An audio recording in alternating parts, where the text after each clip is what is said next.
Aloha, what's going on? It's Mike from LiveMyAssOff.com. And guess what? It's still 2021. It's still 2021, but we've still got COVID-19. So, spoiler alert. Let me do this. Let me log in so I can bring some of your comments up. The first thing I absolutely have to do is thank Joe for his $5. Thank you so much, dude. Let me do this. Let me log in so I can... Let me mute that. Now I know I'm live, so that's a very good thing. And first of all, I also, secondly, actually, I want to thank Chris for all of his help. And that was, he's been helping me out big time getting this thing going. So right now I have to log in, so I get this all going, right? And then I have to log in and I have to prove that I'm human. Right now I'm clicking on a bunch of screens that are tractors. So yeah, that's real helpful because they don't trust. And I have to prove that I'm human. Right now I'm clicking on a bunch of screens that are tractors. So yeah, that's real helpful because they don't trust. Stand by. It's always something. It's always freaking something. Okay. Let me see here. So hello. All right. Do me a favor and chat in the chat. And it looks like all my channels are read only. Yeah, that makes absolutely no sense. Restream, you're useless. God, you guys have no idea how frustrated I get with technology that is so freaking easy, but it doesn't work. Okay. See, look at that. Well, that's not going to work for me if I can't bring up the comments. Restream. So therefore, guess what I got to do? I literally got to start all friggin' over standby. Oh, boy. Hold on.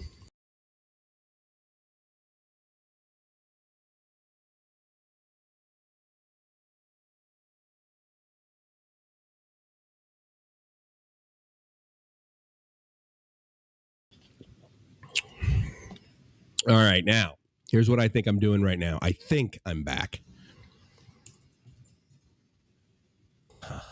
Look at that. Okay. Now, here's what I'm going to need. I'm going to need some emotional support from my buddy from down under. That's better. Now I can see you. You had your head in the pond. I went to get nuts. Oh, dude. Is that your... It's your right arm, right? Isn't that your left nut? Just checking. And it's New Year's, so I'm using a glass instead of a can tonight. A little bit of, decorum. Well, as you guys know, I am not sophisticated. Now, here's the other thing, too, is I want to thank, first of all, Joe, thank you so much for your $5 super chat. Mariano, thank you for your $5.55 euro chat. 5.55 euro. 5.55. Yeah. Lovely. Unfortunately, I didn't see those. Those didn't come in. I had to refresh and get back in there, so I can't display those, which is very disappointing. And but let me hey, turn this and get rid of the garbage bin out of the view. I should have bought a green screen today.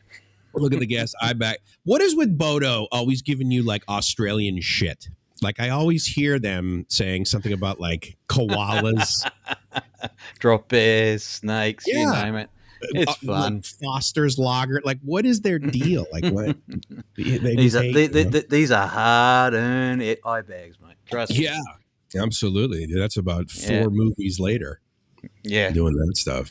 2 movies, 3 trailers. Man, and they're airbags. They're airbags, right? They're connected to the ODB2. Remember? Yeah, I hit my head on the dash. My eyes go off. For that information, I would just like, what the hell are these goddamn things called that are hooked to the... Oh, my God. All right, my friends. Well, greetings and aloha. What's going on? It's Mike from LiveMyAssOff.com. Gracie is in the other room, and I got Chris here with me hanging out. I am going to put up a link so that anybody who wants to actually can come into the stream. The goal here is to celebrate... Yeah, I gotta have my goals. The goal here is to celebrate New Year's Eve in every single time zone. And right now, and let me just prep by saying my video could possibly freeze right now. Because Chris and I already said, sorry, it's perfect on YouTube, big delay, but you keep freezing on Restream. Go figure. I just, let me tell you, there's this is why sometimes I feel like I'm from another planet, dude. I mean, I'm just like, who designs? Okay. Don't worry, the light bulb right above my head just blew as I turned it on. So this is the best we get tonight. How does a light bulb blow into? You've got to have LED for God. What do you get? Incandescent bulbs from the 70s still hanging around? No, it's LED, but it's just that's it. I'm out of here for the year. LED. This is a lifespan of like 7 years, man. Yeah, it's just amazing. Wow, you get your money's worth. All right, dude. So here's what we're gonna do. We are gonna share the first tab of the big broadcast. There's a high likelihood. Oh, but see, hold on. I gotta. There we go. We agreed early on. Out of your sound, out of your audio. I'm not sure about. What's the matter? On Restream, anyway. I'm not sure. I'm not listening to YouTube, but on. What did you just say? I'm not listening to YouTube, but on Restream, it chopped the daylights out of your audio again as you loaded that screen. As I loaded the screen? Yeah. But now I'm okay?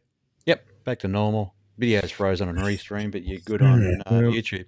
I guess I'm just going to have to sort of like know that. And then every time I like share something, I got to pause, I guess. I don't know. Yeah. But anyway, as you guys can see, hi, honey. This is great. See, this is how fantastic the relationship is between Gracie and I, is that she joins me and chats with me from 4 meters to my right. Heaven forbid she get out of bed. No, I'm totally joking. But that's soaking up the bandwidth. Yeah, exactly. What the hell? Oh, dude, wait, hold on. Bodo says you're a lava lamp guy. Is that accurate? I'm a total lava lamp guy. Hell yeah. Well, that you got to use incandescent for that, because otherwise you just don't get the heat. Yeah, that's right. Yeah. No, that's upstairs. That's up in the cave.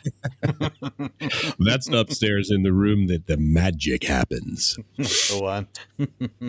All right, so dude, check this out. Here we are, Friday, December 31st, 2021, 7 minutes before midnight in, I think what we're going to refer to it, right? We're going to call it right now. We're just going to refer to first of all, just Line to be clear. Islands, yeah. Yeah, it's UTC plus 14.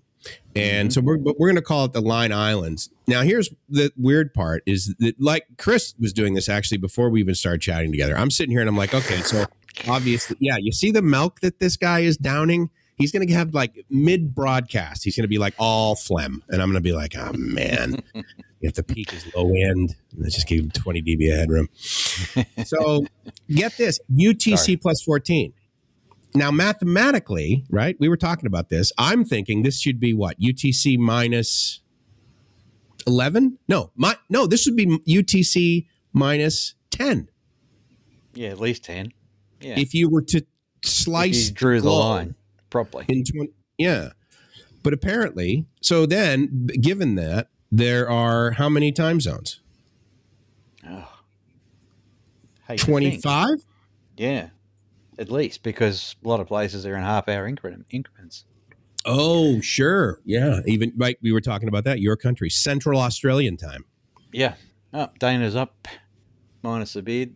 Mr. Mitch, g'day. Let me get over in this chat here. Absolutely. Mr. Mitch. How are you, buddy? Happy New Year indeed to everyone. Literally everyone. Okay, what you're getting, he's still got disco balls in storage. I hope so. Disco balls in storage? Oh, okay, hold on. Here, you know what I'm going to do, Dana? Let me throw this in. Throw the link up, yeah. Yeah, and then that way anybody. This should test Restream. Yeah, exactly. Well, hopefully I can spell Bitly correctly. Jesus Christ. All right, let me see if that works. That should go out to everybody. Short answer, bit.ly/LMAO2022. So Bitly, live my ass off 2022. And I want to thank you guys for coming by. I want to thank you for, and so here's the other thing we're going to talk about, is I want to thank a lot of people and things and institutions and powers or whatever. And that's going to occur over the course of however long I can possibly do this. My fantasy is that I would love to be able to do this 24 hours, but as long as I get to like, and then we'll bring Dana in here now. As long as I get to, what's up, brother? Okay, dude. So did you basically, are your testicles by your chin? Is that why you have so much fur there? It's just my normal look. Well, that's right. I mean, you shaved this morning. That's what, fucking 4 hours growth. Oh, hold on a second. Babe sweep. Hey, Gracie. Oh, I don't Whoa. behave. Here, you want? No. You're not going to be able to hear. It's okay. You sure? You don't want to hear other men? Oh, wait. Wise move. No, that's good. Thank you. Dana's hiding behind the big ball. Oh, there we go. I know. Hold on. Let me get rid of this screen share so you can There we go.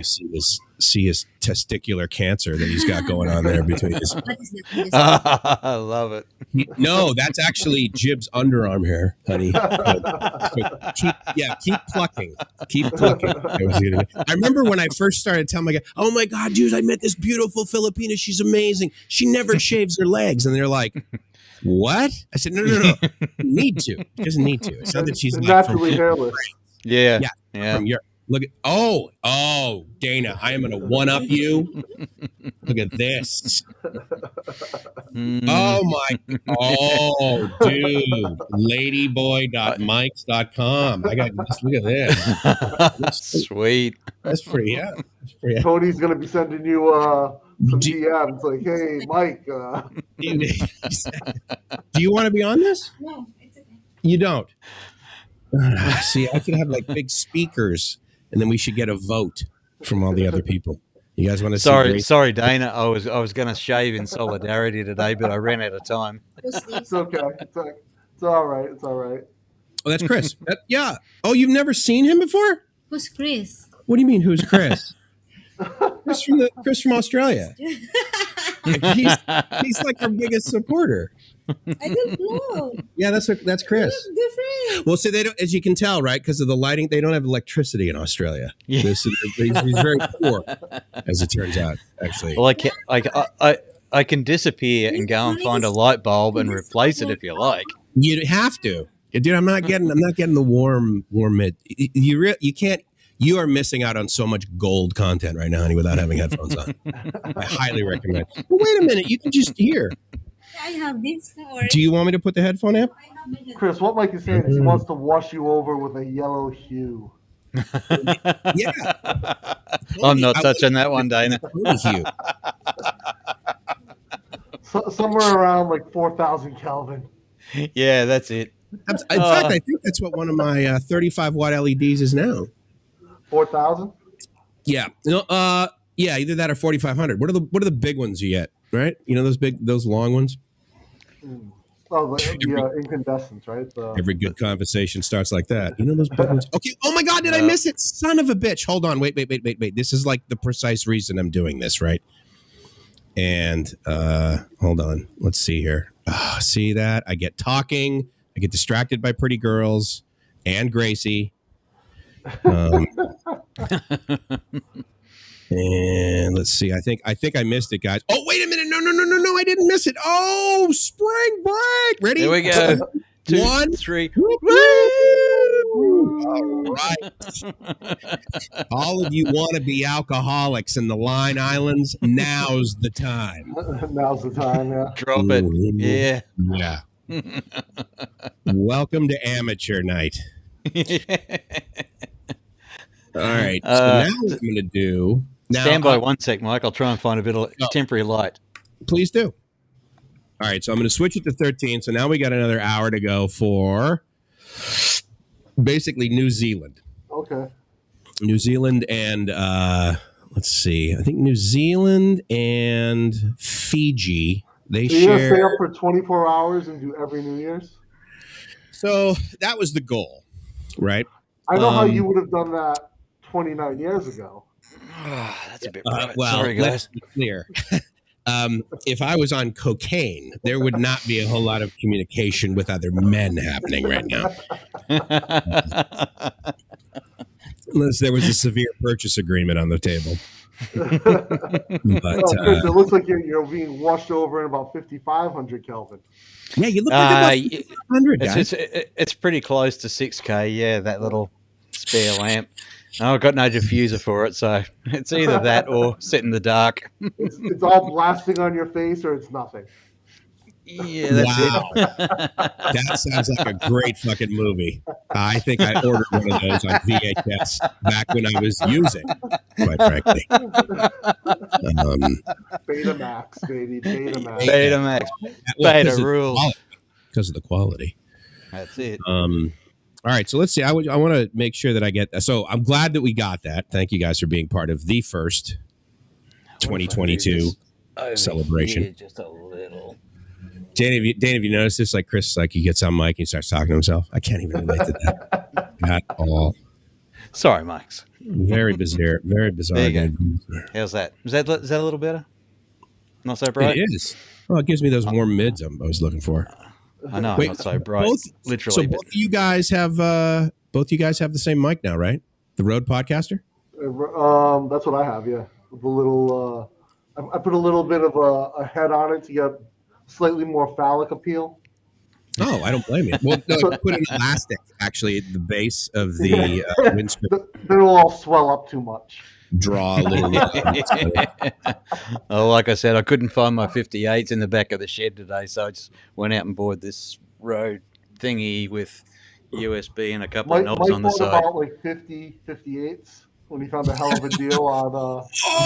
So yeah, okay. You want to talk about addiction? So zero impulse control, dude. 58. I'm just like, what 60?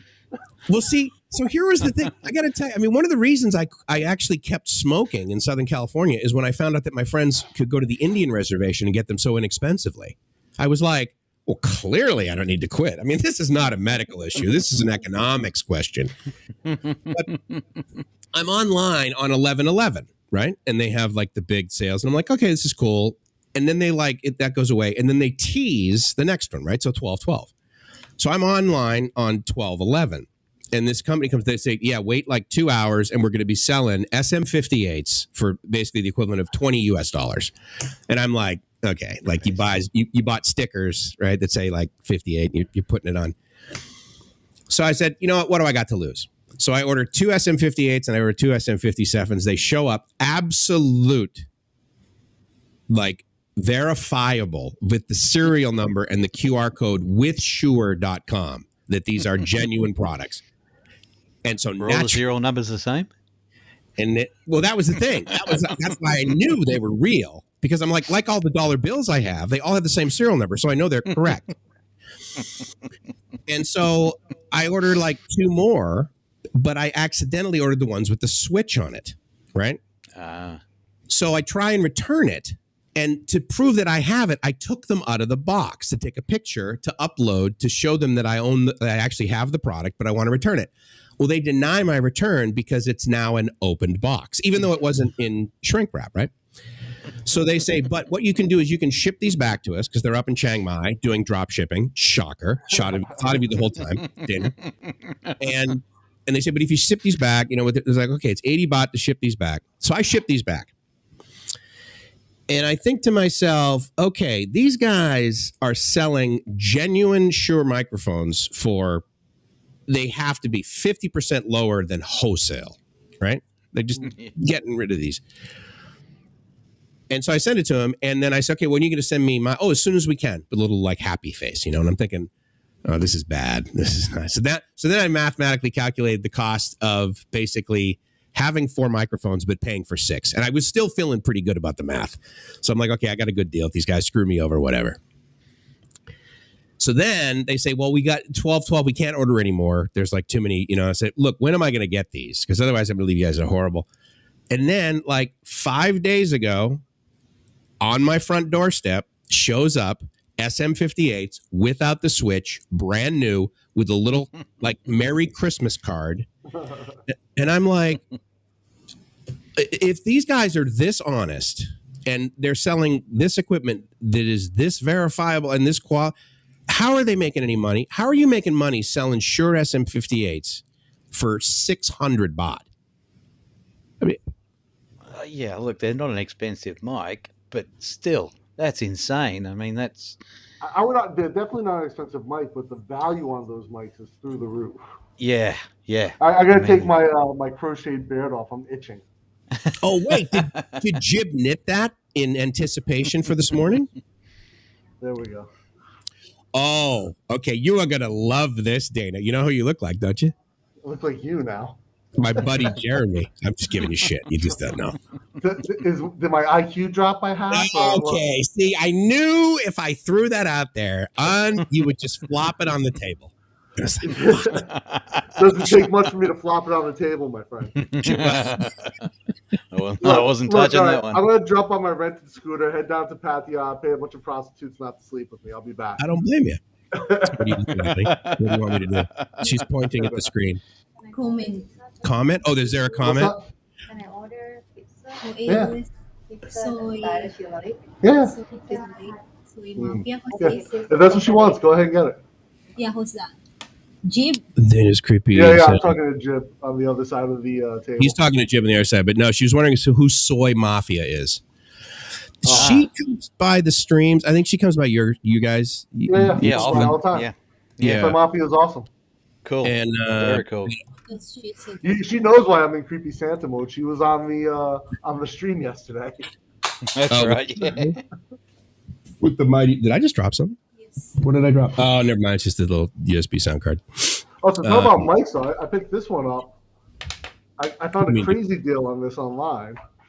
This is a Zoom field recorder. This is the F1 with the Zoom shotgun. And you just plug it in, right? It's like modular. Yeah, no. So it can mount on top of the camera, or these are fantastic shotgun mics, right? And it for the line out happens to also be the headphone jack on this. But normally, just the microphone is about like $120, and I got the whole thing for like $34.80 baht. And it's legit. Like normally here, you see them between 9,000 and 11,000 here. Okay. So I'll show you the box. So this is the box that it came in. The original price on here was, at least the highest price is $8K. And then they reduced it to $69, and I bought it for $34.80 on Lazada. And I went back, and now, like, that same company, here's the thing that I thought was odd. That same company had it listed for, like, 11,900, 9,000, 8,500, 5,000, and then the cheapest one I found, $34.80. And it was all by the same seller.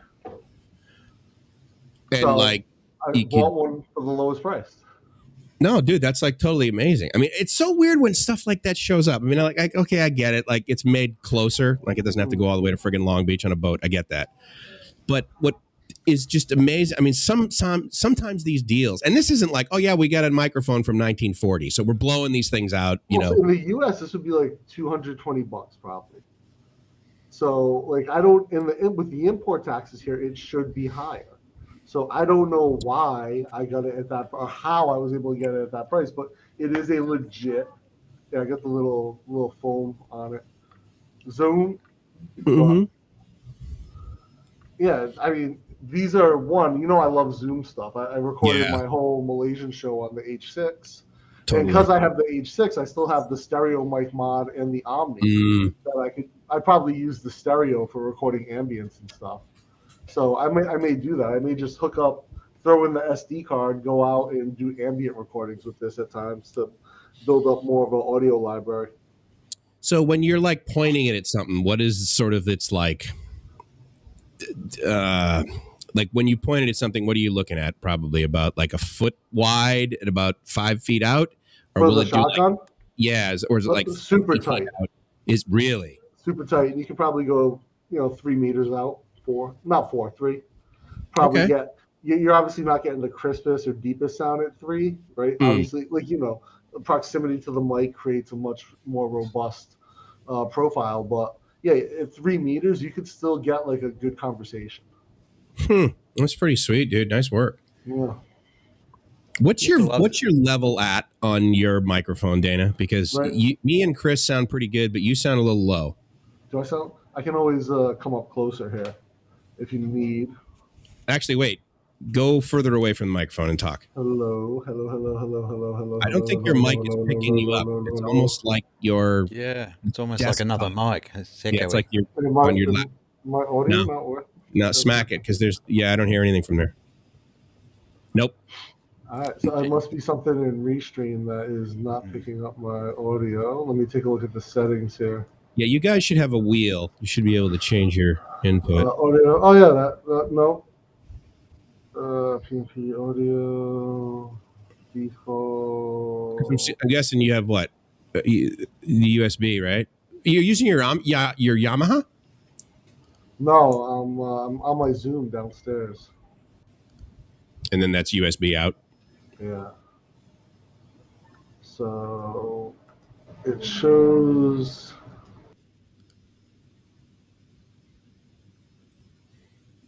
Nope.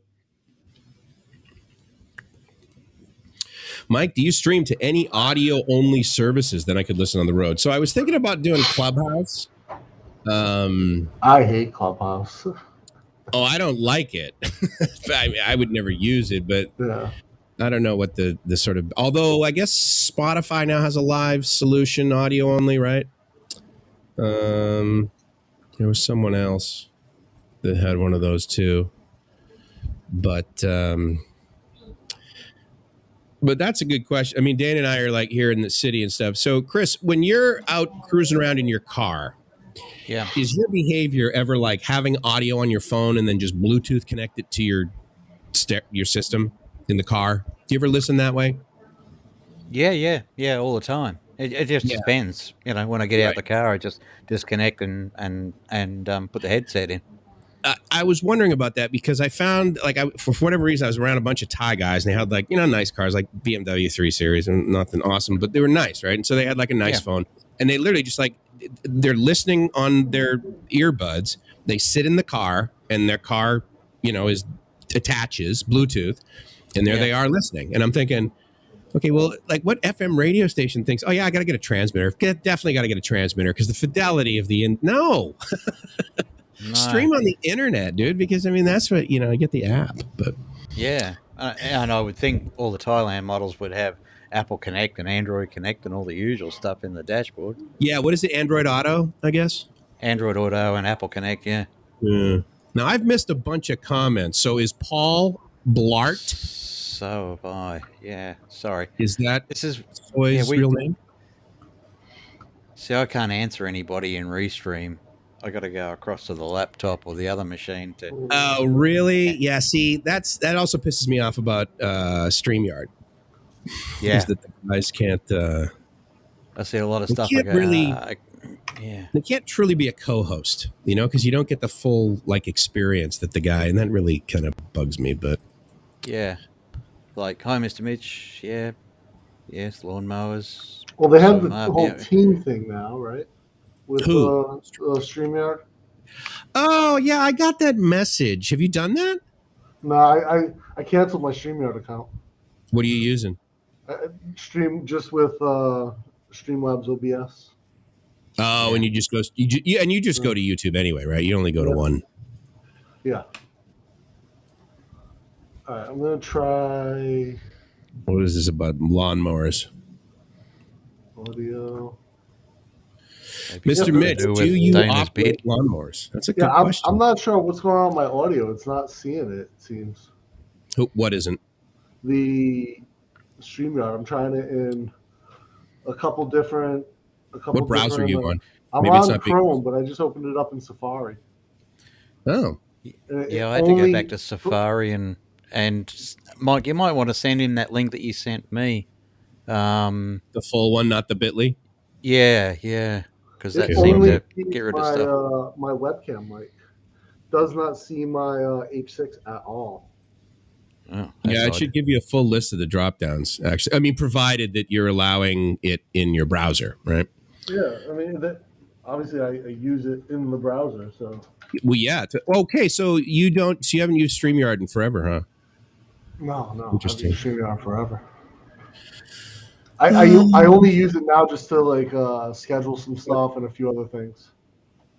For LinkedIn, I use it. And then you're using your that plugin for the comment overlays. Yeah, it works a lot better. Huh? That was a good find. I was psyched about Yeah, that. we found that. I mean, the work, like, I got pissed because I spent like probably a day looking for, like, figuring out how to do comments and extract the background. And then you're like, oh, some guy figured this out. It's a video from like 5 years ago. I'm like, fuck you, man. Because dude, here's what was funny is I saw you overlaying them and I'm like, I know exactly what you're doing because I went through the whole process that you went through about 2 months before that. And it was like, this is so kludgy because you got to have a screen for StreamYard and then you got to friggin' crop it. And I'm like, okay, yeah, this works, but so does friggin', duct tape on a, oh, hold on there. We got to do a big thank you to him. I got to make sure. Nice. Yo, Mo, Joe. Thank you, Joe. And friggin' Gracie. Joe's always around. I don't think Joe sleeps. Yeah, dude, it's 5:15 in the morning there. This guy's just amazing. Mainlining coffee. And Gracie, yes, I will go upstairs and shave, but it won't be free. Yeah, absolutely. That's going to cost you. I learned from the best. He's in the bottom right corner of my screen. Okay, so again, I haven't streamed in a while. I haven't YouTubed in a while, and I haven't even consumed YouTube in a while. So Dana, what was I saw some post like you're like, okay, I got 1,000 donations. Yeah, so and like, you're gonna shave. Basically, someone had suggested like, oh, would you shave like for your birthday? I was like, I threw out a random number. I was like, if you guys throw up super chats and coffees to $1,000, like, yeah, I'll shave.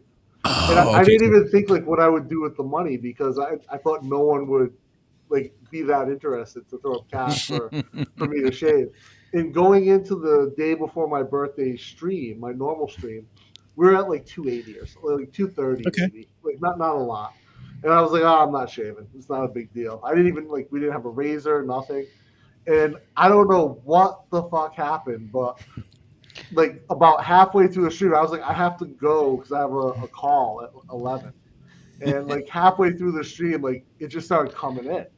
And next thing I know, it's like, then we're at like $900. I forget who it was dropped. Like, I know Chris dropped like a 50, Joe dropped 50. A bunch of people just drop 50s and 20s in there and push it up to like 1,100. I was like, I guess I'm shaving tomorrow. What you didn't know, we'd been concocting this for at least a week in the background. Nice work, dude. That's pretty sweet. I was like, oh yeah, there's no way it's happening. Like we're at 2:30. There's no way it's gonna go. And then they just start dropping it. Like I'm like, oh no. Well, watching you sweat was priceless. That's what happens when somebody throws out a challenge. I should have set it much higher, like 5K or something. Indeed. Yeah. I did not expect like people to be that interested in these things. And now Jim is like kind of freaked out by it. She's like, finally. Well, she's like, why don't you have like she can't see my jawline. And so she's like, it looks like you have a double chin, but it's not like jiggly. But it's a muscle I have under my neck. I can actually flex it. And she's like, what the? She's like, that's not human. You're like, well, you've seen my small arms, honey. I'm basically a pterodactyl. So I do have like obviously the subcutaneous fat, but like I can if I flex my jaw muscles, they go all the way down my cheek. And Jim's like, no, that's not right. Can you jiggle them like back and forth like boobs? I mean, I would pay for that. I don't have enough flexion in them. See, I tell you what, you put a red suit on and get on your lap. I don't know if you can see that. I don't know. Well, hold on. How do I make your video the big one? Can I do that? No idea. My mic's not working, so why am I still talking to it? Oh, we can still hear you. Yeah, no, it's picking up on my camera. For whatever reason, this restream won't see my Zoom. All right, jiggle. Yeah, no, we can see you. Yeah, you got a little bit of lizard thing going on the side there. Yeah. And then under here is like, it's all hard. Jim's like, your body shape's so weird. I have all these random muscles on my body. Jib gets confused by. Like I have like over my shins. The muscles over my shins are sizable. Like You so have cankles? like in the middle of my shin, I have a square muscle that I can flex. Isn't that a cankle? No, cankle's like where your calf to your ankle is the same width. Well, right. I get the combination of the consonants and vowels. I know where the origination is from. I thought it was probably what all of your ex-girlfriends in the U.S. had. Oh, dude, let me tell you something. Here's what's funny, right? So you know how like Facebook, right, will remind you, right? Like 6 years ago, you were with, 10 years. And I'm looking and I'm like, man, when we were going out, I really thought she was thin. And it's not so much. Dude, different set of glasses over in this part of the world, that's for sure. So Joe threw up there, he said, how much for the body wax? I said, I'll stream a full body Brazilian for 10,000 and then I'll give the cash to Chris and let him do something with it. I thought you did that anyway. I thought you were a wax guy. I do that, but I've never done like full body Brazilian. Oh yeah. Well, I mean, so yeah, if you guys want to do 10K, and then I'll give all that to Chris and let him do something with it. There you go. Get awkward with the rest of us. I was going to say, yeah. Do you have an awkward shirt, Dana? Yeah, Chris gave me one. Yeah, I bet. It's great. Yeah. Actually, the one time I've got the white one with the black piping, I think, and I usually drop off Jib's packages for her to the like the Shopee shop or Post. And one day I was wearing that shirt and I went out because it's so tight around like my arms and my neck because of the piping. The girl at Shopee and the guy at the post office were like, "Oh, you've been working out? You look so big."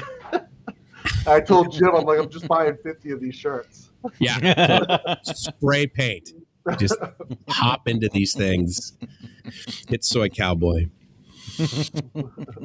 I want to know why the question for Mitch about lawnmowers. I'm looking back through the comments and I'm not seeing a reference to that. And is he like, what did he say? I don't think Mitch responded. I think he actually just lost interest and probably went to do something. What was the comment? I didn't see it. When I cut the grass at home, I did Soy Mafia, so it's a Soy Mafia. I thought you are Dana. Dana's what? Oh, okay, I'm lost. No, that's a Gracie comment. I thought you were Dana's wife. Okay, got it. She thought, there we go, Mitch. What's going on with you?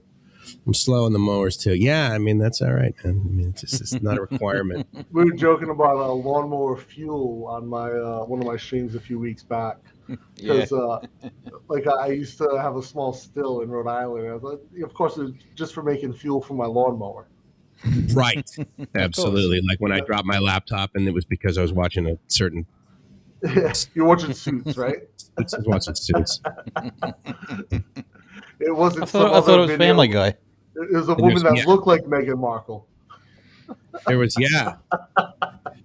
It's just, and I got to tell you, I miss that laptop. I have been trying to find, I'm going to throw up the link there if anyone wants to join in. I've been trying to find a laptop that is, I think it's like 11, maybe, I think it's less than 12 inches. So it will fit in the seat of a probably is less, a lot less than 12 inches, Mike. And, well, I mean, it is warm here. Climate's warm here. In Boston, rarely. But everything I've been looking at, it won't fit. And that was why I had that specific laptop. But I need something a little bit more powerful to be able to do like remote broadcasts and stuff. But I don't know. I'm thinking maybe Microsoft Surface. Get a Mac. Hey, Mike, sorry to interrupt, but YouTube just messaged me saying that we're all live, by the way. Did you know that? Oh, interesting. See, that's the thing about I haven't got a notification yet. Totally on top. I mean, very impressive. Actually. I get a notification that you're live, but not one that Mike is live. Oh, so we're live on your channel, Chris? Oh, that was that restream thing that we were talking about before yeah, but I thought stream started. I disabled that. Maybe it doesn't matter. Oh, Jesus. Sorry. What's your channel? BNP. Chris. Is it streaming, Dana? I can't. No, let me pop in and see if it's still streaming. Yeah, I'm down one machine tonight. Oh, yeah, it's still streaming. Oh, damn. I don't know how to stop that. You should have gone into this. Greetings and Studio. aloha from me and Gracie. Thanks for joining. So the same Yeah. description. Yeah, right. Exactly. Yeah, it just rebrought. Yeah, Just rebroadcasting. I guess. How the heck do I You turn did that off? before, Mike, with something when we set it up at my place and you were rebroadcasting somewhere. Yeah, actually on Jeremy's channel. I had the There we RTM go. link. Save accidentally. that. He would have never known.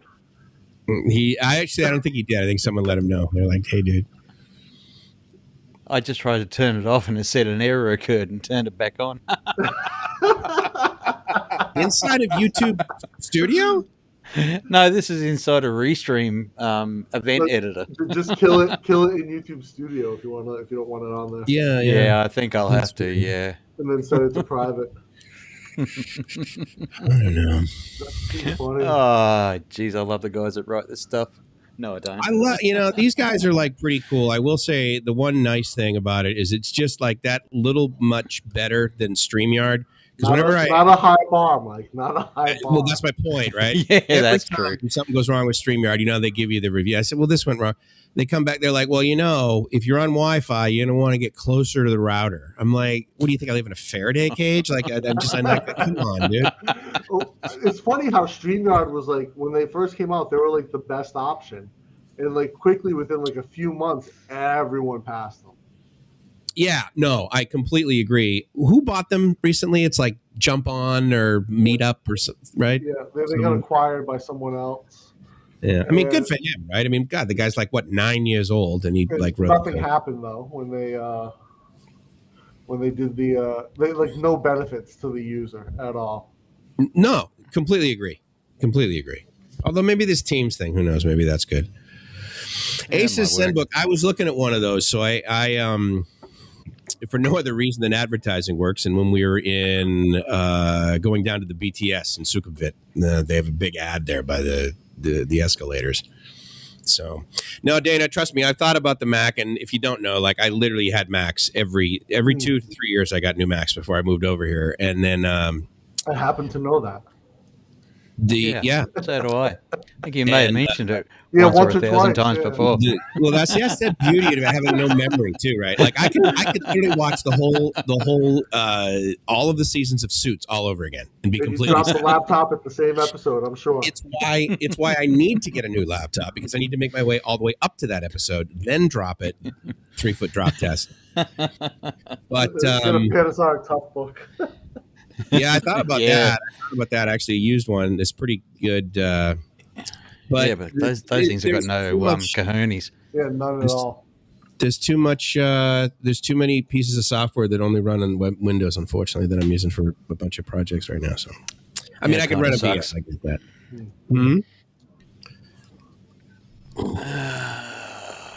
Damn. Chris, you got the Mac Pro, right? Yep. The previous or the current generation, right? Current gen. Yeah. No, sorry, no, one gen old.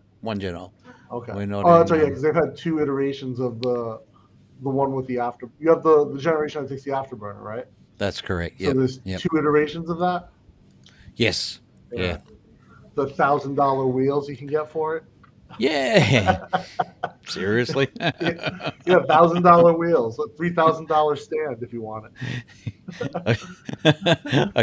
I seriously considered a couple of skateboard trucks. There you go, dude. That would be tight. Yeah, that'd work. But now they're talking about like what the new chip. A lot of rumors about what the new Pro chip will look like basically 4 M1 Maxes. Jesus, 4. Good for them, man. It's gonna be a monster. You didn't upgrade your laptop to an M1, did you? Just the desktop? Yeah, just the desktop. Laptop maybe in the future. We'll see. That's pretty powerful. That's just like outstanding. Thank you, by the way, to the 12 people watching. I really appreciate that. I realize that 2 of those are here. So thank you to 10 other people. Helps my ego. I actually am really, it's interesting because I thought most of you guys that did these regular live streams would be doing a New Year's Eve thingy. Are you having folks over, Dana? No, we're just hanging out. Just me, Jib, and Jam. Come on, Okay. Mike. This is Nerdsville. This is what we do. Yeah. No, yeah. Well, no, because he always tells this story about how he was like shooting heroin during one thing, and he had the cuff on, and there were these black guys giving him dope and stuff like that. He just loves to embell it. Different data. There was Different day. Yeah, it was the one with the beard. His price. Yeah, there you go. For beard balm, I was using black tar heroin.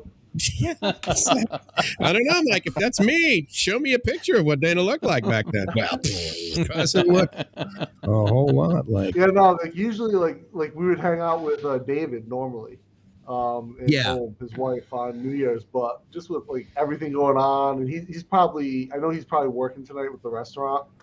So like we'd rather just kind of like lay low, not let anything bother us, and relax. I think I got a bottle of sparkling wine.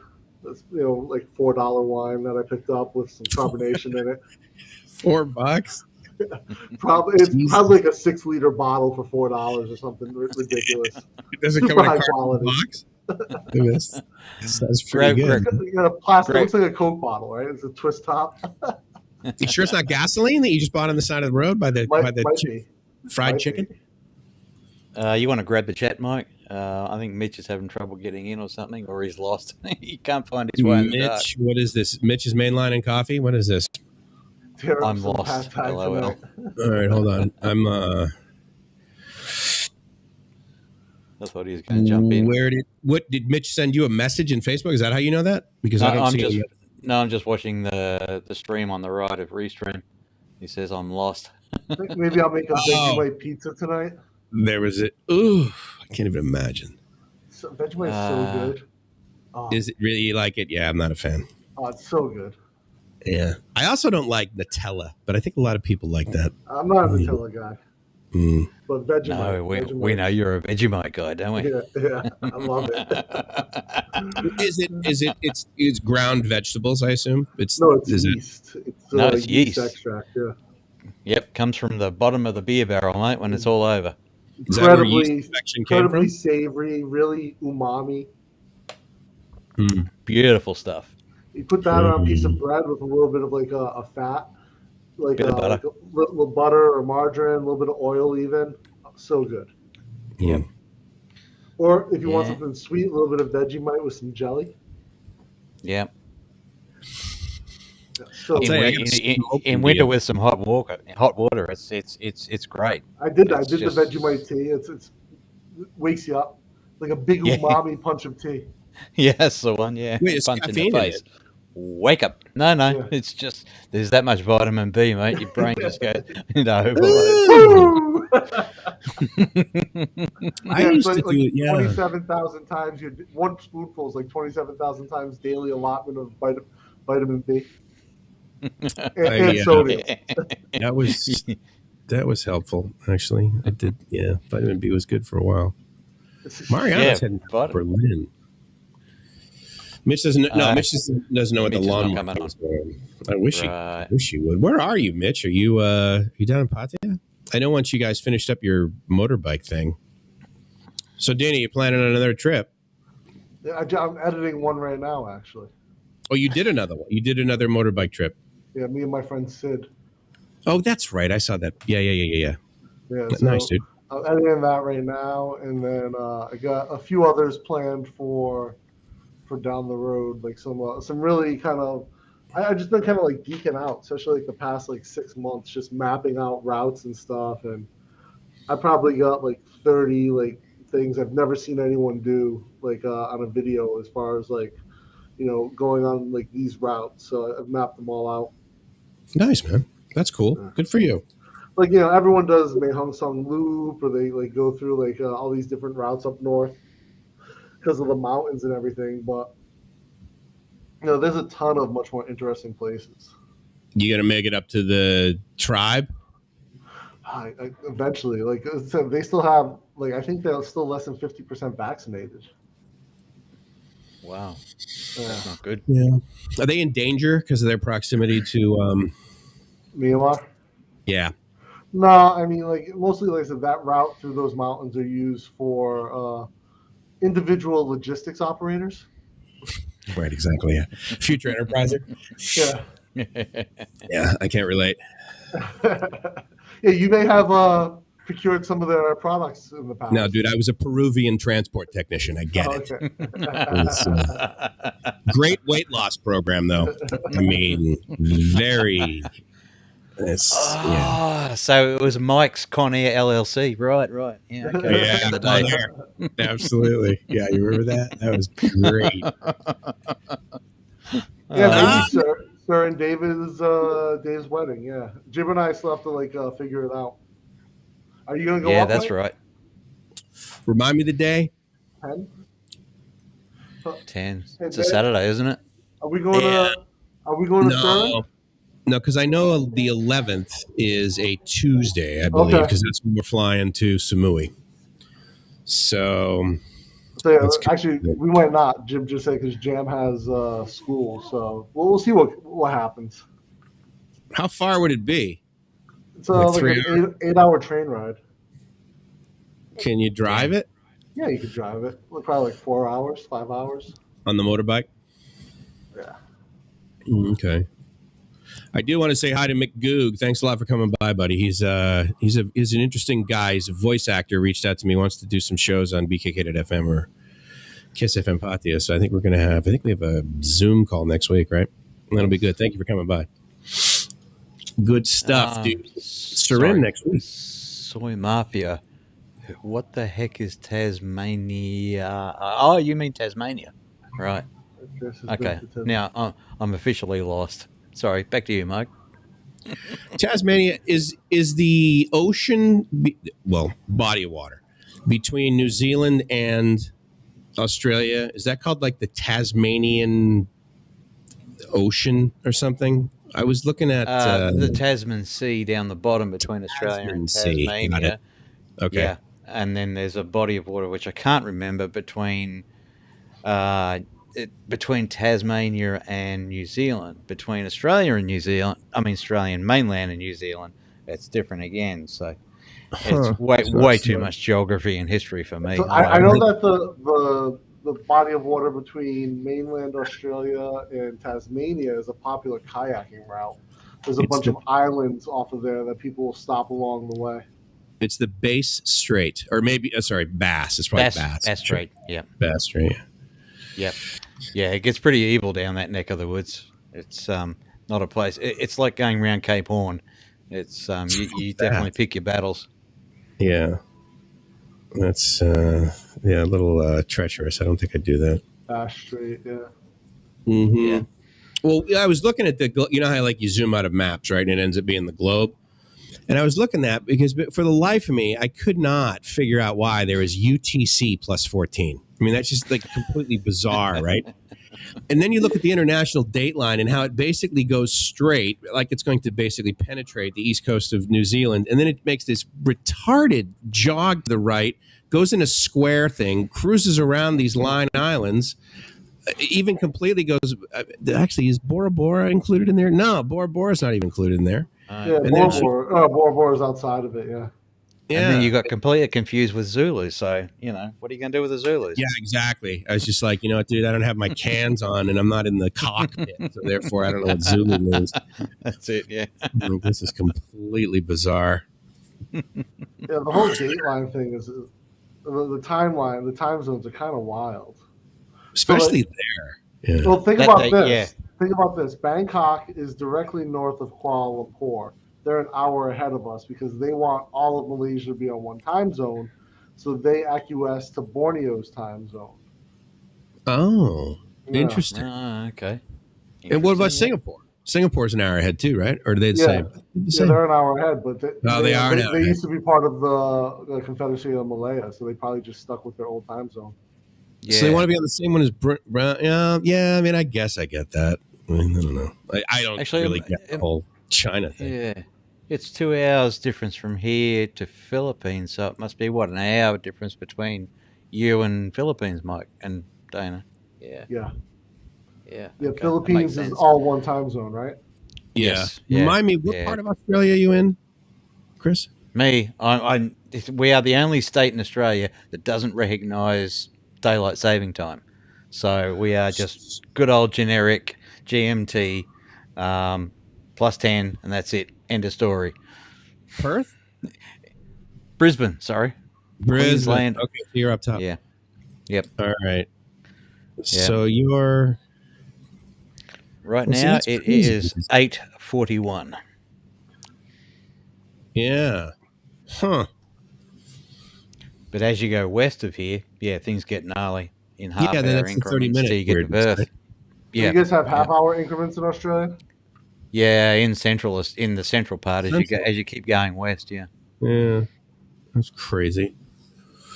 So Hey, Mitch there's is- Dave in the chat. Oh, did he come by? Oh, there you go. Gotta love Thailand. Hey, so Dave, remind me when your wedding is. Let's just broadcast it on YouTube. Actually, I think you did, right? Absolutely. You literally invited all of your subs. That reminds me, I got to send a message to Dave on Facebook because he couldn't find me. Hey, Dave. He's, No, he's like, I think you blocked me. I was like, no. No. My name's That's right. Ty. People don't have Thai keyboards. Yeah, that's it. What is it? Is it PME? Is that what that Thai letters? Yeah. Okay. It's actually wondering about that. Pichai me because I fucked up. So Pichai me? yeah, so I got to wait until Yeah. wait until like 60 days to change it. Actually, you should just call them up and say, listen, I'm a completely separate person now. Look at me. Clean shaven. Okay, so what is so you basically are you gonna want like $1,000 every fucking week to like keep this? Or are you gonna just like No. It's growing back. I'm not staying like this. how long does I mean obviously it takes a while to get to where you were, but what does it take for you to get like basically what most of us would refer to as like a beard, like exactly like Chris. What's that take? A week? A couple weeks? Yeah. I think within a week I'll have like some stubble on the face. And then, A week? Yeah, Damn. like I'll have like it'll look like a 5 o'clock, like a really good 5 o'clock shadow type of. I'm thinking. Damn, I got to So shave Chris, twice a day to keep a clean face. It's I crazy. thought yours grew pretty fast, man. Yeah, but Yeah. I mean, I've got stubble already. Like it doesn't because of the res, it doesn't show up here. But like I can, like it's already like really Velcro-y. So in a couple of days it will look like stubble, but within a week it will look like my face will be kind of covered. Is he getting the itch? You doing the itch thing? No, so I've got some beard balm that I made like a while back. So I'm just putting this on my face and it keeps That was semen, actually. Careful. it's only half. It's only half. Right, exactly. You just drop an ounce on that, baby. So yeah, just get that into the skin and it keeps the hair a little bit soft. But yeah, just trying to keep that, like keep the skin moist is the hard part. Because as the hair starts to grow. What Dana's talking about. Keep the skin moist. Moist. Dave's got no idea who you are, Dana. Just talk to the chat. Actually, just put your presents over there, sir, and they'll escort you to the edge of the property. Yeah. Like what the? Oh, so here you go. So Chris, I know you're like planning on cruising around. Yep. Any chance you'll be in the Philippines end of February, maybe March, early March? That's still the plan. The intermediary trips that we were talking about may have to be canned for the moment. So there's still the likelihood that we shall be there for the occasion.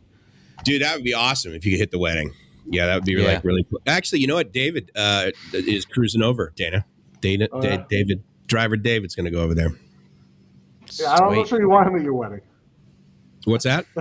You want him at your wedding? Yeah, well, yeah. The good news. Not unless you got a beard. Yeah, I mean, that thing will look at him and be like, you eat a lot.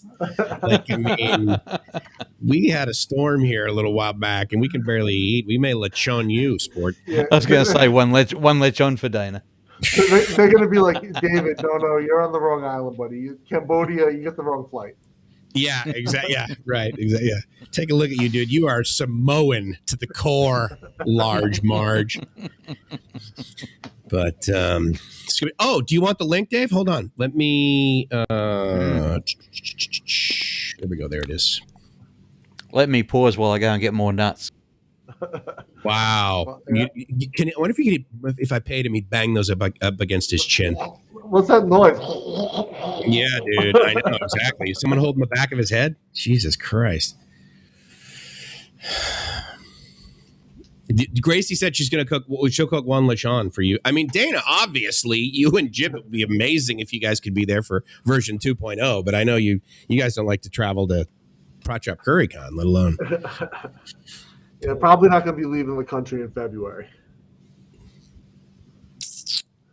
What's your plan, though? I mean, as far as like travel, are you just going to do the individual trips? What are those 2 or 3 days? Yeah, it depends. I mean, some of them will be longer, like 5 or 6. That's nice. That's cool. I've got a video. I edited it up. It's up on the channel getting the Thai subtitles done, but that one will be up to Lopburi province. The subtitles, or like the the Thai closed captioning. Oh, so it's fully like transcribed, yes. And then you convert that English into Thai. Yep. Do you have to do that, or do they just do that? You just like click the box for Thai? No, Jam does it for us. What? Really? Wow, that's pretty cool. Nice, dude. How old now? 15. 18. 18. Jesus. Yeah.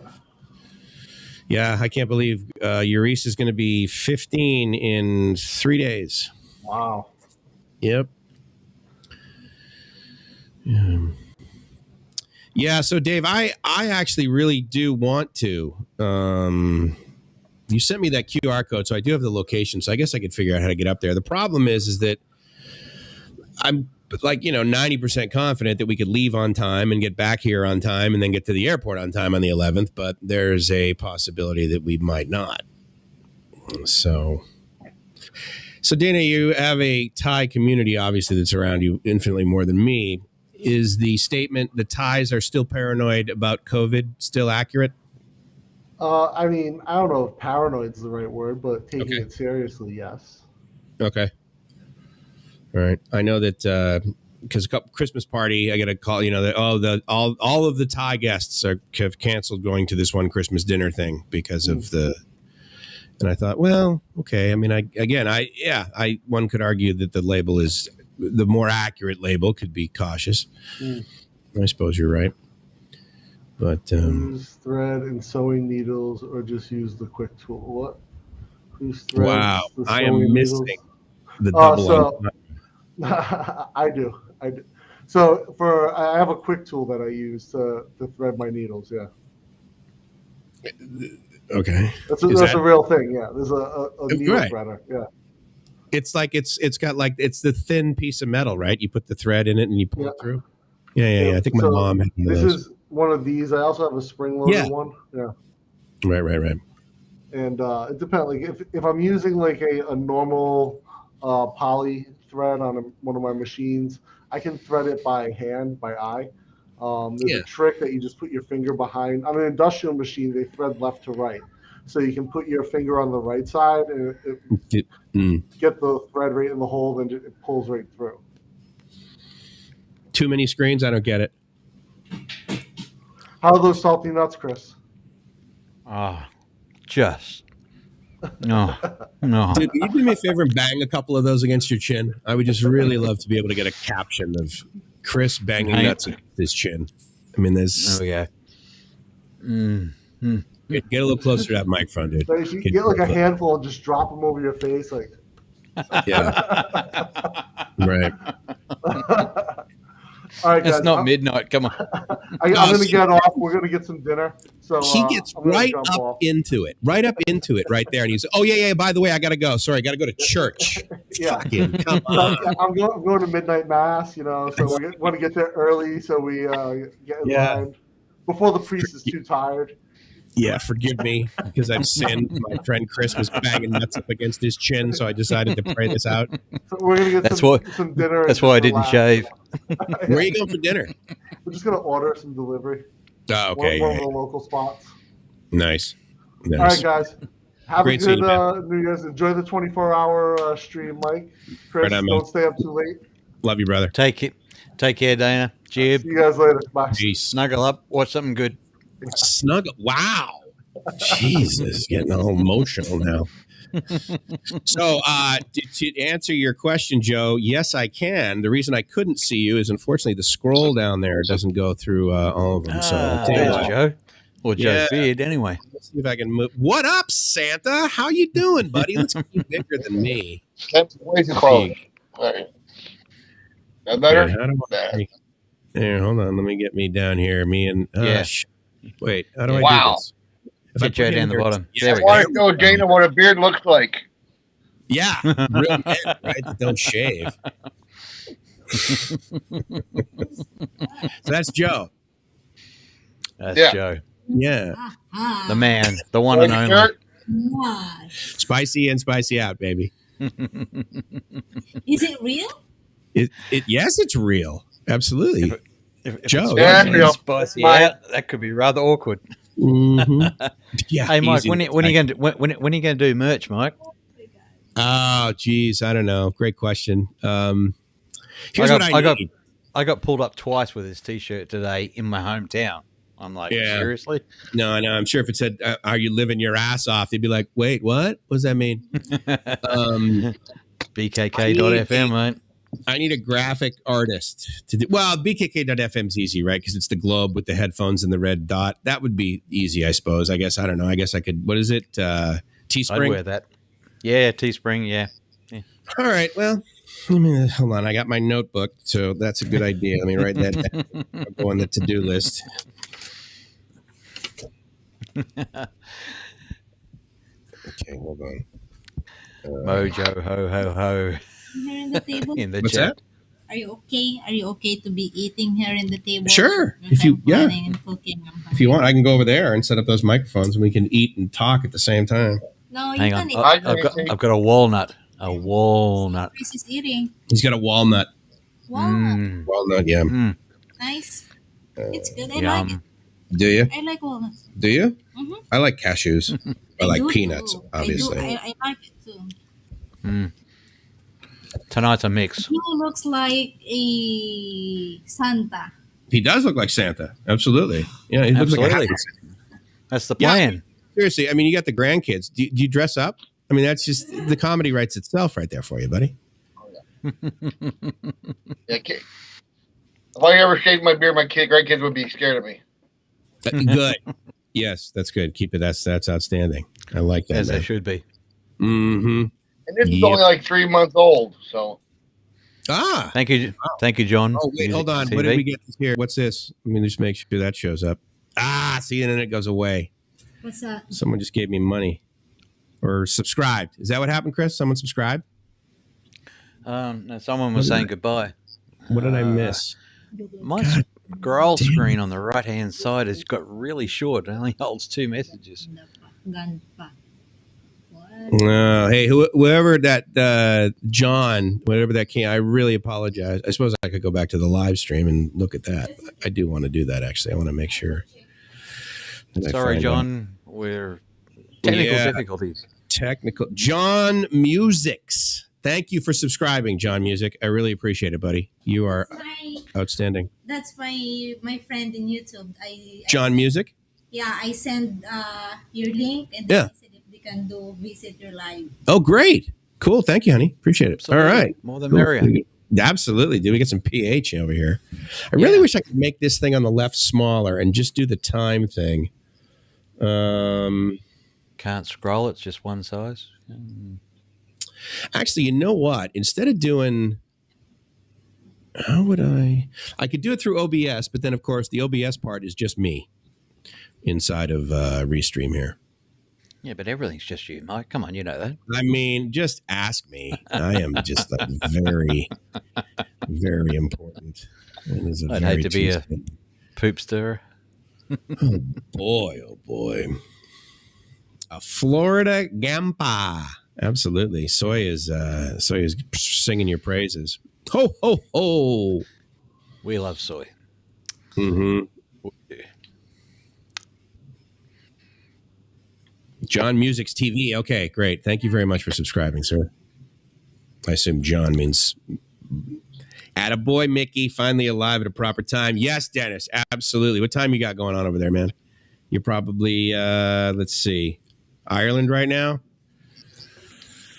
What if there were only a global information network where I could figure out what time it is? And Duck, duck, go. Oh, there you go. There, that's the one to use. Yeah, so he's a thankful John Mark partner. Francis. Cool. Yeah, that's the owner of the John Music. Ah, awesome. Yeah, 11 a.m. in Ireland. Those- Thanks for waking up for this. Yeah. Ah, great. Okay. Thanks, man. Cool. Hi, Gracie. That means we got 13 hours left to go, Mike. Yeah, that's a piece of cake. Look at this, 4 Yeah. hours, right? Until, okay, hold on. Let's see some of the areas that are part of this. Yeah, so New Zealand Daylight Time and Tonga. Pacific they're Auckland next. is this time zone. And we are, we're seconds and inches away from them being 2022, ladies and gentlemen. Yep. I guess they should Less have than like 4 minutes. exploding somethings. I don't know, right? I was thinking that today we should have had an exploding graphics for every time something hit midnight. Yeah. Should have outsourced a graphics package. That's what I needed. I needed a graphics package. If I could only have a graphics package, that would have been great. But Yeah. no, I don't have a graphics package. Maybe if I had a graphics package with a scroll. You guys have any What's that? You guys have any New Year's resolutions? No, that's a great question, Joe. I actually don't make resolutions. What I normally do, and I'll definitely start doing this as part of the show broadcast thingy live stream that we're doing. I usually reflect back on the previous year and I come up with at least 10 things that I'm proud of that either occurred to me, potentially, like I got real lucky, or that I accomplished, things that I said. And over the next week or so, then I refine my goals, usually. Why? How about you? Do you have resolutions? You're like, oh, yeah, I'm going to... I just set goals all the time, so. Yeah. I'm like that. It's a lot easier, right? Yeah. Nailing it to a time and date just doesn't work. Yeah, I mean, I get the whole SMART goals, right? Specific, measurable, attainable, relevant, time bound. I understand that for like, if you've got a Gantt chart that you need to, but because a lot of people, oh my God, how did you possibly plan on going over to Thailand? I'm like, well, I just thought that one day I'll do it, and then one day came. But it wasn't like, a year before, in 2018, I wasn't like, oh, yeah, November 19th, 2019, I'm going to be in Cha'am. I think the key is just being flexible, man, and then having resources, not necessarily money, but, Flexibility. That's friends. Key. Yeah, friends and flexibility, right? Yep. So you know anyone in New Zealand, Eastern time zone? I know the chief projectionist at the IMAX in Auckland, but that's Ring them up. I should do. You got 90 seconds, man. Go. He's probably pressing the start button on the projector at the moment. Right. He's like, oh, God, thank God I got a graphics package. That's the one. If not. What's the name? What is that? How do you spell what is the All Anxiety? How do you say it? The New Year's Eve song? All Anxiety. Yeah, I have no idea how you spell it. You think go Google. All sign. Yeah. There we go. Auld Lang Syne. Yep. And let's see. Looks like shocker. YouTube's got a version. And sorry, Dennis. 2 a.m. or 3 a.m. Yeah. I don't know. We'll see. Well, guys, I'm going to let you go. I want to stop and say Happy New Year's. Everyone, take care. Be safe. I tell you what, give us another 30 seconds, dude, and you can celebrate New Year's Eve in the east coast of New Zealand. How's that? Just 20 seconds. 20 seconds, buddy. You got it. I'm here. All right. 15. Awesome. I'm loving it. Here we go. 10. 9. 3, 4, 3, 2, 1. Yeah. New Zealand. Welcome to 2022, Joe. Thanks a lot for ringing it in with us, man. See that? Thanks, Good Joe. Good stuff. Y'all take care, all right? Awesome. Love you, brother. Thanks so much for everything. You too, mate. Yeah, thanks, mate. All right. Well, I tell you what we'll do is we'll pull him out. We'll put Joe in. Sorry, not Joe. By, Mike. As soon as something drops in or out, you go super jittery. Okay, how about now? Am I good now? I brought. It's probably my end. I can hear. Kinda. Can you hear Dave? I can hear Dave a little bit. Talk, Dave. Can you hear me now? I can't. How do I change my camera? And how do I change my microphone in this? Okay, so settings, video. Settings audio. Yeah, can you walk him through that, Chris? Because you're doing the same thing. Like there's a wheel on the lower right of your screen, or what? I can't remember what you guys are looking at. No, not that I'm in the stream at the moment. I have to bail out to go through it. I'll try and talk. Hang on. Settings. Press S. I think it is. In both Mac and PC world, and then that will bring up. I think I found it. Hold on. Yep, video and audio settings, and then green screen shortcuts. Yep. Audio input would be.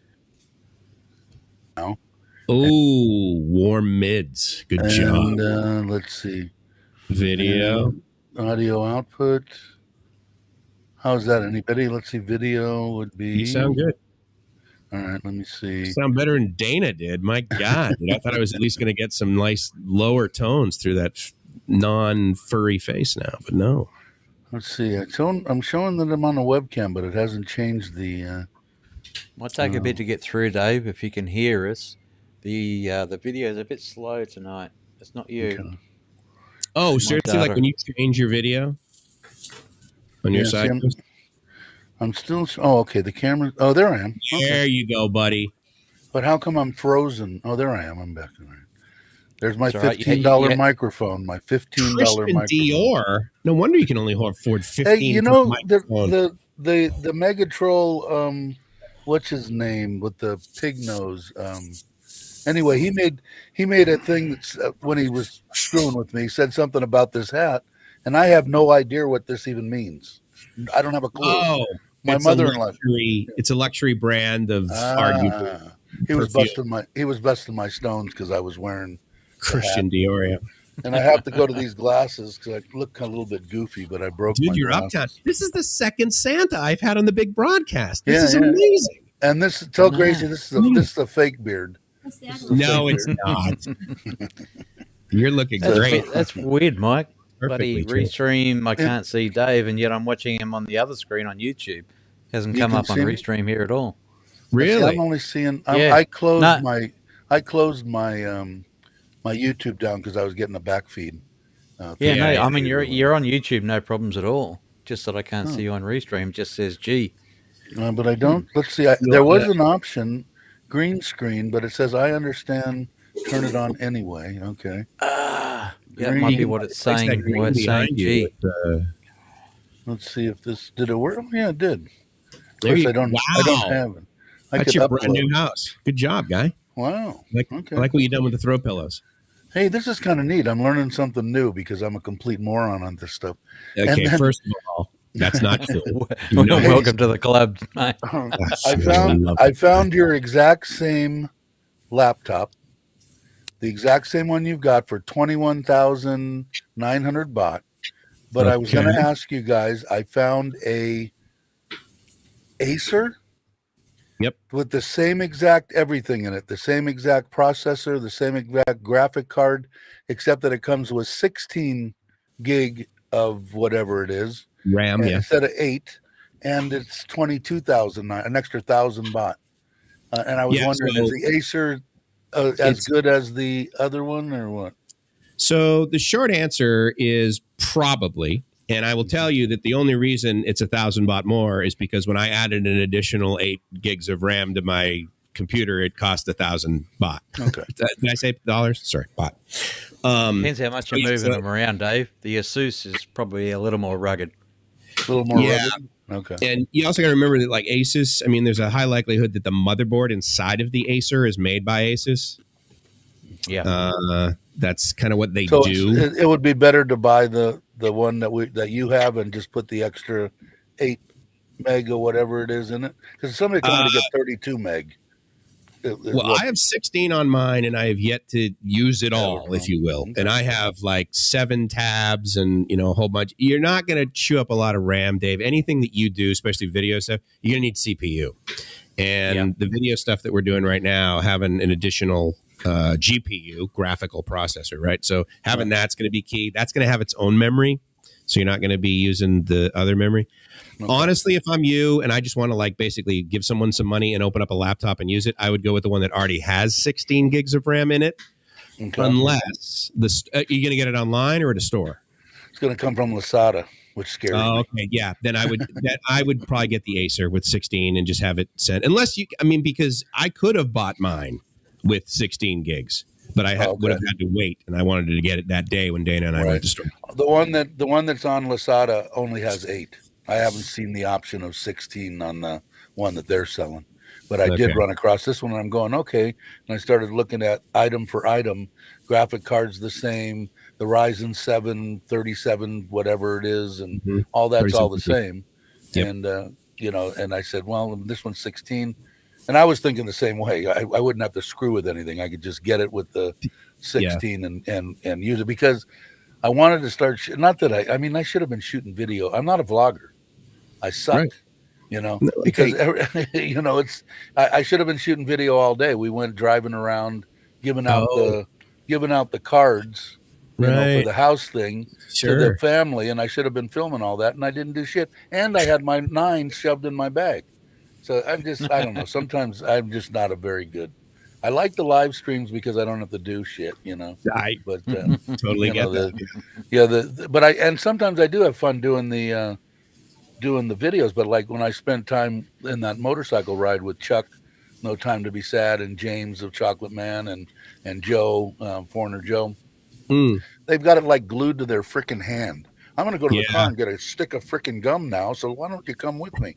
And I don't fucking know, Oh, excuse my French. Well, there's a lot to be said for enjoying life, Dave. So, I'm going to put myself down here only because I just noticed that some guy named John subscribed. John, thank you very much. And unfortunately, if I'm up and I'm one of the small squares, the person's whole name doesn't show, and I want to make sure it does. So that's. But you, Dave, in your prison outfit there, look, you're definitely more important than me. But dude, don't you feel? I like to enjoy life, and so like when Gracie wasn't here, of course I made movies about everything. But now she's here, right. No, definitely, and it. Let's see. Oh, okay. So it did let me download it. Let's see if it comes up this green screen. Oh, okay. I think it worked, right? Oh, so what do you got now? Oh, you can't really see it. You can't see it. Oh, there it is. Whoa, so look at you, James Bond Island. Yeah, so I downloaded one of their pictures. I'm just here to have a good time. I had a semi rant this morning on a guy that went off on me 2 days ago, but and I probably shouldn't say anything. Everybody just tells me it's barking dogs, let them lie and all that crap. Right, yeah. It was lies, and I don't. Hey, you can say that I look like Santa Claus. You could say I'm a fat pussy, whatever you want to say about me, and that's fine. I don't, not a problem. But don't say lies about me. You tried to ruin my business. You tried to do this and that. They're all lies, and that bugged me. I don't.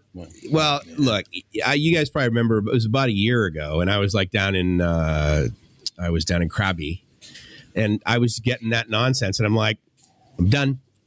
Exactly, dude. Because what do you think? I moved to Thailand to get more stressed than in the U.S. Fuck you. Yeah, exactly. Hi, Joe. How you doing, man? I just saw you on here too. It is. Because I'm having fun, and it has been a good time. So I only spent like 30 seconds on it, and I just said I just want to do it, and hopefully it'll end. But it probably won't. Everybody's telling me it's going to be there forever, but that's okay too. 99% of the people. What's that? Are you at like 2,000 subscribers now? No, I'm at like 14 something.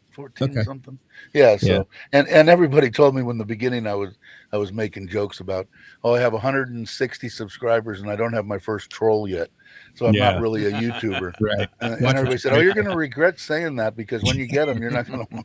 I'm going, oh, really? I don't know, man. It seems to be okay. And then they started coming. So it's like my channel. I keep saying, please don't subscribe. Whatever you do, I don't want any of this. Yeah, great strategy, dude.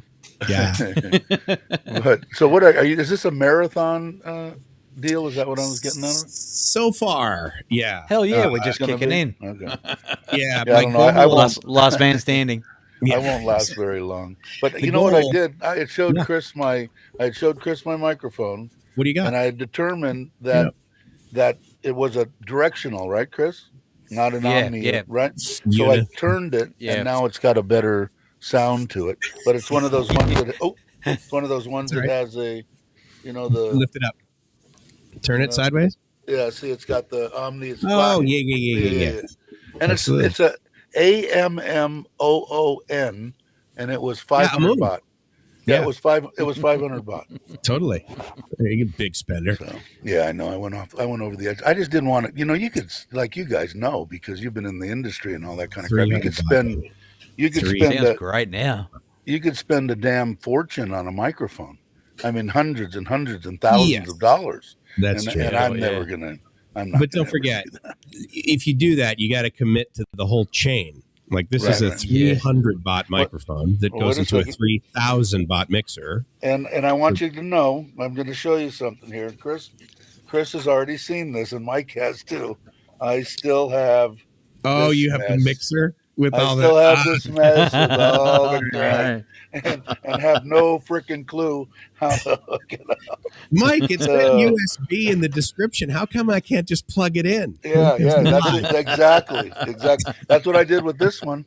I plugged it into my US and I was off and running. Plugged my headphones into the microphone, and it's got this awesome. When I really want to be cool, it's got that. Where is it? You guys will dig it. Get some hum. It's hard to get that hum. Yeah, buddy. 50 hertz. There it goes. Wow. It comes with its own reverb. That is just. It comes with its own gymnasium. How lucky are you? And I told Chris I want to buy another one because the thing will probably fall apart, and I know how to make this one work. It does have that hum, and I think it's all in the cord. That's a beautiful. So wait, hold on. You paid how much for that? 500 baht. 15 500 baht. And just think, for another 100 baht, you could have gotten an SM58. You don't even know what I'm talking about. No, I don't have a clue. I'm sorry. I got this. But like you said, Mike, it's not the SM58. It's everything else you got to plug into it to make it. This one's a BM 800. BM 800. Right. And just think, you could sound this good. If I could figure out how to hook this up to that board and the power supply and everything, I could.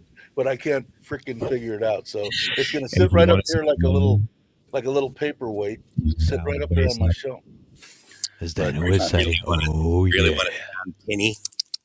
Go like this, or you can bring the bass up like this and sound like, "Hey, how you doing there?" Now that's all in your board, right? That's all my mixer, yeah. Yeah, mixer. Well, like I said, but when I decide on the computer and I get it, we'll do another little thing like this, maybe off the live, definitely. Unless anybody wants to watch me be a moron. No, Dave, try the to work best a thing. computer. Stop saying that. The best thing about you is that you do all of your testing live. It is brilliant. And those are quite frankly, those are the videos of yours I watch the most. Because I'm like, oh, cool, he's going to do something new, right? I mean, exactly. You know, I'm going to try something new. I bought this $3 piece of equipment that I want to see if it works. But I think the best thing that I bought was my 9 and my wireless microphones. My wireless microphones I dig. But did you get the Ceramonics or did you get? No, I got the. What are they now? God, my mind's gonna go blank here, but luckily I think I have them right here somewhere. Hey, MedTech. Oh, MedTech's here. Cool. So I'm gonna be. Hey, MedTech. It's this one, the Comica, and it has the dual. It's got 2 transmitters and 1 receiver. Very so nice. You can do stereo and but I'm never going to interview anybody, I don't think. But what do you mean never? Well, you never thought you'd get 1,000 subs. Yeah, I never thought I'd get 100. So it's been quite an experience. But, so you like what Dennis is saying? He's like, yeah, that's right. They want me to send you home, so I'll make more videos. Not happening. Sorry, guys. Spoiler alert. Send who home? Oh, send Gracie home. Yeah, because I don't know, man. I miss the 10 or 12 or 15 people that used to sit around and watch you for 3 hours and talk. And Chris is one of them. Joe I still do, yeah. Yeah, it was fun. He was doing it every freaking day, right? Or damn near 4 times a week, anyway. 5 times a week. So it was definitely the highlight. I told Mike's. It was definitely the highlight of my freaking day. That shows you what my life's freaking about. So you got your own GoPro, and you're like, Jesus, if he could do it, I got this. But it was Dave, a lot of fun. You need to set up a permanent GoPro over the fish pond.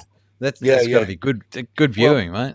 The koi cam Yeah, the people are kind of bugging me. Koi cam. People are kind of bugging me from the channel, the diehard people, the good people, that they want me to live stream from the house blessing thing. Awesome. And I haven't decided whether to do it or not. But it's kind of like a dual purpose because the people really want to see it. And if I do put up something like that, I didn't give anybody enough notice, or my wife didn't give me enough notice to expect anybody to show up at my wedding thing. So my family's definitely not going to be able to make it there in the United States. Yeah. So there's a dual purpose. Sure. Everybody will be able to watch it that wants to, and my family can also look in on it if they want to too. So I might do it. I don't know. The house blessing, is that like where there's a monk that comes and then he puts like markings? Okay. Did you get that done to your car, by the way? What's that? Did you get that done to your car? And my wife had it done to the truck, but my wife, my in-laws. Can you see the things they tie around your? Yeah, I love those, dude. From Temple, absolutely. She did it to my in-laws. Did it for my Forza, did it for my Scoopy bike, for my Click bike, and then when I got home from the motorcycle run, the 10-day, 12-day thing that I went on, they tied this on. Made me come in because I was still alive, and I made it. So. That's cool, man. That's really cool. I did that a couple. I mean, we haven't traveled in a while, so haven't done that. Last temple we went to, we got attacked by monkeys. So that happens. That happens. I saw that. It can, because that was crazy, wasn't it? Yeah, absolutely. Now, what were you talking about? I heard you talking to Dana earlier that are you guys going to do a wedding ceremony in the Philippines? Did I get that correct? Yes, correct. So we're going to go over there. So in January, the Philippines acknowledges the fact that we're really married. Like, I guess it took them 6 months after we gave them the documentation here at the Philippine Embassy, and then it goes over to the DFA, the Department of Foreign Affairs, and then they give it to the PSA. I can't remember what that stands for. But once the PSA gets it, then we actually have to log into their website effectively and get a piece of paper that says we're married. That then allows me to actually go to the Philippines with her. Nice. So we have to get married to go get married. And so then we're going to go over there probably like end of February, maybe. And then have a big ceremony at the farm. And cool. It's going to be pretty cool. Nice. I guess there's 3 pigs, 1 cow, and only 3 lechon? Come on. Is that the breakfast, lunch, and dinner? Is that the names of the pigs? Breakfast, lunch, and dinner. I guess this is going to be like a 3-day. It's going to be a 3-day extravaganza.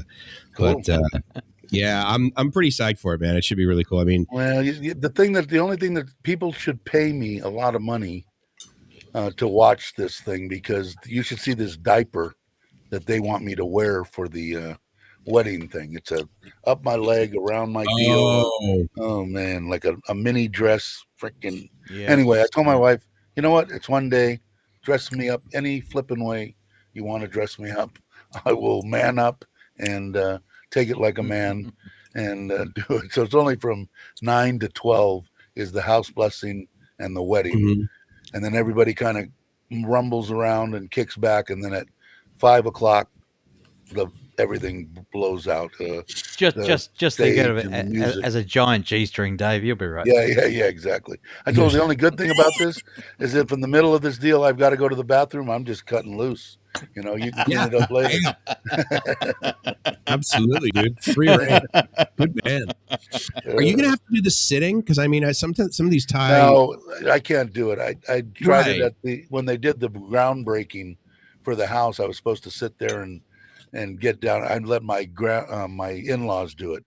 They were all excited to do it anyway. They thought the whole family never thought they'd get a new house. So they're all excited to move in, So, and it's kind of cool. I am too. Their exciting makes me move around a little bit. But no, I won't be able to sit. They'll get me a chair or something. I don't know. But I can. If I get down, I'll never get back up. That'll be the end of the day. They'll roll me around and it's over, so, but it should be fun. It'll be a good time. There's going to be about 200, 250 people, I think there. So it'll be fun. And she just got through doing that.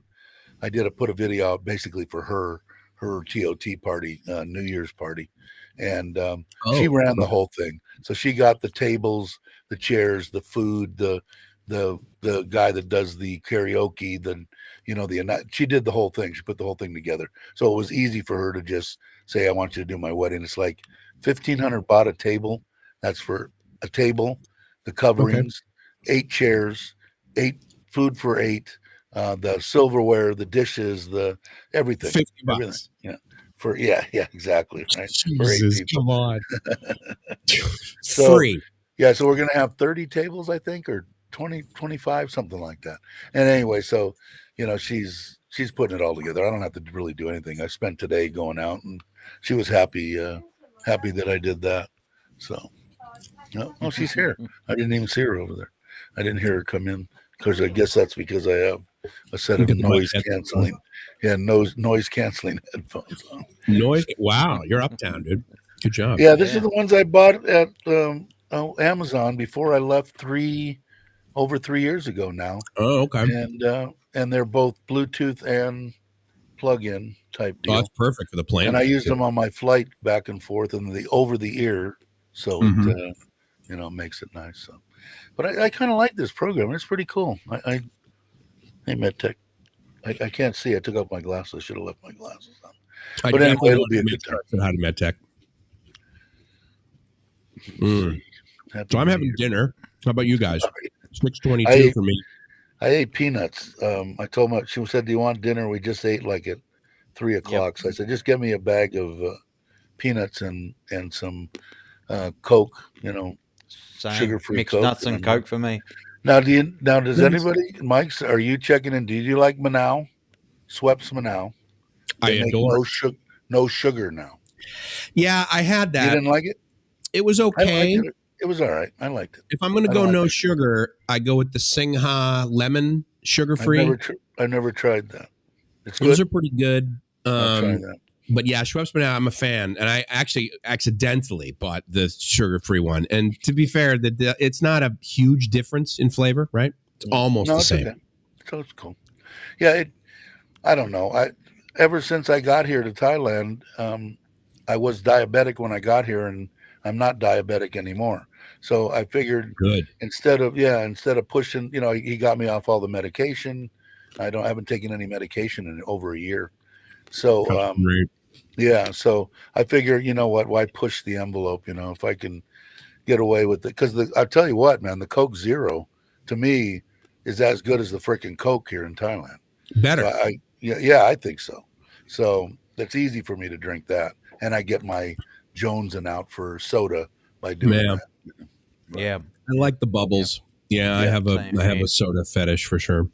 Yeah, I do too. I already ate my peanuts.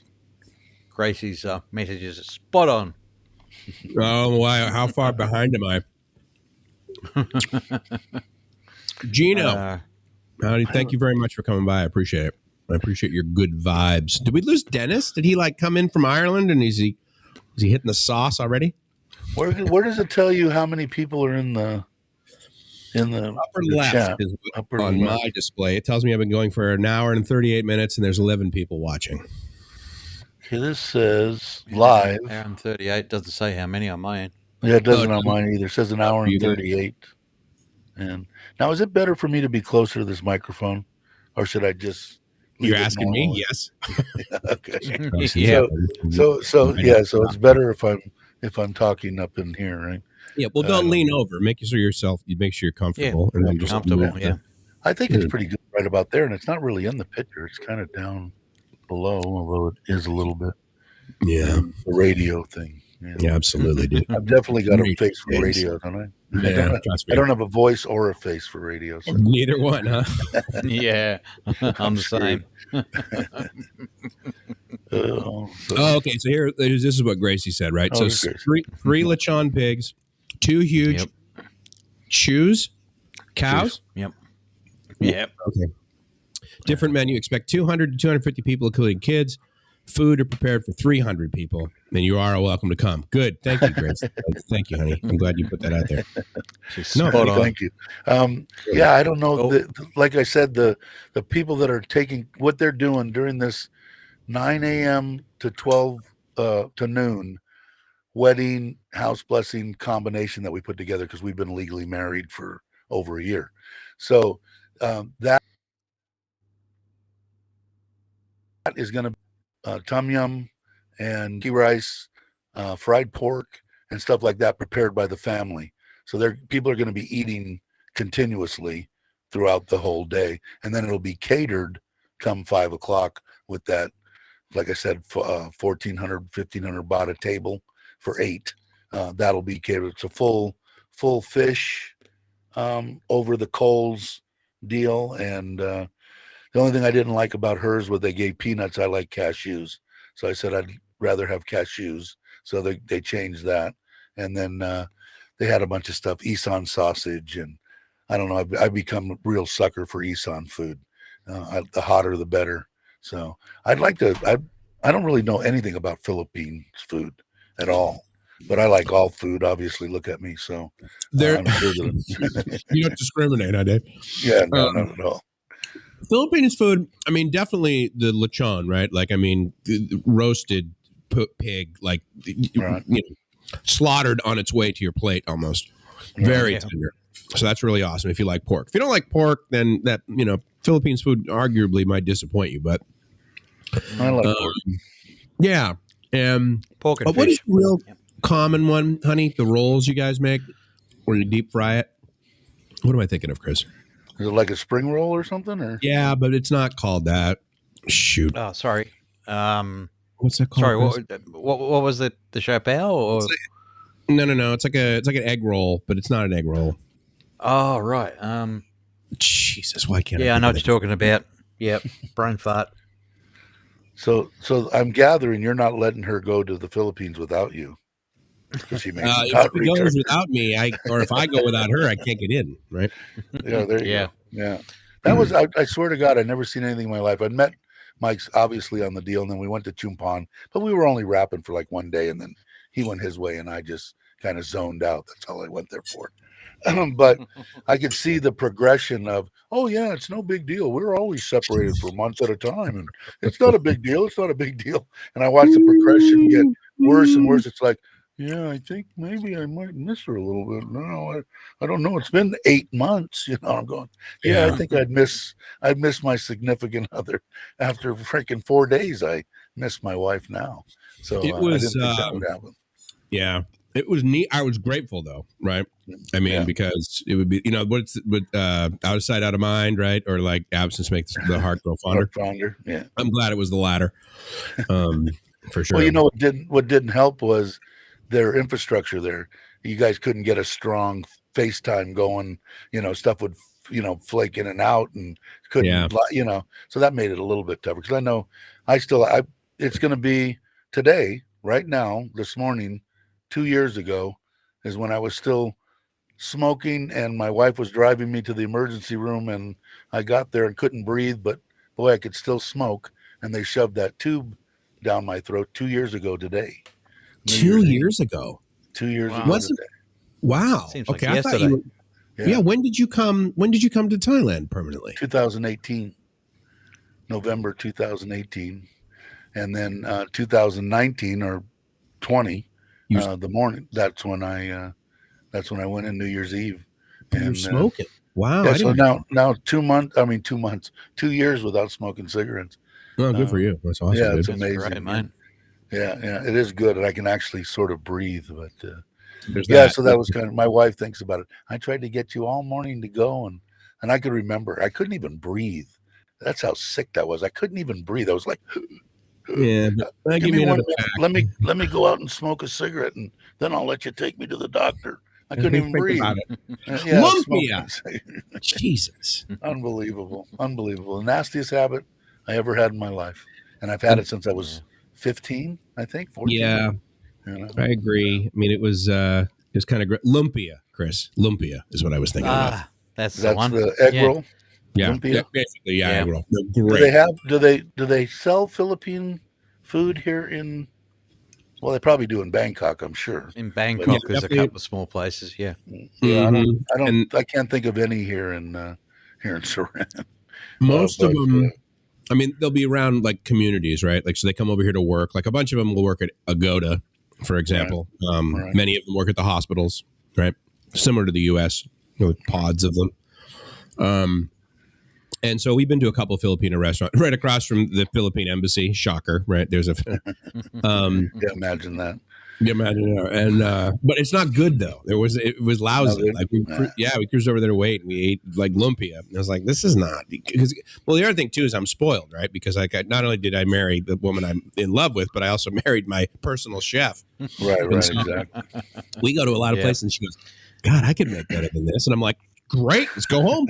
Because I mean, right? So today, watch me spill this all over my keyboard, but so salad with corn, and it's not like it's corn out of the can. Like she boiled the corn and then took it off the cob. Yeah, perfect. And then apples and tomatoes, and of course, all of this we bought down the street for $7. Right. It is amazing. People keep on the same questions, regardless. How much does it cost to live in Thailand? Yeah, it's all relative, man. All relative, yeah. Yeah. If you're a single guy and you're 93 years old and you just want to sit in a room and die, you could live for like $700. It just all depends. Would I do it? I have a hard time doing it on $3,000. So not a hard time. It's an easy time on $3,000. I would say if somebody told me that. I'm at about 2.5. I was going to say 2,500 seems like a magic number that I always come up with, no matter how penciled out I do it. That's about what it comes out to be. And that's what I spend. It's not what I budget. Right? What is that, Chris? What are you eating? Is that a shark? That's for Gracie's question. Walnut. Got it. Okay. Oh, walnut. There you go. Yes, Dennis. I thought you were hitting the sauce. That's an inside joke that he and I have. Absolutely. My buddy Jamie just actually said hello and Happy New Year. I'm going to send him the link because. Hold on 1 second. Hey, Noy, will you fill up my glass and hand it to me? Thank you. What are you doing? Did you order dinner? No. Mom make something or no? What do you want to eat? No, I had my peanuts. I want to show you this one. What are you showing me? I put this have your name and my name and it. Oh, this is for the wedding? Yeah. Oh, okay. Okay. We have many. Baby, you need to pour Coke in this. Huh? You need to put something in this. True. Where? Mm-hmm. Oh, you poured it. Okay, thank you. I think this is perfect, baby. No. Sorry, guys. Oh, you already do.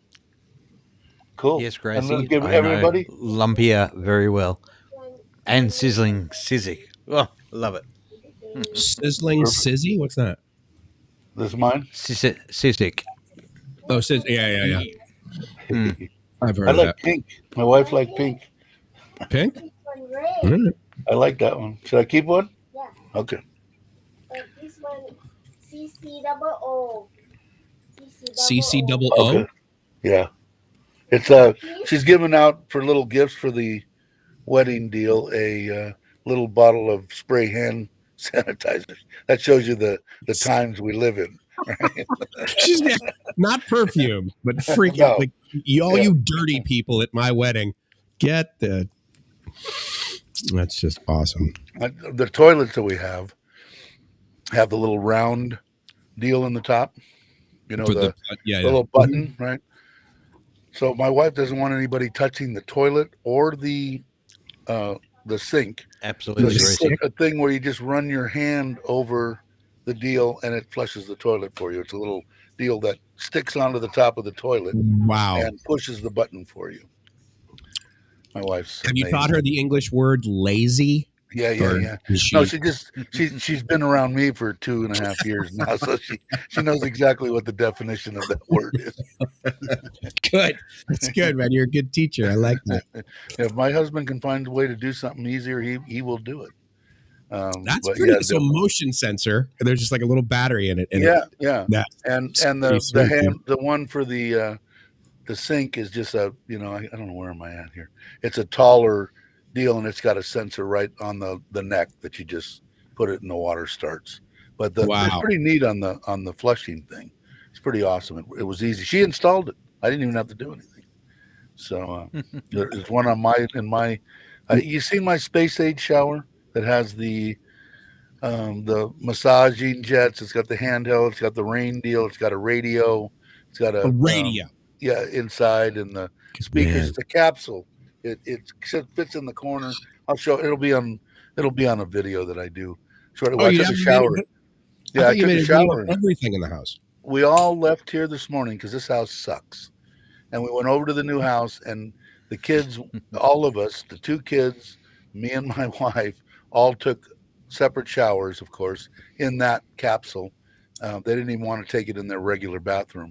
They wanted to go in there so they could play the music and get the massage thing. So it's pretty cool. But I think did I tell you about what it was on that one? When I went into Taiwazadu, was it Taiwazadu? Yeah, Taiwazadu. They had this capsule sitting there, and it said 60,000 baht or something like that on sale for 49,000 or something. So my wife looked at it, go, "Isn't this neat? Look at this, look at this." And I'm going, "Yeah, but it's too much money. I don't, we'll stick one on the wall just like everybody else here in Thailand." And so the guy comes over, sees us, catches our.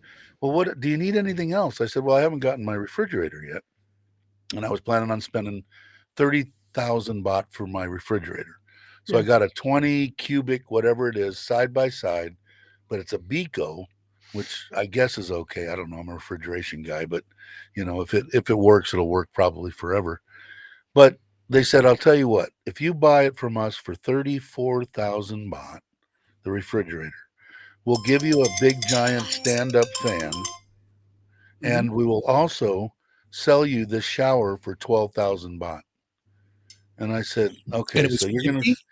Yeah, it was 65 originally. Jesus, but it'd been in the store for over a year. They couldn't sell it, So I said, "Okay, so now why would I spend 4,000 more for this refrigerator? I think I can get one for 30." He said, "Well, but what we're going to throw in is a lifetime warranty on the refrigerator."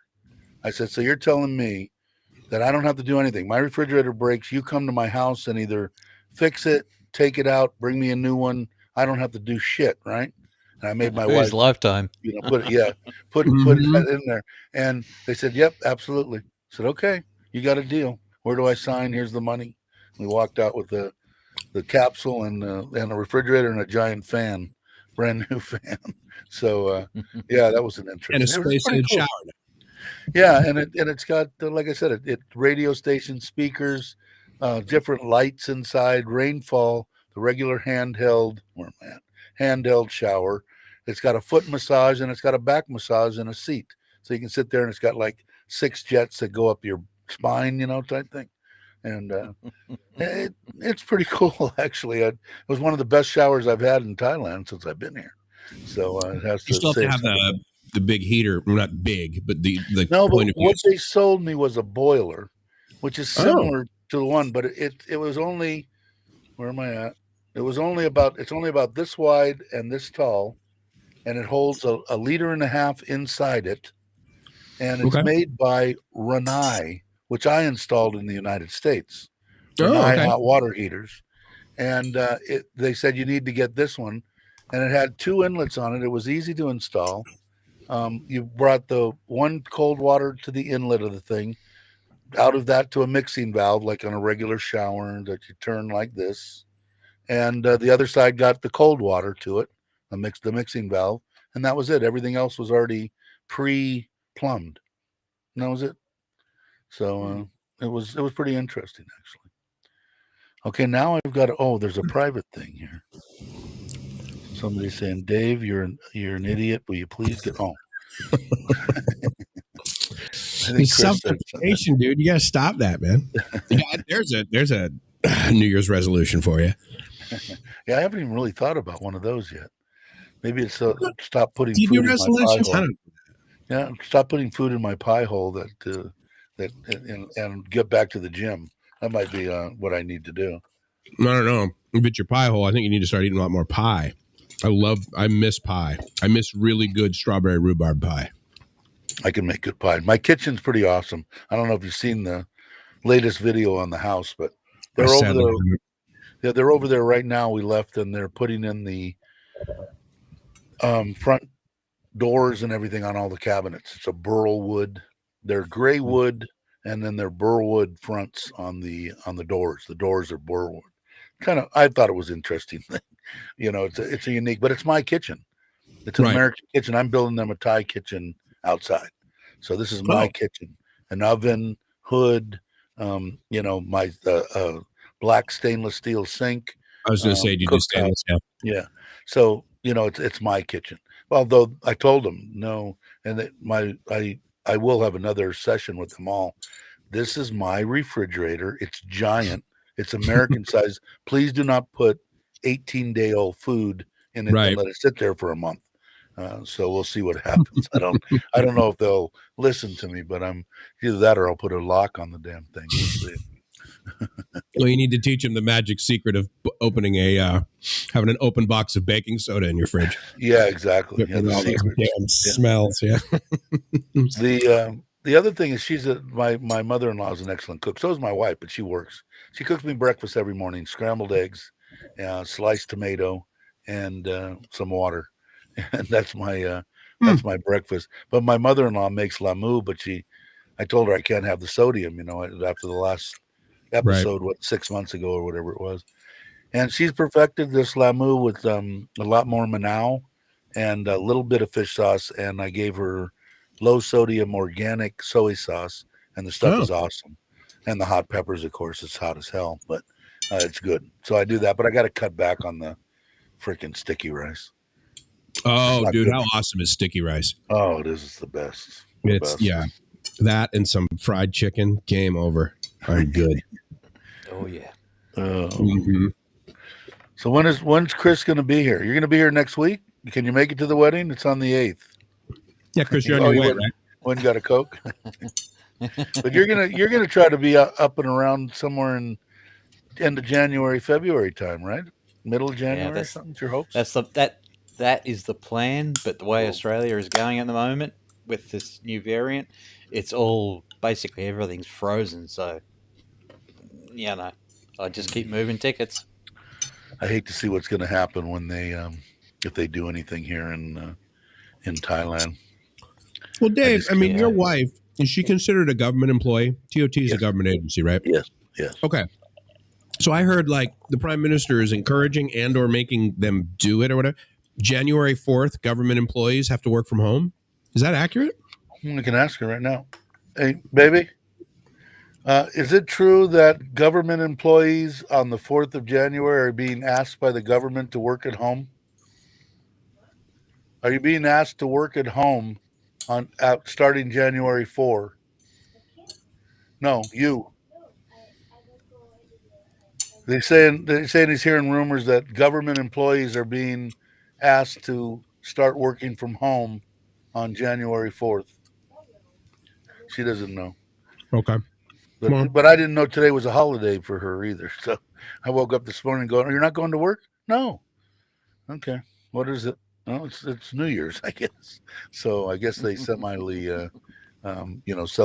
that. I think the 3rd is also a holiday. I know that in our elevator here in the condos, right? They all, they post notices and stuff, and they'll always say, "Hey, listen, these are holidays, and so be quiet." And it's a holiday, but nobody can work. So if you need any work done in your condo, they can't work, and it's till the 3rd. So I guess the 3rd is a holiday too, which I thought was. Well, the kids, they were supposed to. I wanted them to be involved in moving. I wanted it to be a family thing. We all pack up our stuff. We move into the new house, and we toast our glasses, woohoo, and then they can go back to Bangkok. Well, they were supposed to go back on the 2nd, and now my wife just informed me that the school said, no, we want to take a break, and we want people to kind of self-quarantine and make sure that you're safe and not ill or whatever. We'll see on the 10th. So they're going to be able to stay here all the way through the wedding. And actually, the oldest is going to do her traditional Thai dance and 5 of her friends from Bangkok are going to come and dance also. So it ought to be interesting. Yeah, it is. It's pretty cool. So the thing that I heard, in addition to the government employees working from home, Coca-Cola, baby, love it. I love everything about it. Coke Zero, Gracie. Is that the schools, they may have the kids starting to learn remotely again, doing school online. And I'm like, well, it seems like they did that. Well, the day before the lockdown in Bangkok, after the second whatever wave or whatever it was, we got immediately on the phone with the kids, and my wife ordered tickets on the whatever it was, and 9 o'clock the night before it was supposed to, which they did, lock it down. They were back. They were on their way back to Surin. So they'd been here. They just went back to Bangkok a couple of weeks ago or something for a couple of weeks. So I wouldn't be surprised, and if they do, I'll probably be one. But it's a private school, so I don't know if that's different from government schools or whatever. But they seem to follow suit with that. Although they did give the youngest daughter the Pfizer, 2 shots of the Pfizer. Yeah. And my wife had, because she was a government employee, her and the 18-year-old got Sinovac or whatever the hell that Chinese useless thing I was. was going to say, that's too bad. But I had Moderna. I had paid for Moderna. She got me Pfizer for free. We had paid for 4 shots of Moderna, and you can transfer those. So I transferred. My wife and daughter both got the whatever, the 3rd booster or whatever of Moderna about 2 weeks ago, 2 or 3 weeks ago, before they went back. But it would be nice. I mean, I like having them here. They like being here, but they also, their friends are all in Bangkok and stuff too. So they're classmates. We have a apartment there, and that's where her mother goes. But now the 18-year-old is going to whatever it is, college. I don't know what it's called, the college, I guess. And so we talked her mother into letting. I think they're old enough. She's old enough. Her sister's 16, that they can go ahead and stay there by themselves. So we'll see. That's pretty cool. Mark, thanks a lot for coming by, man. Appreciate it. See, how many people are here? I still can't. 10. 10. Oh, that's cool. 10 people are watching. Yeah, I mean, it's it's now 7 a.m. on the East Coast back home. And let's see, Mariano is in transit, but he'll be in Berlin eventually. Hey, Mark. That's Mark, isn't it? Mark in Rayon. Mark in Thailand. Yeah, right. Hey, Mark, 21:48 in Brisbane. 48.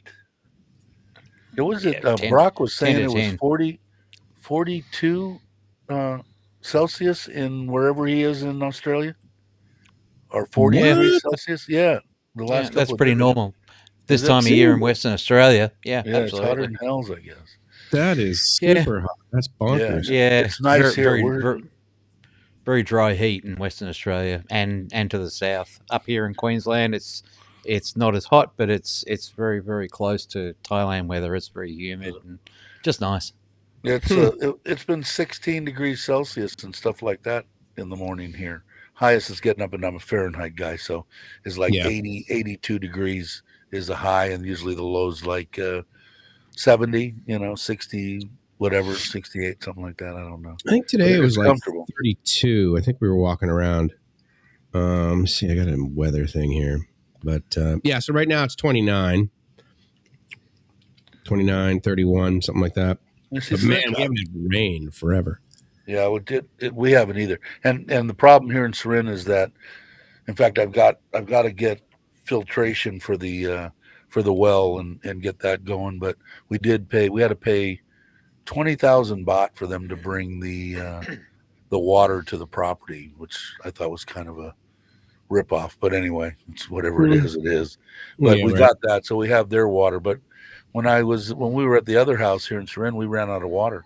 I was paying 500 baht for truckloads of water 2 times a week, for a month. So, so that's why I got that. That's why I drilled that well. But I need some heavy duty filtration for it. So Yeah, you do for sure. Yeah. Well, and then that'll be because we had well water when we were at the places in Samui, and of course there's signs, hey, it's well water, you probably shouldn't drink it. But I was using it for ice cubes and making coffee, and it was fine. It was Yeah, it just depends. This stuff has a lot of iron in it, a lot of minerals.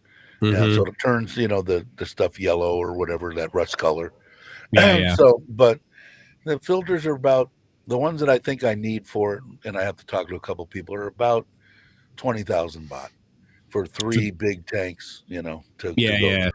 And then would you probably replace them like once a year? Yeah, I would think so. And I've got 2 1,000 liter tanks. I've got to reconfigure the way they are because my backyard's so tight. I'm like down to square inches fitting everything, the pond, the pool, the deck area, everything. It's like it's there's no room. But so I've got 2 pumps, I've got everything's doubled up. So in case something happens, I've got freaking water.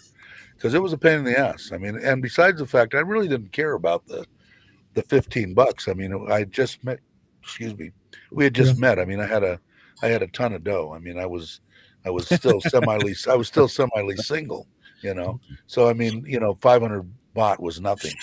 Yeah. But it was like, oh yeah, we can bring it. Can we bring it next Tuesday?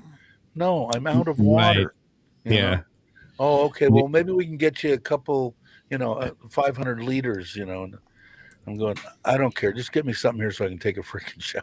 Yeah, I take a shower. I don't care. So I don't want to experience that again. So we'll see. I hear you. Daniel, thank you so much for coming by. Aloha. Yeah, Daniel, he's over. That's great, man. We get some U.S. guys coming in here. This is totally excellent. Okay, so Andy says it's 10:50 in Australia, but what time zone of Australia is that? That's daylight saving time. That's an hour ahead from where I am.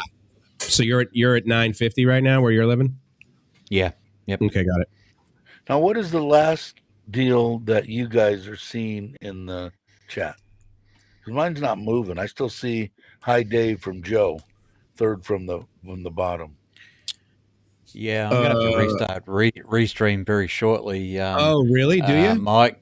Yeah, because Dave and yourself are both frozen, and really, I'm also watching it on YouTube on one of the other machines, and it's about 10 seconds behind, but everything's moving fine. So restream is just having a little bit of a hiccup. So I'll disappear just for a second. I'll reload. All right, fair enough. That's fine. Yeah. And I'll pretend like I know what he's talking about. Yeah, sure, no problem, Chris. Yeah, just take care of it, will you? Yeah. Just reload. Just reload. I got a clue. Don't not have a clue. Yeah. So the last chat we got there on YouTube is from Mark, but yeah. See, I don't see Mark's at all. Mine isn't scrolling. I still, like I said, see when Joe said hi to me half hour ago or something. Mark's a good guy. All you had to do was refresh, right? Okay, that's better. No, everybody stopped moving again. That's all right. I just moved the video around. You should be okay now. Every time I move around, it apparently you said it freezes, right? Yeah, and goes all choppy. Yeah, weird. It's okay now, though. Oh, Trip is in here too. I didn't see her. Hi, Trip. Or Joe was saying hi to her. Nah, it must be just bandwidth, Mike. Because YouTube's flowing, but Restream is choking at my end. I can see myself moving, but Dave and yourself are frozen. Okay, I'm moving my head right now. What about now? I was like pretty, I'm pretty stationary for the most part. So. Yeah, I am too. Want me to bob? Can you see the seconds clicking on? Yeah, the seconds clicking spot on. It's just the video feeds. It's really weird. Interesting. And yet YouTube's spot on. So go figure. It's 10 seconds behind, but it's working. Right. That's the way mine on StreamYard is too, right? It's like 10 or 15 seconds. Yeah, it'll always be delayed, of course, a little bit. Yeah. What does Mark say down here? He's currently sitting down for dinner. Have a fantastic. Thank you so much, Mark. Yeah, definitely. Thanks, come on Mark. back by after dinner. I just had some amazing dinner. Thank you, Mark. Mark's a good guy.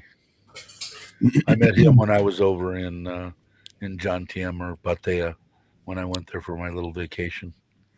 Oh, not for the road trip? No, when I want to say a month and a half ago, the whole family, we went down there for 7 days, me, the wife, and the 2 kids, and we stayed at a hotel right on the beach in Pattaya. That's right. Yeah, I remember those photos. And I ended up meeting up with Mark and Tom and Thailand Digital Nomad and a couple other guys. And Andy's coming soon too now. Not frozen my end, he says. Andy says. No, YouTube's fine. It's just Restream, which everybody else can't see. So it's kind of weird. Frustrating for us, but yeah. I just don't see the chat. Yeah, I just don't see the chat. So yeah, I got the chat, but the video's frozen. We should have make up its mind. That'd be nice. See, look at that. Look at what we going on here. That's pigeon cam. You're not seeing a whole lot of pigeons. I guess I should probably take the damn camera from outdoors. And I can't see a whole lot of the pool. Yeah, maybe I'll do that. Now, how do I do something like that if I do decide to do a live stream? How do I set up a secondary camera like overlooking the whole, like your pigeon cam? How do I do that? So you don't have to tell me now, but no. I mean, because you use StreamYard, right? So probably the easiest thing for you, because this right now, like where I am and all of this stuff, this is coming from OBS, and OBS is not simple. It's it's powerful, and it's got a couple features, but if you're not used to it, it'd be kind of weird at first. You can figure it out though. But with StreamYard, the short answer is like, you know how you bring up the browser and you have StreamYard? Right. You effectively just bring up 2 browsers. Right? So like, and then in the second one, it would be like on a second computer, for example, and then you would go in like you did here, and you know how you changed your camera? Okay. Yeah. So you would change the camera to like pigeon cam, and that would be connected, and so honestly, because of what I know you have, I would say you could do it with your GoPro 9 using the GoPro app on your phone. Okay. Or you could take the GoPro and you can physically plug it into your laptop. There's an app that GoPro has, and if you physically connect it, you can use that as a second camera. So that's how you would do it. Yeah. And it would be kind of neat. And Maybe you can get the audio and video. Well, see what I told the guys that are the mods on the channel. I said, if I end up doing this and you guys want to, I guess there's a way I can shut off the chat, because my worry was that if a bunch of trolls come in and I'm not there, they can just run amok, right? So you'd have to shut it off. Yeah, but I want the people to talk. Look at David's diaper. What an idiot. I want people to have a good time talking while this is taking place.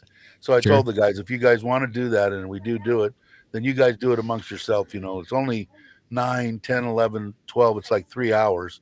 So if you get 3 mods and you each want to take an hour and, and do it, you can do it. And they're willing, I think, to do that. They actually want to watch. I don't know why. I think they'll laugh at me. Look at the guy in the diaper. Look at the Santa Claus in the diaper. Oh, it's interesting, dude. It's great. We love the show, Dave.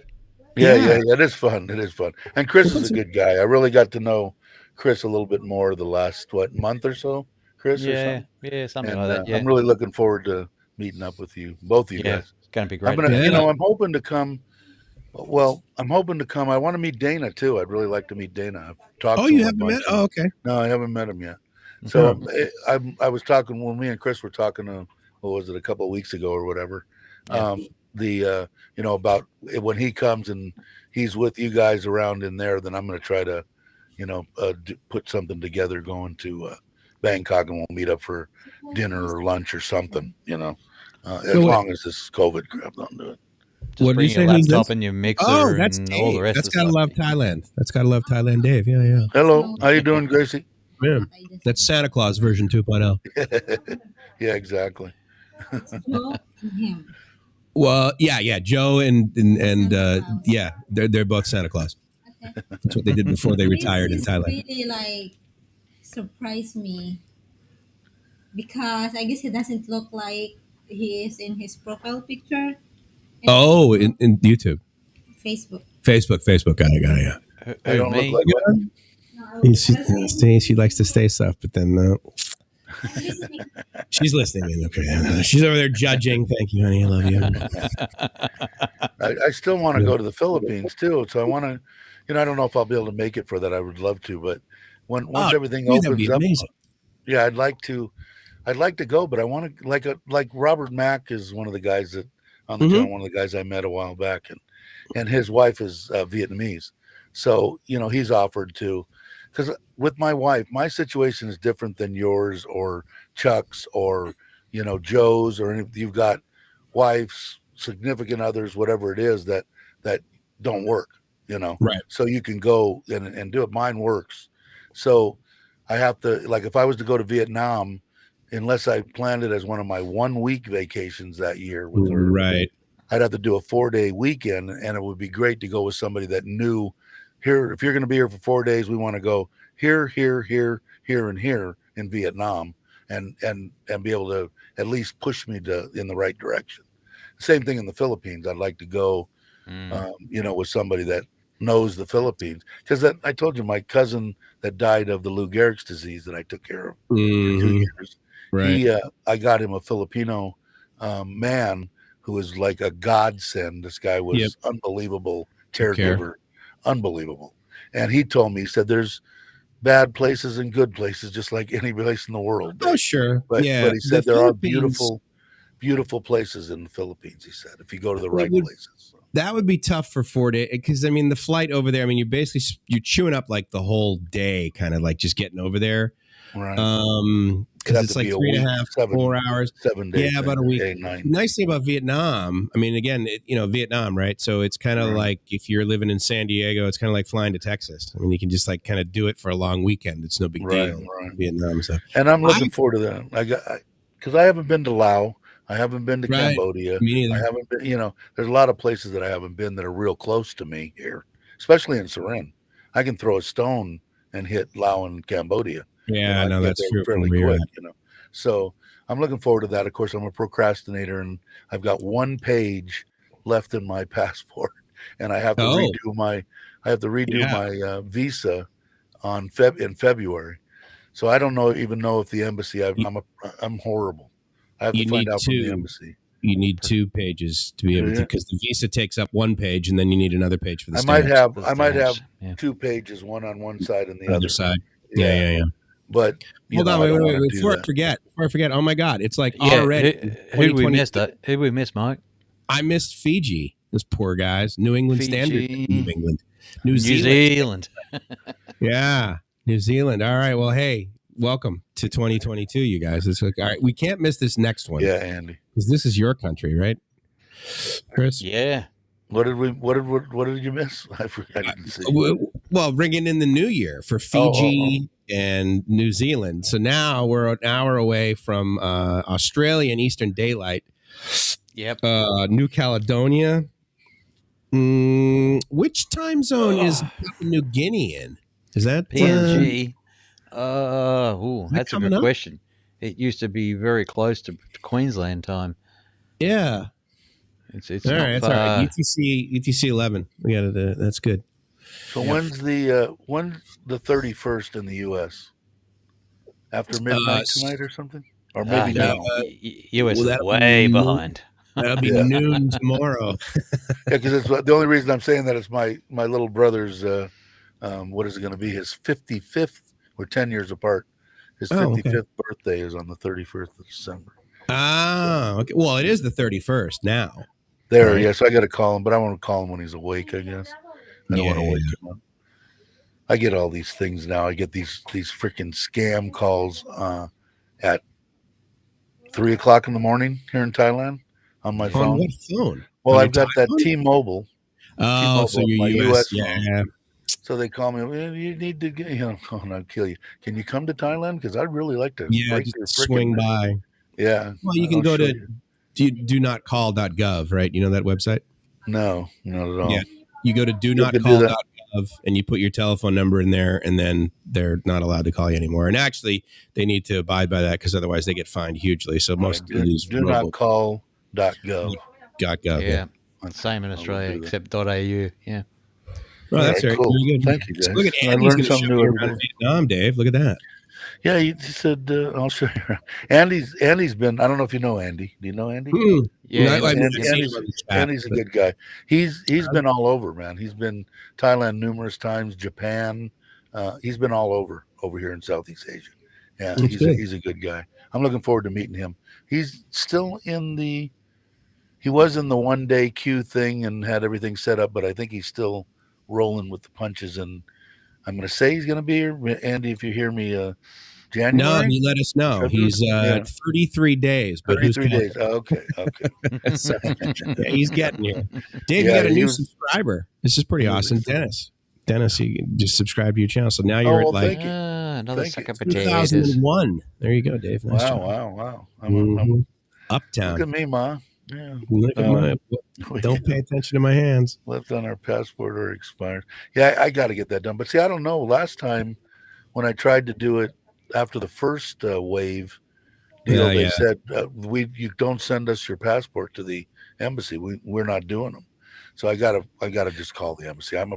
Like I said, I'm horribly at procrastinating. Do I you have gotta more do it. than 6 months left on it though? Oh yeah, it's not up until 25 or something Okay. like that. All right. Well, that's good. Yeah. Yeah. And, I mean, and I it's guess now they forever. don't even give you the little ones now. No matter what you ask for, you get the big, thick Yeah, one, yeah. no matter what. Which is smart. I mean, Yeah, I think so. But yeah, that would be good. I got to do it because it would be stupid if I should be doing it right now because it would be stupid for me to get a go ahead and have them put my new visa in the old one, then send the old one off and then have them rip it out, send me the new one, then have to go back to immigration and have them put it in my new passport. So Yeah, they won't rip it out. They'll just give you a new one. Yeah, but I know what you mean. I know what you mean figuratively. Yeah, I think Chuck went and did a video on it as far as mailing it in. And my friend that actually introduced me to my wife in Udon, he did what they said, mailed in what they asked for, and lo and behold, he got it back too. But I think Chuck's was like a month and a half, 2 months or something stupid. It was a ridiculously long time. My friend got his back quick. I'm on a new passport since I moved here. My passport, the one that I came over, because I had what's called the second valid passport. So basically you get 2 U.S. passports. And the reason you do that is so that you can send one away and have a visa put in it or that sort of thing. And then you can currently have one. So like actually I did that. Like I was traveling in Mexico on my second valid passport, and my main passport I was sending to the embassy in Washington, D.C. for Vietnam to get my Vietnam visa put in that. And so you still need a passport to travel, right? So I came over here, and at the time I was getting my second valid passport. I was getting the Thai visa sticker put in that. Right. So that's in my old one. But ever since then, I just have my current passport, but there's no visa sticker in it. It's just like the new stamps. I had to have it transferred, and they basically just like do like stamps. That's what they did to mine too. They just stamped. I'm on an O visa. Right. But now, you got dual citizenship, right? Correct? Yeah, Canada. Yeah. Yeah. Now, did Gracie get that also, or no? No, actually, and it's kind of a pain in the ass for her to get it, much like getting, I mean, again, if we were living over there, right, it wouldn't be that bad. Like, I mean, if we all of a sudden go to the U.S. and then I'm like, okay, well, she's my mom. So that wouldn't be so bad. Right. But actually, once her daughter, I don't know if I'll do this because the timing might not be. In other words, by the time I would get to legally adopt her, she may be friggin' 18 already. So it's like, right. But the point is that if she is my daughter, within 6 months, she can be a Canadian citizen. That is huge. My mom came about this close. She got so frustrated when she was in Italy. She was like this far away from getting her dual citizenship. And she said the same thing to me. She didn't do it. That once she got it, I could get it within months. After she did, I could get it. And I really wanted it. But my mom's an Italian old lady, and she was pissed. So she told them all to go shove it. Well, for Eurice, I mean, the delta in opportunity between a Philippine passport and a Canadian one is, significant, right, as far as travel goes. Right. And so anyway, I want to try and get her that as, well, I mean, you want to get your kids, right, the best they can. I mean, I want to buy her a boat and a pony, too. But, well, I told the kids here, too, I said, I've got family in the studios, stuff like that. And one of them wants the Thai dance. They also make her do makeup, and she's really, she really likes the makeup. My cousin's girlfriend right now is a makeup artist for the studios. So there's a lot of stuff that I could get her into. Like she even told me when I was talking to her, she said even she wants to practice. She said, just let me know, because they send me, this is my cousin's girlfriend, they send me free shit all the time, to use, and I don't use it. I'll give it to her. She can practice with it all, and do it all. So I told them they have a lot of opportunities, but the only problem is you need to speak English. You guys gotta speak English, and I can, because they want to go. They want to, test the waters. My wife, she doesn't, she wants to go and visit. Ooh, in this night, so let's go back to Thailand. But the kids, they would, because they know there's money to be made here, real money, not Thai money. So I told them, so start learning English, and you got a shot, but I thought about that too. Now the one just turned 18, and I was going to do the same thing you were talking about, finding out about adoption. What is the pros for, can they get my Social Security? Can they get this? Can they get that? And I never got into it far enough, and I think it's probably too late now. But the Social Security thing, I would really love to have that end up in Gracie, because I mean, if I'm gonna, at least that's the plan. I will pass away before she does, and when that occurs, I mean, she'd literally get Social Security for the rest of her life. Right. And I'm planning on taking it when I'm 70, because you have to, right? Right. And the curve, if you've ever seen it for Social Security, I mean, the delta between like 67 and a half and 70 is significantly a lot more. And so I don't know. I would take it immediately. I would take it at 30 if they would give it to me, because I don't know. I don't know what's going to happen. But what they told me on Social Security was, yes, your wife can get your Social Security. All you need to do is get your ass to the United States, 10 years, live here for 10 years, and they can have it. I said, oh yeah, that's going to happen. I'll be dead in 10 years. So there's that. Yeah. Yeah. But what I have right now, that I have three sources of income. I haven't got all the paperwork. I could have gotten it right now, and I would start getting it tomorrow. And I'm waiting for, I have to translate my marriage license and some other stuff and get it to them. And what that comes out to be is, it's going to end up, by the time I take a reduction in that, and then I pass away, she takes a reduction, but she's still going to get 2 to 3 times what she makes with the government. So she's set for life. And I'm happy to give that to her. I mean, hell, if I would have never even met her and we were just friends, I would have given it to her. I would have married her just to give it to her. Because why should I let it? Quite a bit. Why should I let it go? Why should I give it to somebody? And she's excited about that, and I am too, because I could go to sleep and not have to worry about anything. No, her, my Thai family, everybody's taken care of well after I'm gone. So yeah, I mean, when I think about it, like, I mean, my parents are 87, and so I mean, we know what the future holds, like it or not. My dad said to me one day, he goes, well, you're going to be an orphan someday. I'm like, okay, I know what you mean by that. But, the point is that in their last few years, I have absolutely the expectation that Gracie and I will live there full time to take care of them, and, who knows, that may, hopefully, if it draws out and they're happy, that's great. If it draws out and they're like on a ventilator, that's friggin' ridiculous. But we may end up being there 10 years. And if that's the case, then that would be awesome. But yeah, dude, it would be awesome. I'm not planning. It's the biggest relief for me, or satisfaction, or just deep breath. Because I know it's taken care of. It's done. Whatever happens, she's, as long as she stays alive, if I was the rest of the family, I'll tell the kids, make sure you take care of your mother. Don't let her walk anywhere. Don't let her. Oh. All right, Andy. Wait, you just said you got, what do you got going on down there, sport? Fireworks started in Andy's suburb. Okay, so hold on. Andy, remind me, he lives East Coast, right? Is it East Coast of Australia? Yeah. What's happening today? Getting ahead of themselves.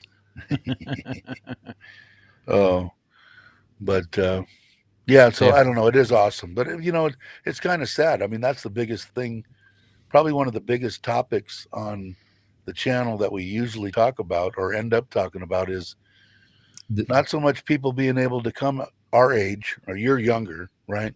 But my age, 55 to 65 retirees type stuff, 50 to 60, that have ailing parents. Here they are, they're getting to the end of their life. And now what do you do with mom and dad? Of course, in the United States, you just kick them off the curb. Say, I'll come see you in a couple of months. We're nasty bastards in the United States. So here they don't believe in any of that. My wife told me, I'll take care of you till you're 100. I'll change your diaper. I'll do whatever it takes. And I said, no, I don't want world, that. I want to live now as long as I can, as long as I'm not a burden, on somebody, Right there with you, dude. So, that's not a problem. Alzheimer's scares the living crap out of me. I don't want. I kid about it a lot, but I saw my aunt go through it and it was nasty. I mean, it's brutal, dude. I mean, it's almost like torture. But I'm telling you, all the guys, I want to say 15 of the close-knit channel people that are on the channel are all experiencing that. They're in their 60s and mom and dad are in their upper 80s and they're sick and they're going through this and that. And what do? Do you walk out on your parents? It's hard to do, man. I mean, no. I was lucky because my mom, she's just now starting to have, she's 89, I think.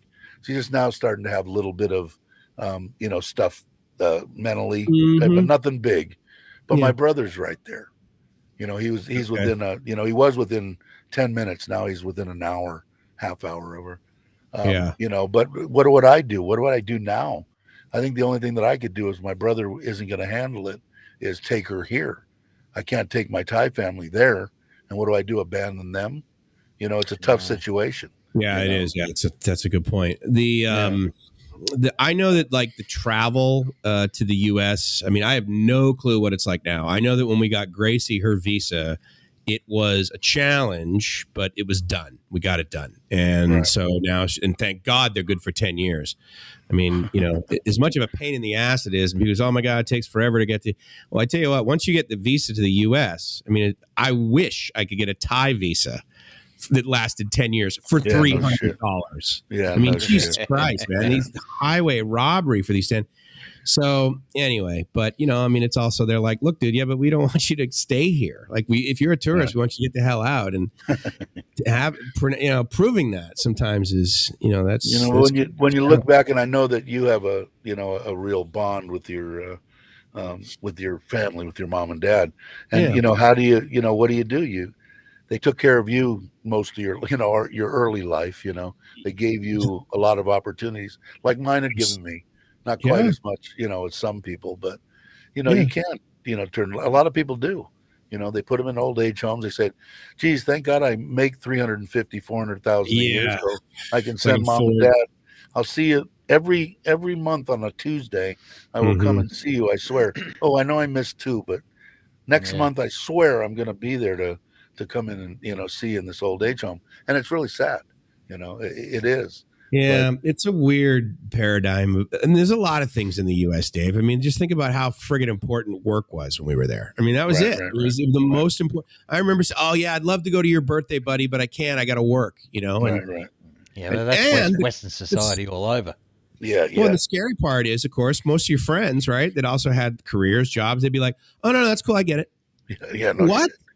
And I look back on things now and I go, okay, when I was growing up, everything was about making money. Didn't matter what it was, what it took, what I needed to do. I wanted a bigger, better house. I wanted a bigger, better car. I wanted and none of that shit matters worth a shit now.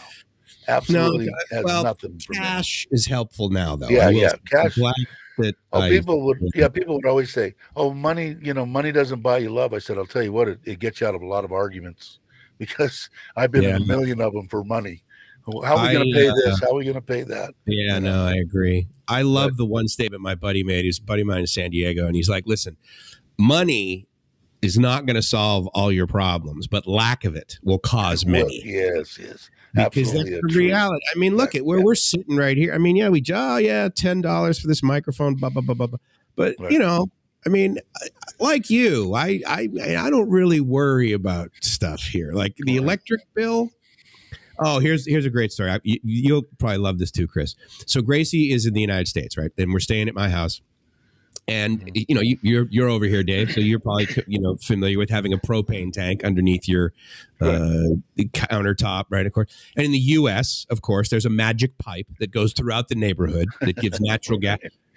So one day we're sitting there, and I said, yeah, I can understand why. I mean, you make pork and stuff, but it's not really, all that tender. Well, it turns out the reason that the pork we were eating, that Gracie was cooking, wasn't tender is because she wasn't letting it cook long enough, because she thought if she did, the gas would run out. And I said, honey, there is literally an unlimited supply of fuel into this house. But it's very interesting, right? Because she was like, well, if the tank runs out and we can't afford it, Yeah. Remember one time we were sitting there, I'm working hard and we got money and everything and all this. And she says, look, if you need to, like, I'll get a job so that we can definitely have some food.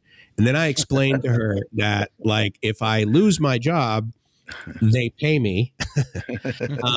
And if we can't eat and I don't have any money, then they give us these things called food stamps. And she's listening to this going, then why are there people that are homeless? And I'm like, indeed, honey. Yeah, exactly. Because there's a lot of social benefit if you just get your friggin' act together. So, and like I said, it isn't. I'm pretty lucky. I mean, I consider myself lucky. I don't have a ton of dough, but I have enough money to last me throughout my lifetime and beyond, and to give a little bit here and there when I do go, and I don't have to worry about it. And my main thing is I want to stay right at where I'm at now, between right around $3,300 US is what I bring in each month, and that'll never change.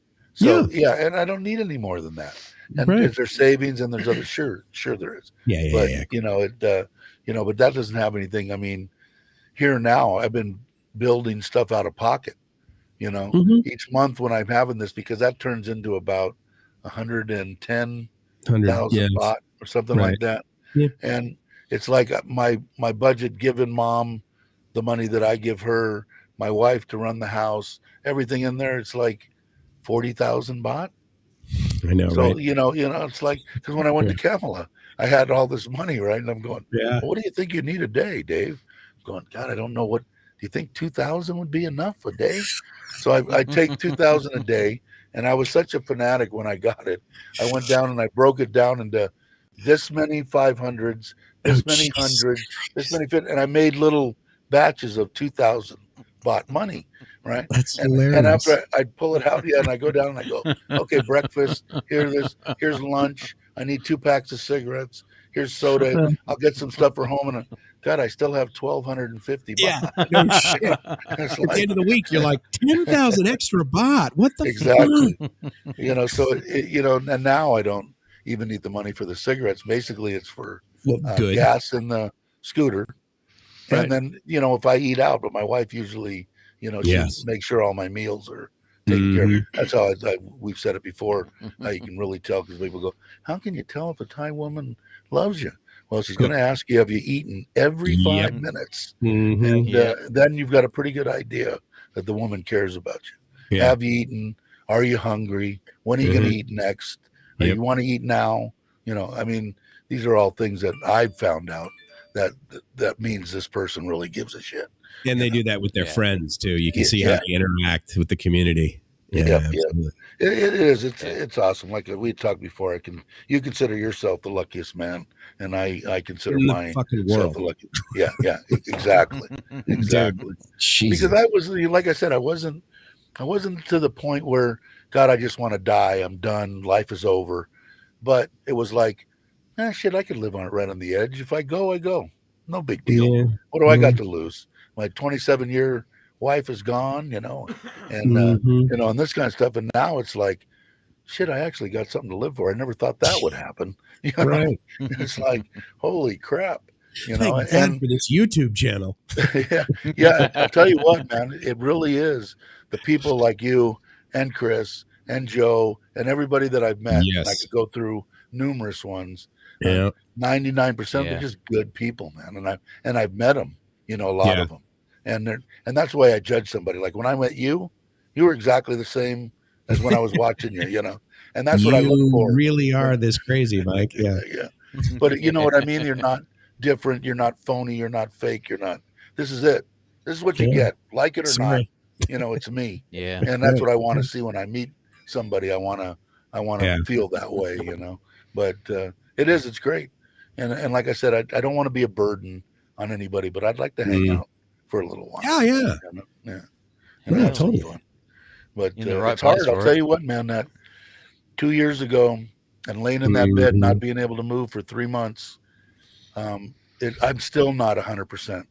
I'm still not even close, I mean, I'm close, but, and being, it didn't help that I was, 6. So I didn't just like spring back and go, look at the spring chicken go.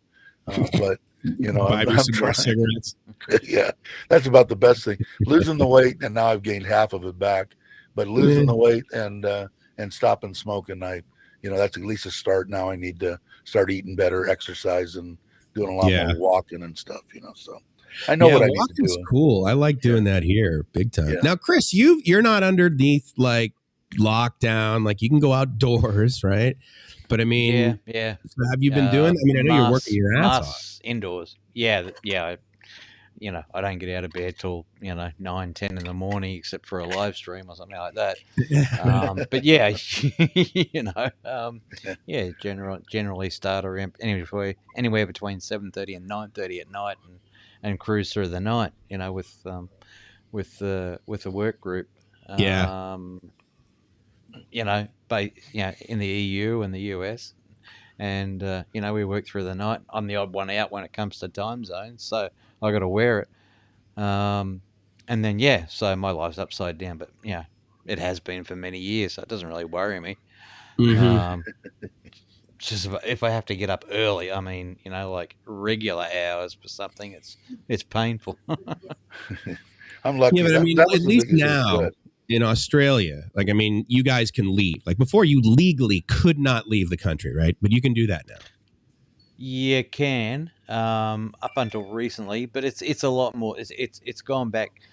Not as difficult, but it's more difficult again with all the amount of flights they've cut back in and out and all that sort of stuff with this Omicron crap. So, well, what Brock told me, he said where he lives, he could leave, but it's going to cost him an extra $3,000 in airfare because he has to fly from wherever he has, and Chris probably knows, to where another place to fly out of.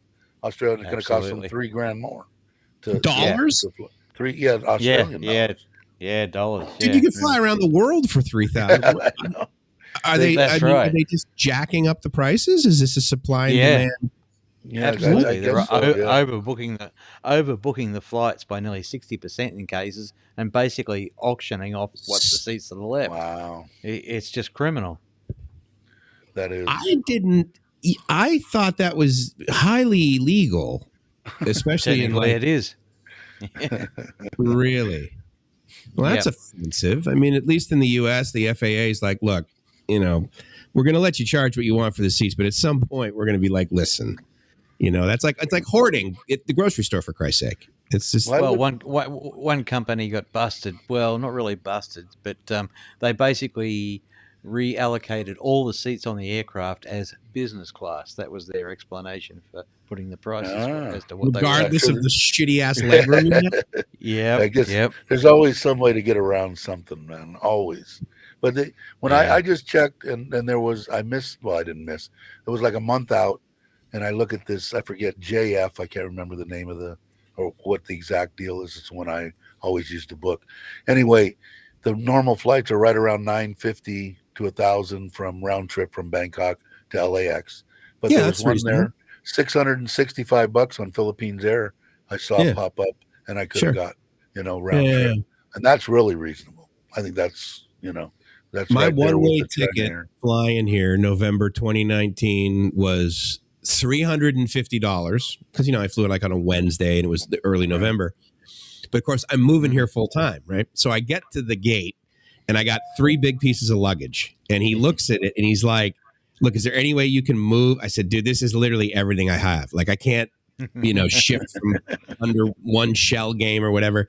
And he's like, he looks at my flight and he sees the price. He's like, I need to charge you $150 for this 3rd bag, And I said, dude, I'm moving to Thailand.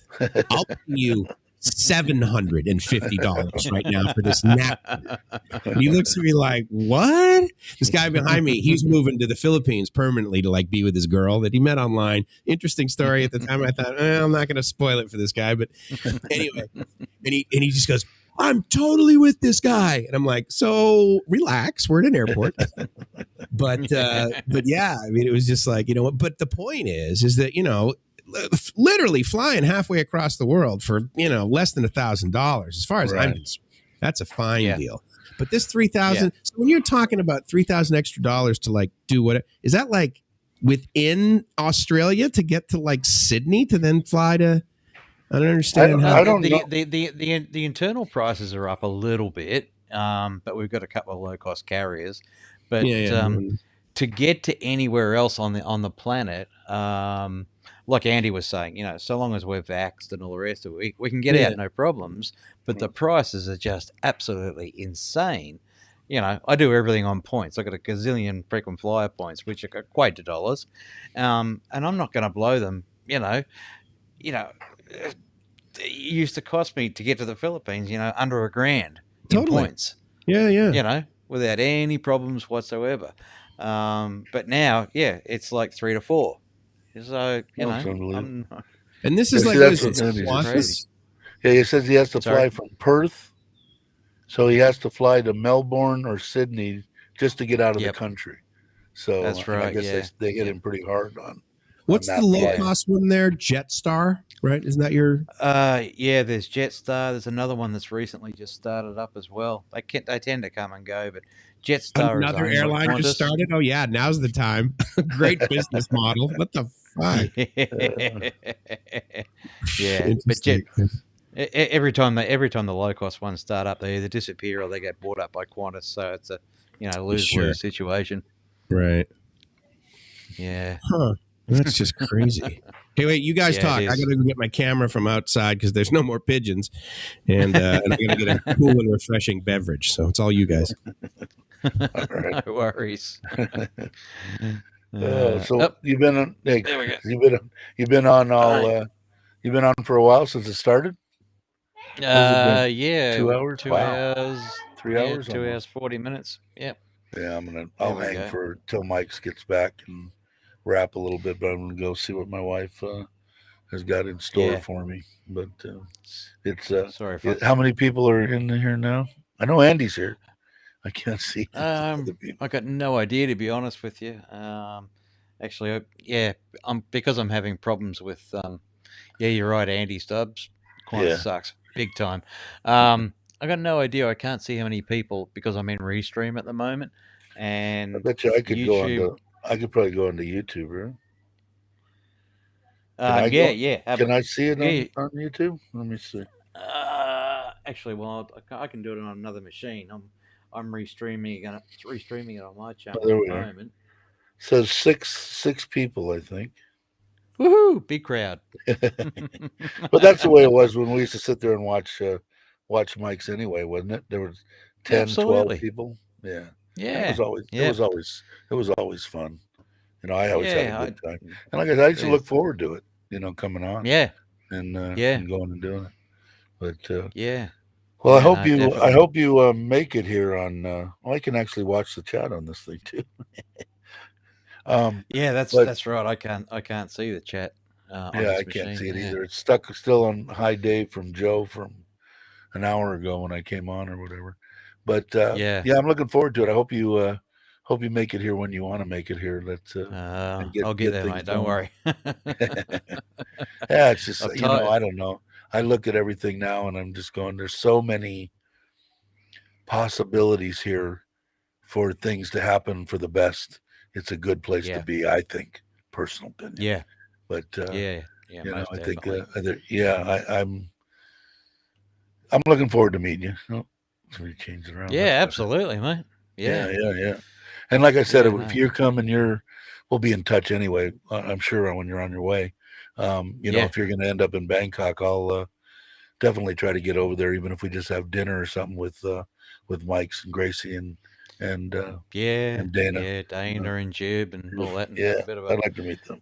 a night out. Yeah, no, absolutely, mate.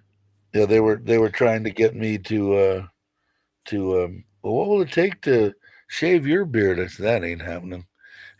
People don't have enough money to get me to shave my beard. It's been on since I was 14. It's been off 4 times. I went over it on the channel. Once when I had knee surgery, when I had the second knee surgery, because they put the mask on, I said, hey, doc, anesthesiologist, can I just shave a Fu Manchu here and you can? He said, yeah, you bet. That'll work. So I did that.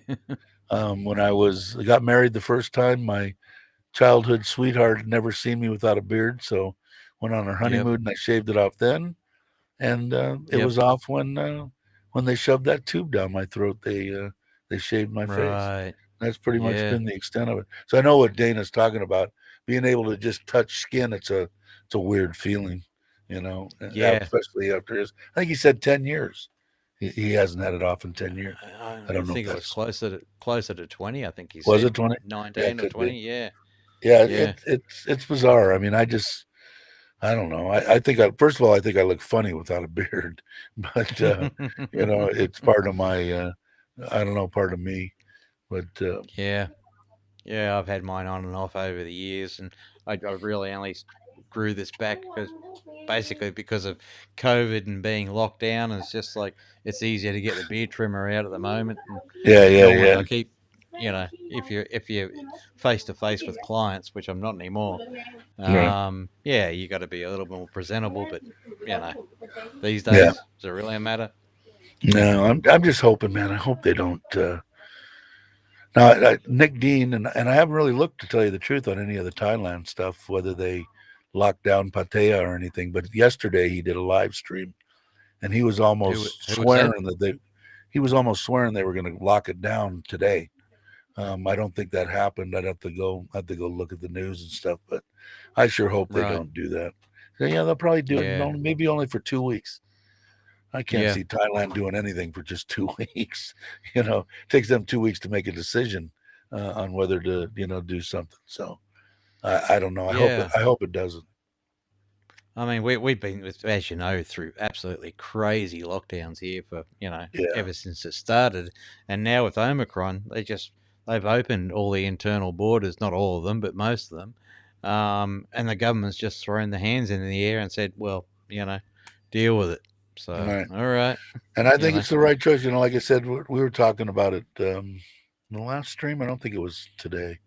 On the last stream, I missed yours today. How the variant is, because I got the reason that I knew kind of what was going on was a couple of people had said these variants as they come in are going to be less symptomatic stuff and less chances of killing you as we get more and more strains. And my cousin's best friend has got it. He said it's like having a cold.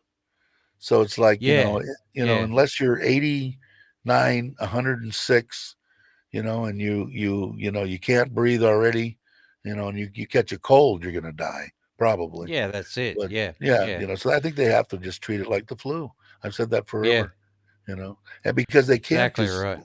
Here in Thailand, I think if you test positive for you, they want to shove you in the hospital or in one of their facilities.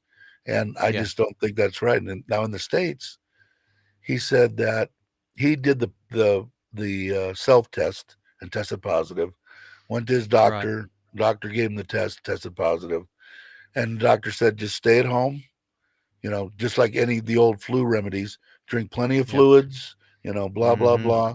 And of course, if you can't breathe or you have any problem, you come right back to the hospital. But otherwise, you spend it in the, in your own home. And then that way it doesn't overload the hospitals. And, if you're just asymptomatic or whatever the case may be, I think they have to treat it like the flu and let it run its course. It's going to be here forever. That's where we're at now. They just basically, they're only just starting to approve the home tests and stuff like that. And really, yeah, all they're doing is keeping all the hospital system at a rate that can cope. And everything else is like, yeah, if you've got this, stay at home, for 7 days, blah blah blah. If you've got family, you all got to stay home. And yeah, it's all changed again. But yeah, you're right. It seems they're saying that it's more virulent but less dangerous. So yeah, exactly. I'm there's hearing not really much difference to a cold or a flu. Yeah, right. Yep. And that's what I hear too. Same thing. And they have to do that because they will. If they've got everybody that has a cold. Forget about the variant or the virus or whatever.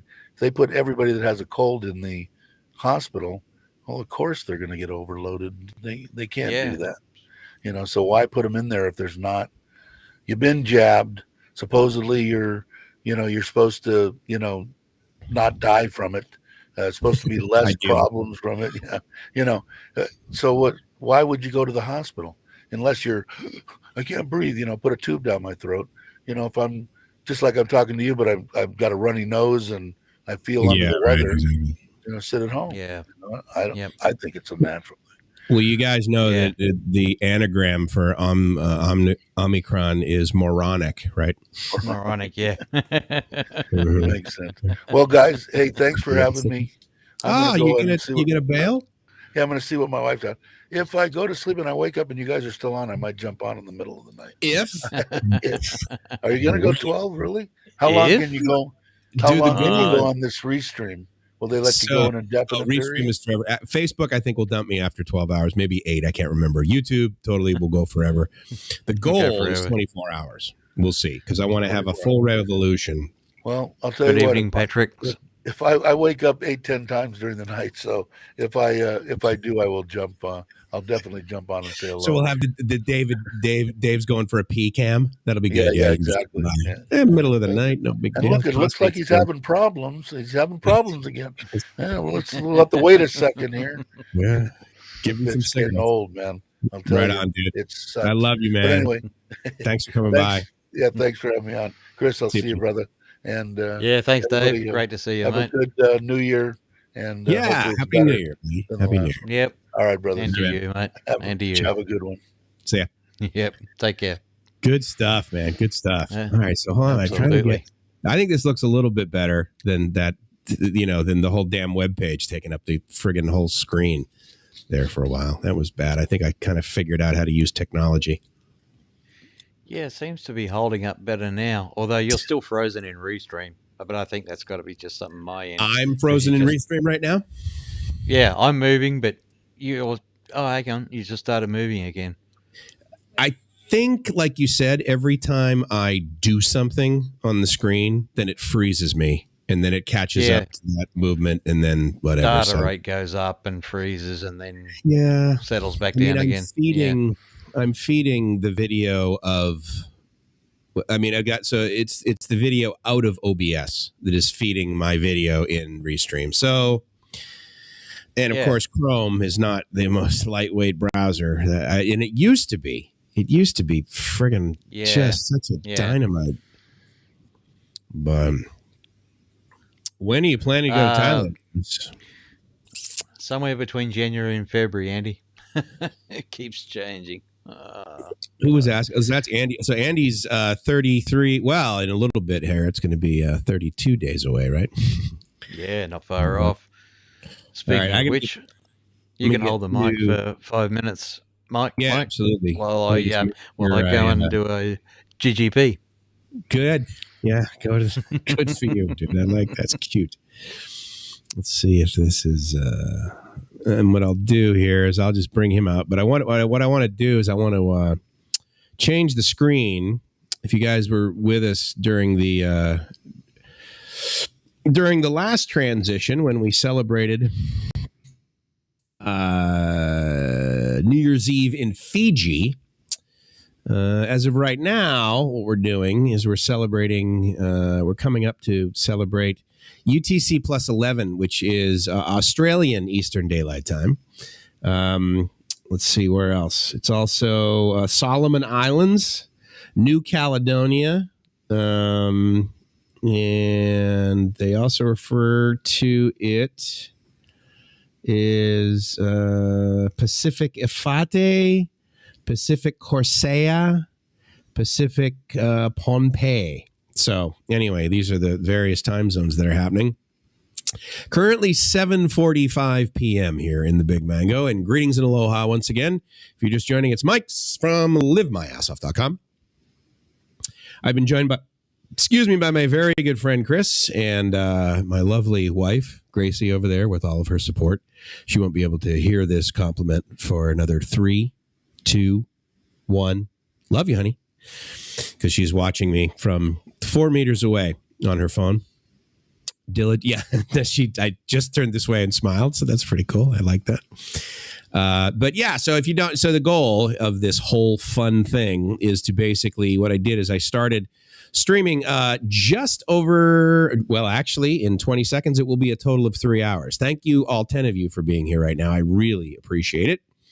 But yeah, at 7:46 p.m. here in Bangkok, it is 14 minutes before midnight and 14 minutes before ringing in the new year.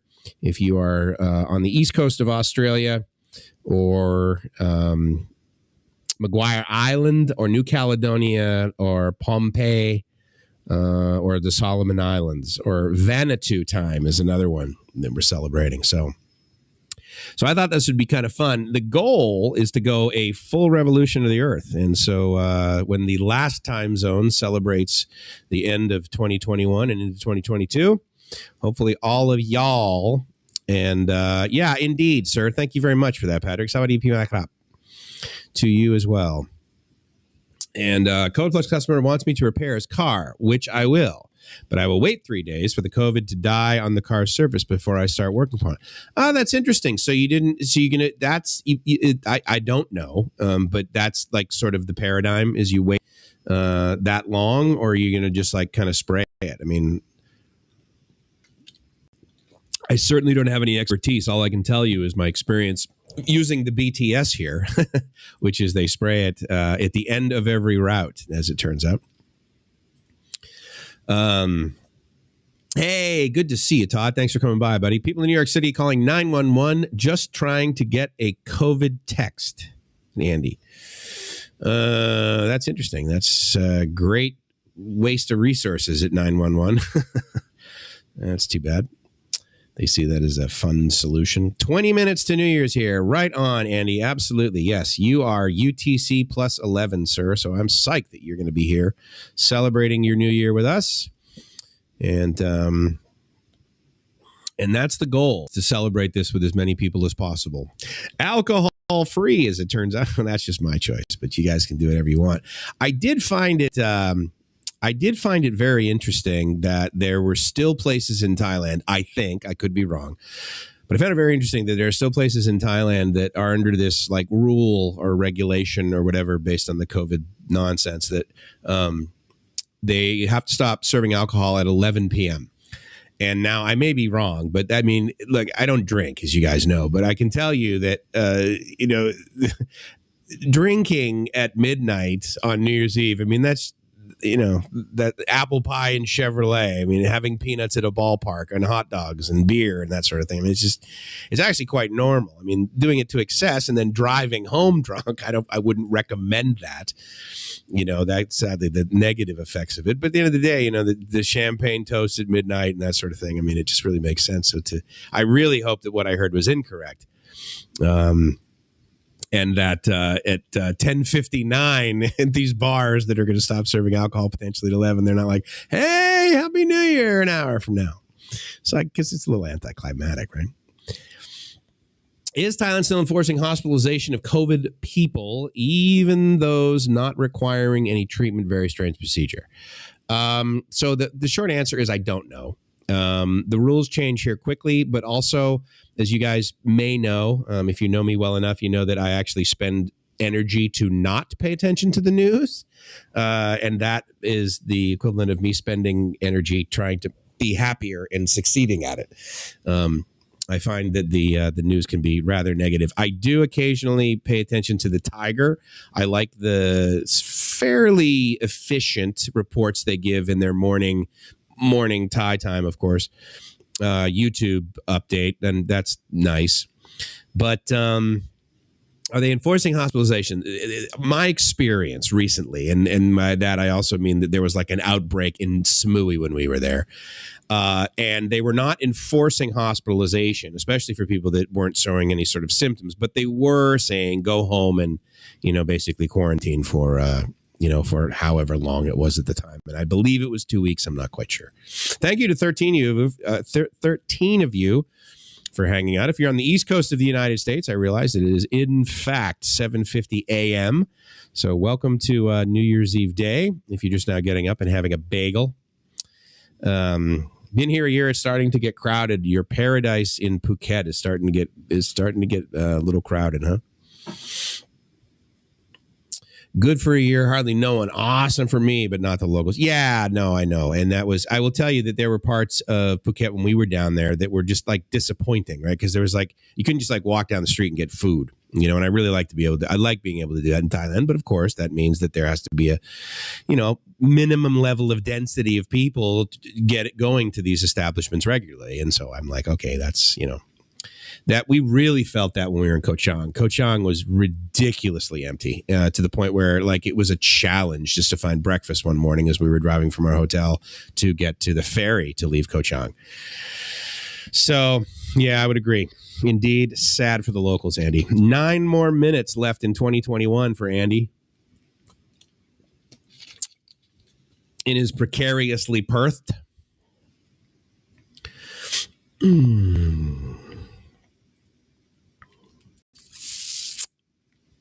And I am at a rest stop on the German Autobahn. What are the rest stops like at the German Autobahn? I know you can't share a photo here in the chat. I know that you sent me one from. I know you sent me a picture on your phone driving on the Autobahn at probably 200 kilometers. What's your top speed? That's a really interesting thing. I want to know that. Mariano, what's your top speed on the Autobahn? That you like feel comfortable, that you regularly, not like, oh my God, I finally made it to 87, and then you drop down to like 75. But what's your sort of top regular speed? That would be very, oops, sorry, Todd. Bouquet still on anything? Yeah, that's cool. What's this? What is it? I'm curious about this 911 thing. Yeah, now we're getting a bit. Yeah, I'll bet. It's fucking ridiculous. That's too bad. I hope that doesn't have a detrimental effect on someone really needing 911, i.e. a ambulance. I'm getting there. I will tell you that one time my folks had to call 911 to get an ambulance there. And my mother was actually bargaining with them saying, well, you don't really need to send a fire truck because that would be, it's if someone calls, they send a fire truck, they send an ambulance. And just as she was trying to negotiate with them to not send the fire truck, the ambulance came roaring down the road. And so minutes later, I was very pleased. I will pay my U.S. taxes all day long because in my mind, I do so believing that what I am paying goes to what I want it to. So therefore, as far as I'm concerned, all of my taxes that I pay in the United States go to 911, public school system, the arts, this sort of thing. So, road safety, road infrastructure, that sort of thing. Really like Tim and Jay. I sadly either missed something or I don't know what that means, MedTech. I apologize. I like to pay attention to the comments you make. Okay, heading outside. A few people in our street. Happy New Year, folks. Absolutely, Andy. Happy New Year to you, dude. 7 minutes away, and glad that you came by. I really am honored. I know his message came in 3 minutes ago, but Daniel says, I'm so sorry that I haven't been able to follow you much. Did you and Gracie ever do the video about how she got her U.S. tourist visa, including her experience in the embassy in Manila? No, I don't believe we ever did one specifically on that, but we probably should. Gracie did a fairly recent video that I think was quite popular, which was her discussing how we got married and how she and I got married here, for me as a foreigner, both of us as foreigners, but clock on your screen and you still got the time wrong by a minute. What? Seriously? I think that's oh, well, okay. So yeah. So on my screen, it's accurate, but there's a delay, right? Obviously when it gets to YouTube. So yes, it's probably, Oh, okay. Well, Chris just tells me he's got some light on the subject, so that's pretty. That's really excellent news. All right, brother. Yeah. Look at you. Had a power supply meltdown. Okay, so remind me what kind of mic. It's a Rode mic, right? Yeah, standard USB? Rode thingy. Yeah, with knobs on the side. You know how it goes. Does it have any compression built in? Because I mean, I've heard you like 6 inches away and then 2 feet away, and it seems to pull it in pretty well. The audio, it doesn't duck down. That's basic. I'm not running the software that comes with it, okay. or is downloadable. That's purely the Mac doing that. The Mac. Got it. That's right. I forgot it's got AGC. Yeah. So, I mean, it's the first time I've used a small Rode like this. You know, I'm usually, the little mixer over there, and with an A to D converter, but the it's died. So that's why I raced out. Built in. No. It's a little Behringer 8-channel mixer. Yep. Yeah, nice little unit, and just plug the SMs into that. And yeah, it is actually. Yeah. Yes. Because that's what I have. Because the mic preamps in that thing are freaking worth 10 times what I paid for them. Exactly. Yeah. Very warm. Have you noticed? Very warm. You probably like me. You probably read at least some of the manual. And I believe in there where they talk about the compression circuitry. I believe they call it European compression. Does that sound right? European, yeah. Is that what they call it? European warmth. Yeah, right. Which, I've got some friends from France. I wouldn't actually call them anyway. Yeah. Okay, so have you ever been on the Autobahn? You're a huge traveler, Chris, because Mariano's saying he goes between 150 to 170 on the Autobahn. That's pretty well. Actually, that'd be in the slow lane. Yeah. Seriously, so like under 200 kilometers is wow. Okay. Yeah, you will get flashed severely and basically move out the road, or even the cops will pull you, flash you and get you to move over to a lane to let the fast guys through that are doing 200 plus. Yeah. Wow. And so so let's see. That's so 140. That's like my 80.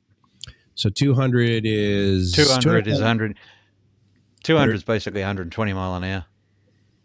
Yeah, I mean, shit. The last few cars I had, they were all brand new, right? So, I mean, those things, you're going 85. You look, oh, crap, which is 140 kilometers an hour. So, yeah, I could see going, that's the point, right? Is it's like, look, dude, yes, it's here for some degree of entertainment, right? And enjoyment and excitement or whatever. But at the end of the day, they're like, no, we need to move you from point A to point B. I mean, isn't that kind of, but yeah. Rapidly, yeah. I mean, you've got to go through, and like Sweden, Germany, and Austria, and that you've got to go through a huge, lengthy process to get a license in training. They train you to drive, not to get a license. I'm sorry. You need a special license for the Autobahn? Last time I was there, it was like, will we or won't we let you on the Autobahn type of thing. It's like a next level up. Okay. But, but they like most Western countries, well, Australia anyway, they teach you how to get a license, not how to drive. It's right. It sucks. Whereas over there, with ice, snow, and all the rest of the stuff you got to deal with, they teach you how to drive, and then they'll think about giving you a license. So it's not a bad thing. Yeah, I will say that I got my motorcycle endorsement one of the last months or so that I was in the U.S. because, of course, with the motorcycle endorsement on my California driver's license and my international driving permit, it was easy to go to the land transportation here and get a tied driver's license for a car and a motorbike, right? So I knew that going in. So I did that. But to do so in Southern California, I could go up and I could take the thing. But I wasn't a proficient motorcycle driver like Todd, for example. He's been doing it all his life. Maybe you have too. And, so I took a class. And man, I'm so glad I did that because I learned about counter steer and I learned just about all these, look, and then the direction that you look is the direction the bike goes in. I mean, these silly little, and I am so grateful that I did that. And the other neat thing too is that I was old enough where I wasn't really concerned about my ego in front of the other people taking the exam because there's a whole bunch of bikes, right? Some of them were like Harleys and whatever, right? And I go up to the Grom, which is basically the motorbike that Dana has, right? So it's like this. Yep. Oh my God, did I just miss it? Ah. Well, luckily Andy went outdoors, and in his neighborhood he saw some fireworks. But hey, Happy New Year to the eastern coast of Australia. Yeah, the daylight savings, guys. I've still got an hour yet, I think. Yep. Come on, watch, wake up. All right, battery's gone flat. Stupid your battery? Thing. Don't you have it plugged in, buddy? Come on. Yes, focus, man. All right, there we go. That is Chris's time zone, ladies and gentlemen. That's the one. All right. It was 7:50. Right. I see. Okay, that's it. Yeah, I was wondering what I was saying about that. I just had cracked another Coke and a couple of vitamin Bs. I'm right to roll. Good job. I'm actually doing my 100s, which, of course, if you look at it, you think to yourself, wait, is that Mountain Dew with the high quality of caffeine in it? No, this is just sugar water, ladies and gentlemen. Yeah. Some of my favorite, though. Yeah, about 100 miles an hour.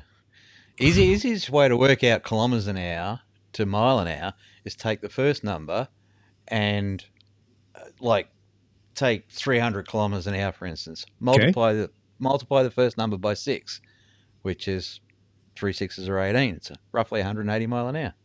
Same with, right down to 60 kilometers an hour. 6 6s are 36, which is roughly 35 mile an hour. So, yeah, I just multiply it by 5/8. Yeah, roughly. I haven't got my slide rule. Yeah, no, I get it. It's 60%, right? Which is the 6. I get it. That's very good. Yeah. See, brilliance. You got brilliance here. Awkward brilliance, arguably, but yeah, I get it. Yeah. It's good to have Dave here, though. But I didn't hear a lot from you during that time. Of course, you didn't have the lighting that you have now, so I can understand why you would be a little shy.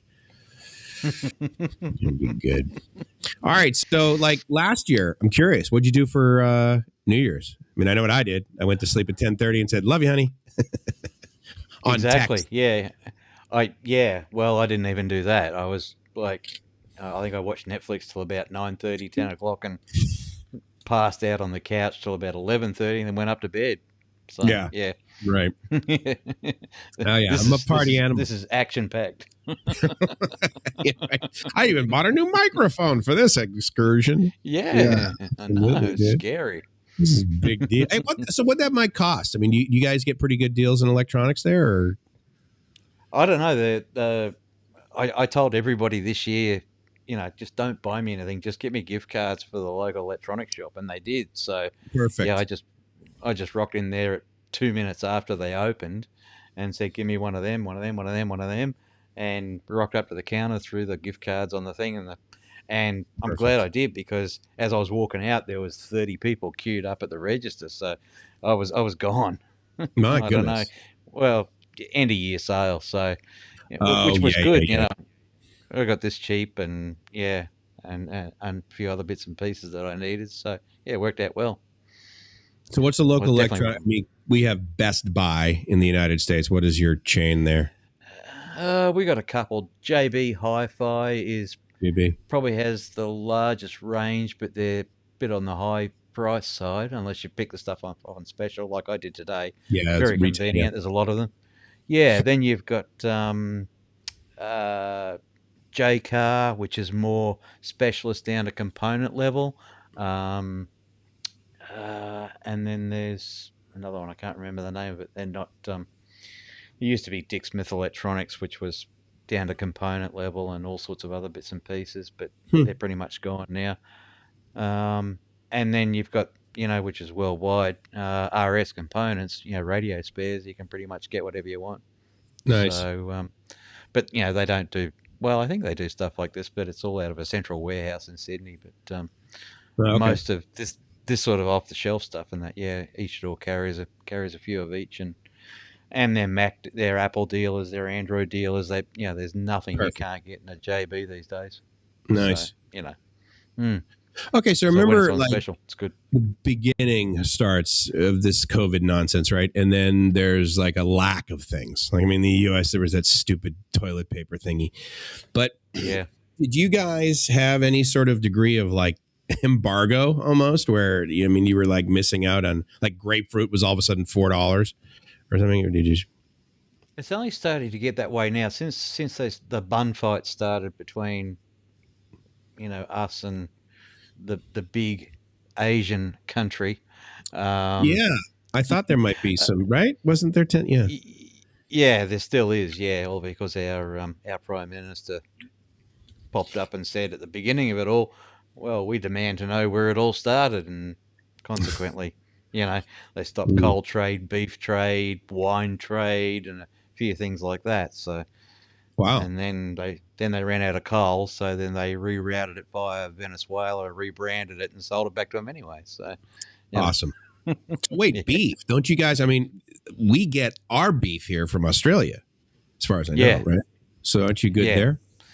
Yeah, no, we're pretty right there. It just the price stayed about the same, and the exports just got redistributed to, Japan, the States, and stuff like that. Right, that makes sense. Nice. Yeah. Yeah, we got some pretty good beef here. Give it that. We got plenty of land, so yeah. Well, yeah, not bad. Exactly. Yeah, so there's that. I love New Zealand butter. I mean, I know that sounds odd, but like, no, it's good. Right? It's like a fucking milkshake on my bread. Yeah. It's just, it's outstanding butter. I don't know why that is. And why New Zealand, and again, not Australia, where there's an infinite amount of land that you could graze, I would think milk cows or whatever, dairy cows rather. Yeah. Actually, dairy land is because you got the green belt between the coast and the desert, dairy is actually reasonably small in comparison.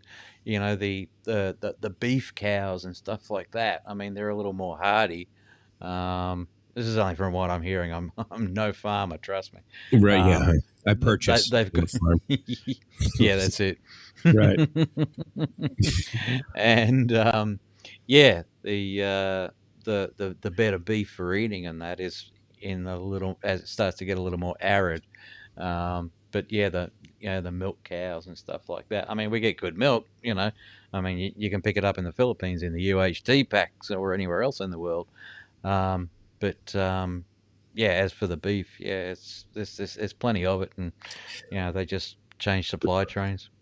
One of the things that I like is milk, right? And so here I go to the 7-Eleven, I get fresh milk, right, and this sort of thing, and it tastes pretty good. But like you said, with the Philippines, I mean, it's cartons and like literally aisles and aisles and aisles of this milk that I assume tastes okay. I don't know if I've ever had it, but I mean, it's not refrigerated.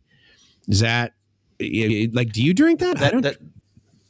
That's UHT milk. I mean, I keep a couple of those in the cupboard unopened. They'll last for a couple of years because basically all it is it goes through an extra pasteurization layer at the end of it, and then as they're filling it, they I think it's nitrogen they put in the top of the pack before they seal it. Nitrogen, so basically, none of the bugs can grow. So, and it tastes pretty much like normal milk straight out of the carton. So really, right. that morning coffee when you go, oh crap, the 2-liter container's empty. You just crack one of those and it's all good. Yeah, I do that actually occasionally. So one of the things you and I were talking about over the course of today, but also the other day we were chatting and stuff is gratitude, right? Yeah. And you and other guys who probably follow me, Gracie hears it ad nauseum about gratitude attacks is what I call them that I have and things that I'm grateful for. And so first of all, let me put the link back up there again in case anyone wants to come on over, because one of the things that I definitely wanted to do on this stream tonight, as we sort of revisit 2021, if you will, is all the things I'm grateful for. And I remember there was a time in my life where I absolutely had to see a guy without legs to be grateful I could walk. It was like those, I had to see hardship before I could. And there's plenty of opportunity for that, walking down Sukhumvit main road here in Bangkok. You see some guy and he's got his little, he's holding, give me some change, and I've got more than enough change. And, that's a gargantuan blessing. But then there was the other things like, I'm sitting there, like I come home the other day and I said to Gracie, I said, we got married this year. That's a pretty big deal. Like I never, first of all, I never thought I would do it. Right. But then I'm like, wow, like that's, but again, it happened. I'm glad we did it and we're legally married and we have paper, but it wasn't necessarily the most romantic afternoon we've ever had. Because of the ceremony, right? But still, it was pretty awesome, Yeah, and, absolutely. And so I was trying to like think maybe and articulate, because that's what so two of the guys, right, that have already been on, they said New Year's resolutions. Like, what are the New Year's resolutions you're gonna make? Other than being more awesome next year than I was this year. I mean, that's just my constant goal when I wake up in the morning. But I don't know. But what about you? You got a big gratitude thing other than that puffy old couch you're laying in there thing? It looks like you're driving a sofa. Well, it is, yeah. I am driving a sofa. I was wondering what this was. That's actually the mic in the picture. Yeah, Sorry there you go. that. Yeah, right. Yeah. Yeah. No, look, it's been one of those years. A lot of ups and downs and hopes being smashed. With travel wise and stuff like that. But overall, like you say, I really can't complain. After a few years ago, losing so many family members in a short space of time, not trying to drag anybody or anything down, but it was a pretty dark time, and it happened around this time of year. Right. So these days, my gratitude is the fact that, I can get through this time of year and go, yeah, well, that was crap, but now things are pretty good again. I can't complain, Yeah. I mean, like you said, there's people with disabilities that get looked after reasonably well in this country, but there's also, there's thousands of people sleeping rough every night. They're on the streets. Yeah, right. And that's in Australia. So-called first world country and stuff. Yeah, it's just like, believe me. Damn, I've got it good compared to to others. So that's my gratitude. Might not seem like much, but No, dude, Yeah, no, it's very interesting. I mean, recently, I check in with my folks, right? And they're doing pretty well. I mean, they're aging. That's just the way that, the universe planned it all out. And me too. I'm getting a little older. And, but I got to tell you, it's interesting throughout all this time. I mean, I'm not working, right? But I mean, that was my choice. And I'm not starving. But I've got like a couple of projects that are coming out, obviously the radio stations that I'm messing with. And then, I don't know. I mean, it just seems like, I don't know this for a fact, but in my experience, just having like an attitude of like being grateful for stuff, like being grateful that I got a thing of pens and I don't need to buy. Okay. But running water. Okay. Shirt on my back, food, in the fridge and, a couple bucks here and there. But I swear it seems like having that like attitude just brings more good stuff into your life. Have you experienced that? I mean, absolutely. And it comes from, for me anyway, I mean, I'm quite a bit older than yourself. Whatever, quite a bit. What is it, like 4 years older than me, maybe?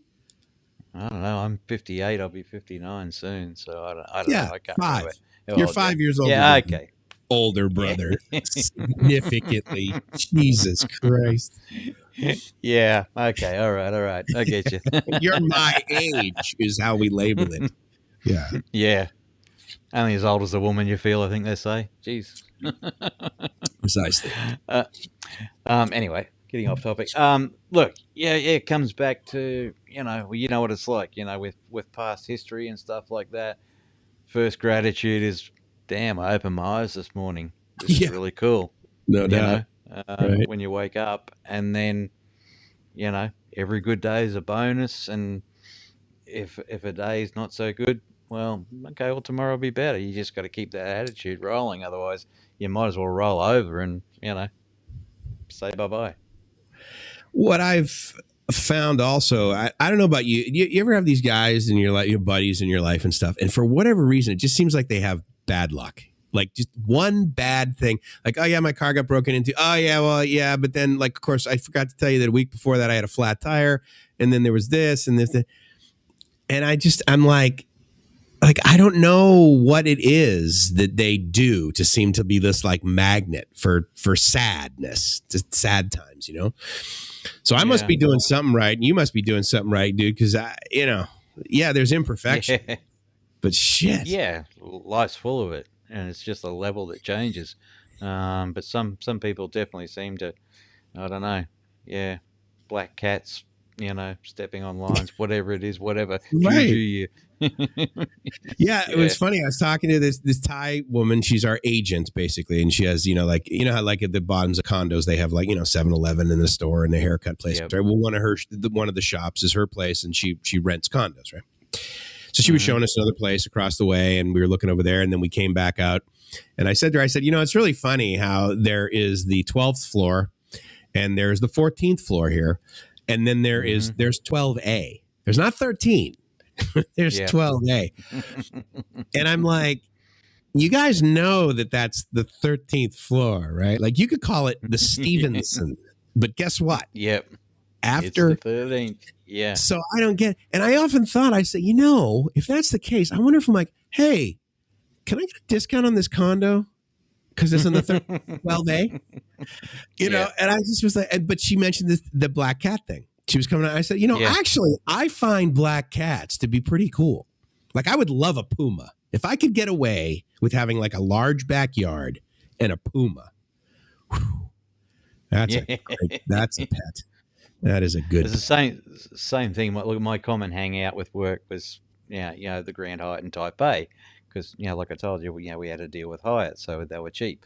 But the business check-in floor was the 14th, which was right after the 12th. Right. It's like, and you dare not mention to the girls on the 14th. It's just like, you're on the 13th. It's like, no, we're not. 1-4, buddy. 1-4. Super good luck on this floor. In fact, yeah. I'm trying to think what else. What's another? And I can't remember actually if there's. I mean, because they do the same thing in the U.S. So they do the same thing in Australia.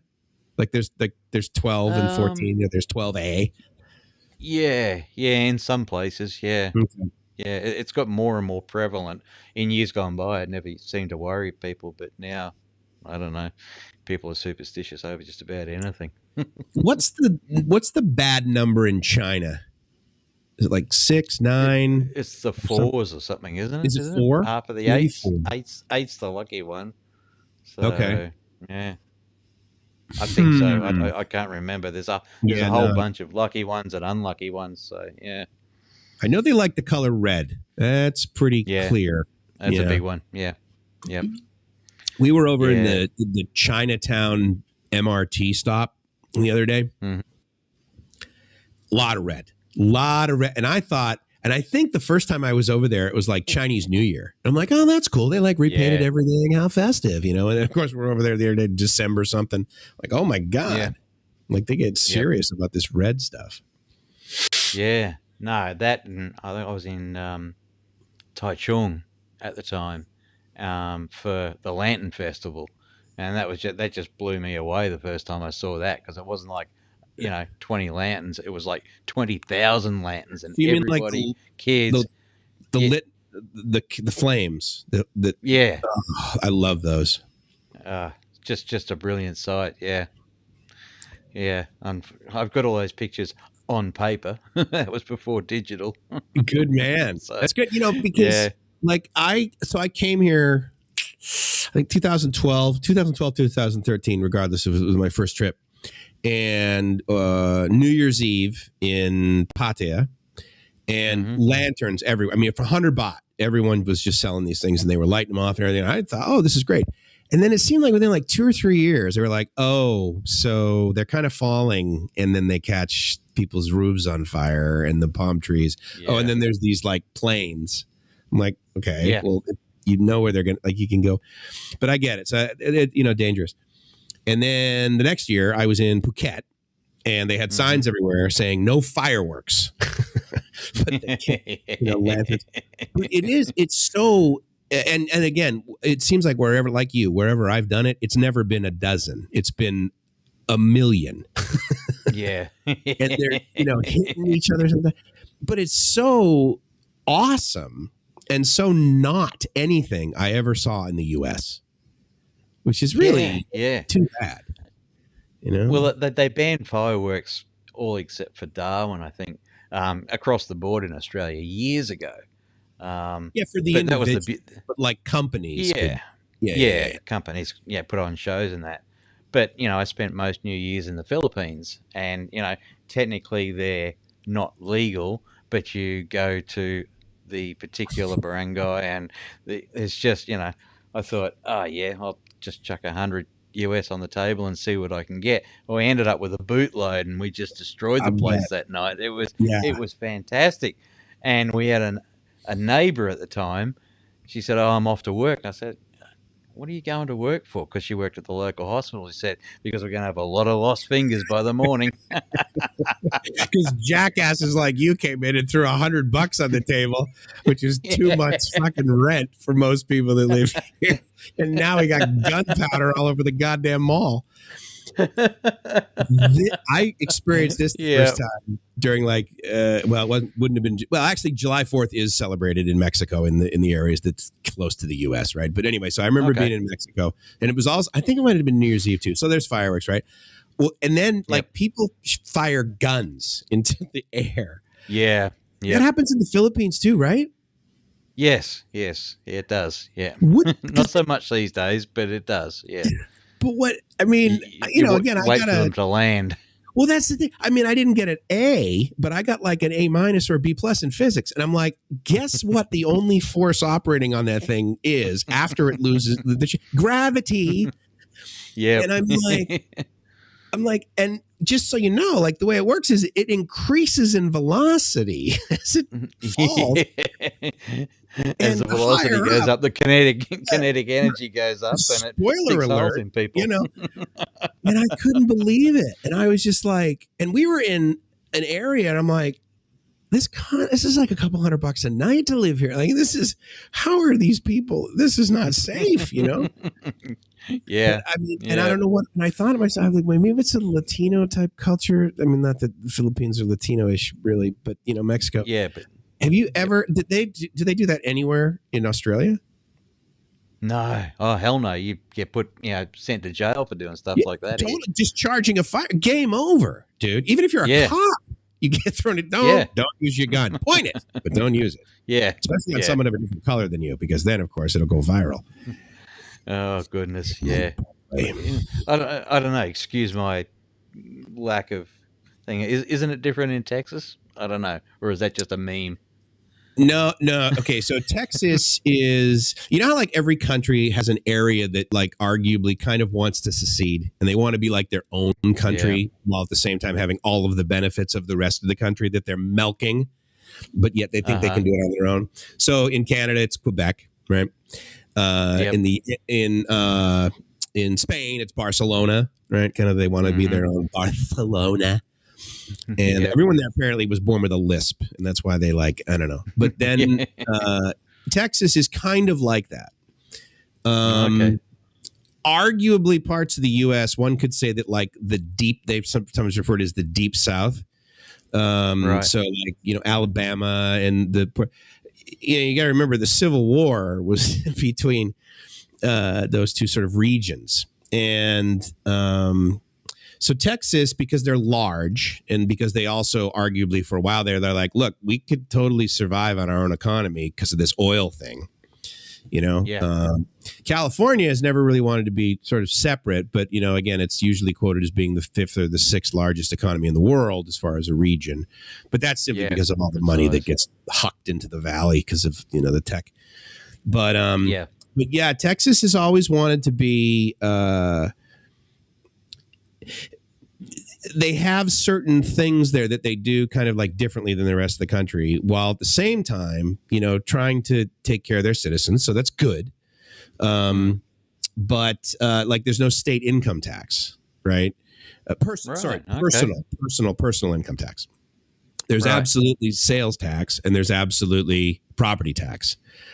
And so that's kind of the big debate. Like, that's why a lot of people in California, you hear news, you see tons of news reports where people are leaving California, people are moving to Texas, right? So similar climate, kind of thing. There's every place has a little phrase that people use for it, right? And so for a while there, Texas is like, everything's bigger in Texas, right? And like the hats are all bigger, the boots are bigger, the girls' boobs are bigger, until they invented implants in Southern California, and we said, guess what? We can make them as big as you pay for. So yeah, so they have their own territory. Right. Yes. And so it was, I don't know. So there's a little bit of difference to it there, but they definitely have their own culture. They're very proud. I will tell you that the majority of the people that I've met, like in the U.S. who've been from elsewhere, right? Usually you meet someone hey, I'm Mike. Oh, hey, Mike, how you doing? We start talking, blah, blah, blah, blah, blah. And then eventually it's like, oh, so where are you from? Oh, I grew up in Boston, San Diego. Okay. The people that I met in Texas, unsolicited, they'll usually come up to you. I'll never forget this one guy. How you doing? Yep, Danny, Tyler, Texas. And I'm like, wait, what? Your entire name is? He's like, yeah, Steve, Tyler, Texas. And so they're very Texan. They're like, listen, this is my name and this is where I'm from. I wouldn't be like, oh yeah, how you doing, Mike? Hingham, Mass. What the fuck is Hingham? And I, Mike, San Diego. No. I mean, maybe if I'm an AA meeting, how you doing? My name's Mike, San Diego. Oh, hey, Mike. Whatever. But it's interesting. Definitely interesting for sure. It's it's an interesting area. Yeah. First time I hit New York, I was transiting. I had 3 days in New York. I was just like, it was, just first impressions, fresh off the plane.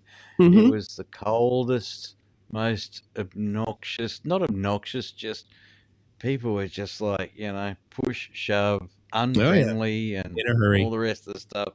Yeah. Everyone was just, in their own, had the blinkers on and just barreling through life. And it's just like, this is a place I wouldn't want to live, But anyway. No, me neither. I had the opportunity. And so you probably know this, right? So in radio, I guess I assume it's the same there. Certainly in the United States, if you work in radio, you want to work in a bigger market, right? So you start out in market 25, you want to go to 20, and of course, now market number 1, New York City, market number 2, Los Angeles, 3, Chicago, 4, Dallas, that sort of thing. 5, San Francisco. Yep. And so I had the opportunity to work in New York City. Sorry, I had the opportunity to work in New York City. And the reason I stated that way is because when I went there for the interview, he told me how much I would be making, which was like 3 times what I was making in Southern California, which of course was a lot of money at like 28, 29 years old. It was like almost $200,000. Yeah. And he said, yeah. And I said, wow, that's really good. I mean, is there something I'm missing here? Like, I understand that it's cost more to live here. And I said, but that sounds like a lot of money. And he goes, oh, right. You're from, wherever. He goes, yeah, with that amount of money, you could probably, you'll be able to buy a car and live in New Jersey. I'm like, yeah, I'm used to living like between the studios and the transmitter. Like that's where the engineer should live physically, distance between. Yeah. He goes, oh, no. Because it was in Penn Station. The studio was WPLJ, WABC. Yep. And he says, oh, no, you never afford to live in Manhattan. He says, you can. He says, but you'll live somewhere that's so disgusting and never sleep and you lose your job because you'll suck at it. Yeah. And I remember, so then engineering, right? So he takes me to, and that was just part of any tour that you do as a radio engineer.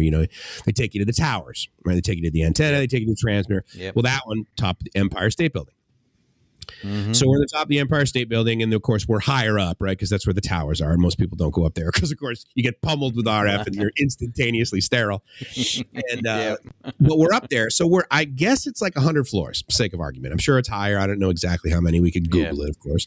But I'm up there, and I'm out. I'm looking out, looking over, and everything, and all I hear are the horns of the taxis. And I'm like, all the way up here, I'm hearing this.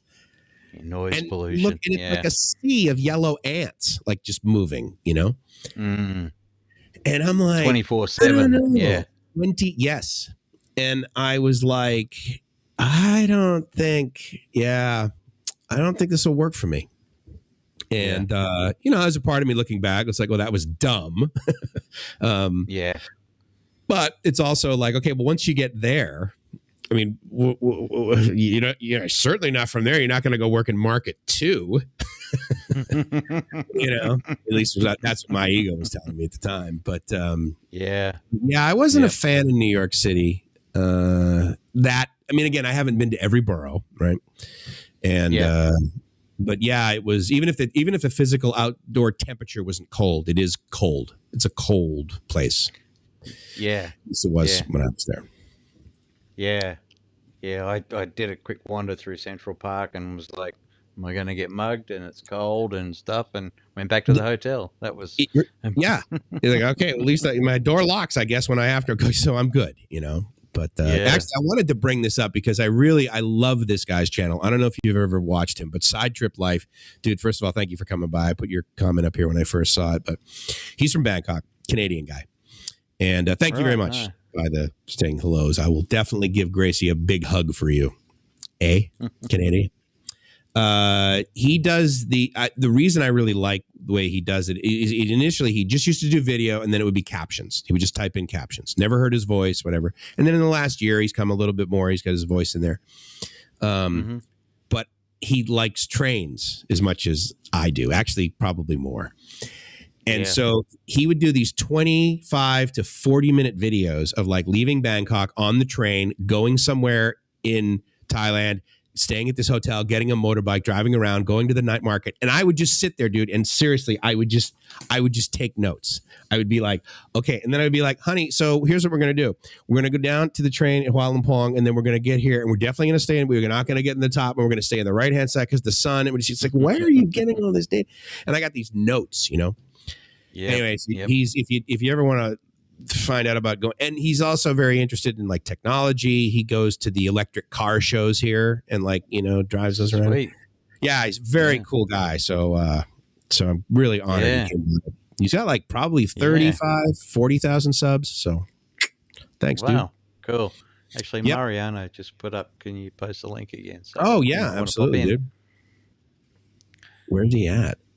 Is he on a friggin' Autobahn? Okay, dude. What is that take? Okay, yes, Catalonia. Thank you. That when I was mentioning wanting to see. Yeah. Yep. Yeah. Mm-hmm. Basque? What, Spain? Does that sound right, Chris? I don't know. I don't know that. I'm ignorant to that. But yeah. Oh, I did an expo in Spain. In Barcelona. I think it was Barcelona. One of the expos anyway. Temporary IMAX. So. What was funny? It was interesting. I'm going to Barcelona because they have like outside of the city, right? There's giant like industrial parks. One giant convention center after another, right? So where? Yeah. So I was going there. It was VM World, right? It's an IT, and it was the European version of the US one, and. So go there, and I mean, obviously, look, a lot of history. Obviously, Columbus believes that he, discovered the world from there amidst his raping and pillaging. And but the funny thing, so I'm like, where am I going? So I Google Barcelona, and the whole first page of Google is like, you're gonna get pickpocketed. Don't do this. Don't do that. And I'm like. Has nobody ever been a tourist like ever? Like here's a tip: don't be an idiot. Pickpocketed. I mean, come on. What the? Well, then I get there, and so you've been to Barcelona, right? So I just said I was just about to say Bangla Road, but of course that's in Phuket. Not what is the main strip in Barcelona? It's a B. I can't remember. Yeah, right? It's a long name. Yeah. No. Actually, it's not. Hold on. Main Street. I bet you one of the guys is going to know this, just like he knew. Who knew? ODB2. Main Street, Barcelona. A Rambla. Yeah. Las Ramblas. Basically, it's Las Ramblas. And so anyway, so there's it goes. Right, it goes like it goes all the way down to the water, effectively, right? Yep. To the statue of Christopher Columbus. And so I'm sitting there and I'm walking. I'm like, okay, It's like 9, 10 at night, a little bit of jet lag, so I'm like, checking everything out. What I realize is there's these guys and they shoot with an elastic, these like little propeller thingies up in the air with LEDs on them.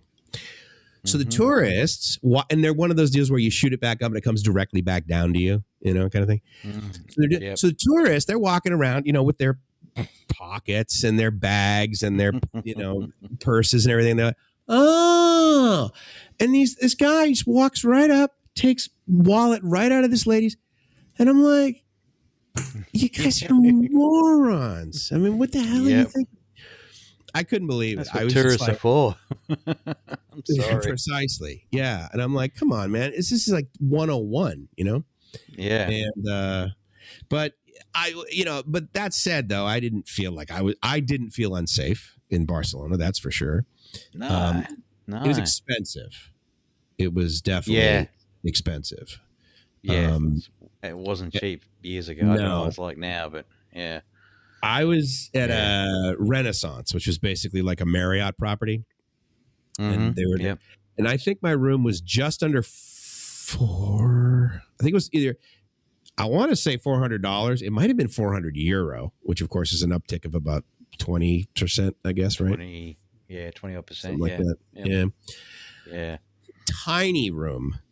And it, it was nice and sheets and puffy and everything, awesome pillows, but yeah, really expensive. And then the food was not cheap. But even homeless people dressed really sharp, really well. Yeah. I saw a guy sleeping. I looked down and I'm like, bro, those are like $700 shoes. Like what are you thinking? Like that is just, it was, but that's what someone's thrown out, because they just bought $1,400 shoes. Right. Like, these are less than $1,000. Better put those at the Goodwill. That's the one. Yeah. Oh my God. I couldn't believe it, but nice people though. Oh boy. I was. Oh, beautiful people. Yeah. I think it's that whole, I don't know. I did a job, in a major center right smack in the middle of Mexico City. And we had literally, I even got the T-shirt. The hotel was right next to this new major shopping center with an IMAX in it and all the rest of it. The Torre Mayor? No, I can go upstairs and get the T-shirt. That was a newer building. Anyway, so was it in Distro Federal, like right in the center, right where they had the big statue in the circle? It was like it was like 2 Ks out of the actual center. Got it. Okay. Yeah, so it was on one of the circular roads. Anyway, out of the car park, there was an overbridge to our to the hotel. That's pretty cool. Walk to work, but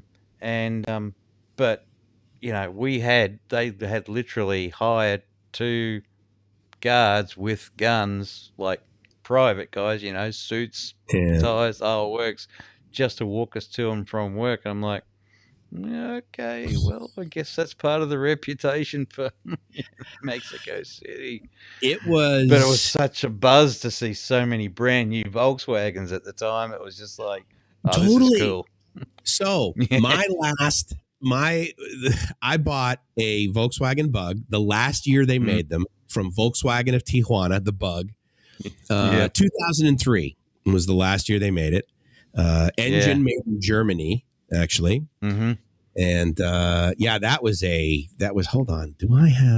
fun car, dude, because I put it on my credit card.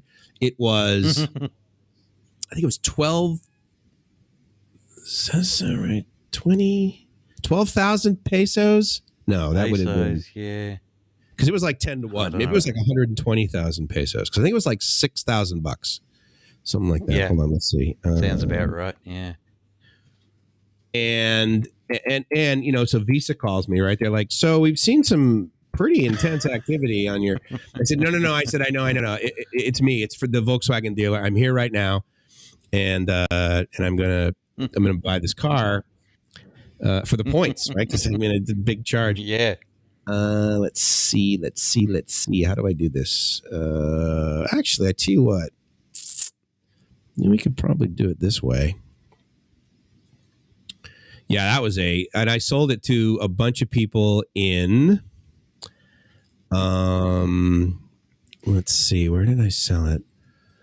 I sold it on eBay to a bunch of people from. No, nice color. Oh yeah, there we go. Is that a great color? Yeah. Yeah. Yeah, that was well, as you can see, I didn't even have the plates on it yet. Yeah. Volkswagen Tijuana. Steel wheels. Yep. Yeah. Metal flake green or something. Yeah. $8,000. Oh yeah, look at that. Yeah, so August 2002. But yeah, super engine, right? Look at this thing, dude. Oh yeah. That's flash. Oh yeah. No, it was an amazing car. I think I have a picture of the maybe you can't see it there. But yeah, so there was the invoice, 74,000. And I love it. Yeah, there's the carta factura. Yeah, 72. I bought it. It had 11 kilometers on it, and then by the time I drove it home from Tijuana to my house, it had 72 kilometers on it. So I'm at the border. 72. Yeah, and the guy, he's like, "Well, do you have anything to declare?" And I'm like, yeah. And of course, he's looking at me like, "You're right. What are you going to do? Bring this Mexican car into the United States and sell it?" So man, I'm not going to charge you, dude. You just keep going. And of course, it's got no plates on it, right? Yeah. Idea. And actually, so that's interesting. Hold on. What was the date on this? 2002. 2002. Yeah. August. Oh, well, that's weird. So he was actually, wait a minute. Hold on. What was the date of?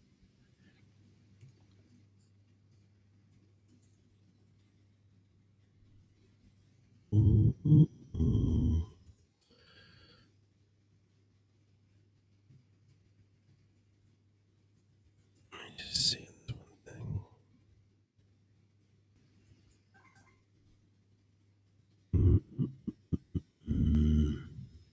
Yeah, that's what I thought. So that's interesting. I was trying to think how many. Okay, anyway, doesn't matter. But what I want to show you is on the inside. There we go. It came with its own fire extinguisher, dude. Fire extinguisher. Yeah. No radio That's in the great. dash. Yeah. No. Right there. Like What? no radio. No Bluetooth. Damn. You believe it? Yeah. Oh, and so here's to give you an idea of how, and you know how it had like the levers, right? Like between the seats for the air. They would run the air past the exhaust for heat. Mm-hmm. Yep. So where I was driving it to San Felipe in the Baja, it would get so hot there, and of course it doesn't have air conditioning. It would get so hot there that it was cooler to drive it around with all the windows up. Because the air was so hot, if I drove it with the windows down, it was like a blast furnace. I'll never forget that. But yeah, this is back seat. I mean, look at how that's upmarket. Yeah, no, dude, it was top notch. I mean, seatbelts in the front for both seats, dude. Big deal. Both seats, yeah. Yeah. And the way that they did it is so this was the day I got it, and then like a couple weeks later, like I had you can see the dust on it. Yeah, but I had the Mexican plate. But what they do is they etch in the windows the license. It's like okay. We call that VIN in the United States. The VIN number, yeah, same here. You guys call it there? Yeah. So so they etch that in. Unfortunately, you can't see the license plate. And then you also have a sticker that you put in the window that's like got the same number as the license. It's very weird. It's like triple redundancy or something. But of course, manual windows. Yeah, you gotta love that. Oh yeah. Yep. And of course, maximum speed of 160. False. Yeah, right. If I could do 140 without the brakes falling off, it would be great. But yeah, that was a win. Dude, fun car. I'm telling you, fun car, man. Yeah. That was really good. They're always the best, It was, and I don't know why I guess for safety and stuff, maybe they stopped making them, right? But probably. And smoke. Run forever. And throw a rock somewhere and you find a mechanic, it was just such a perfect car. like Hondas in Thailand. Every 7-Eleven will fix it. Yes, exactly. I remember, and of course, this is a, standard newbie question. I probably asked it myself too, but one of the guys, I'm on a chat, right? And they're like, oh, so tell me about, how do I get this done, Mike? I'm thinking of moving there. So Mike, if I get a motorbike over there, like, how am I going to get it repaired? Exactly. 7-Eleven? I don't know, dude. I mean, because just the about. girl behind the counter can't do it. Her brother can. Trust me. Yeah, that's right. Yeah. That was a beauty. And the same thing with the Philippines. I remember we had a motorbike and the brake was loose, and I drove into the gas station, and of course some smart entrepreneur sets up his motorbike shop right around the corner from the gas station. So we just drive over, I pull in, he takes a look at it, and he looks down, and he literally gets a wrench and tightens up the cable for the back, brake, right? Mm-hmm. He says, okay, yep, no charge. I'm like, dude, come on. Yeah. Like it's the culture. Yeah. Because he's like, well, I didn't really do anything. I'm like, you stopped me from hitting buses because you tightened the brakes. Exactly. So kind of owe you a smoothie on that one. But not wrong. Yeah, no, look, I was out the other side. I was in Luzon. I was in to be closer to the airport. And oh, sure, right. Yeah, I had a flat once, and I had a friend that, it's like the Philippines, a friend that knows a friend that can fix a tire and all the rest of it. And I'm on the side of the road. And I just rang him up and said, hey, look, I got a flat. Can you send someone around, a ute or whatever, utility, pick it up, whatever. And a guy came around, took the wheel off and disappeared. And I'm like, okay, this is really good. And there's this old guy comes out from the house, and he'd been watching what was going on, and not a word, because he didn't speak any English, and my Tagalog was just terrible at the time. He brought a chair out and a Coke while I waited. Of course. Just brilliant. Right. Absolutely brilliant. Not an a lot hour of that later, they're back. That's why I love the place culturally, especially, anywhere in Southeast Asia, just about. But, that's true. It's the people that make it, people that make it. Yeah. Can't wait to get back into that neck of the woods. How long has it been since you've been in the Philippines? A couple of years, basically since the start of COVID. Oh, okay. I thought it was before that you had.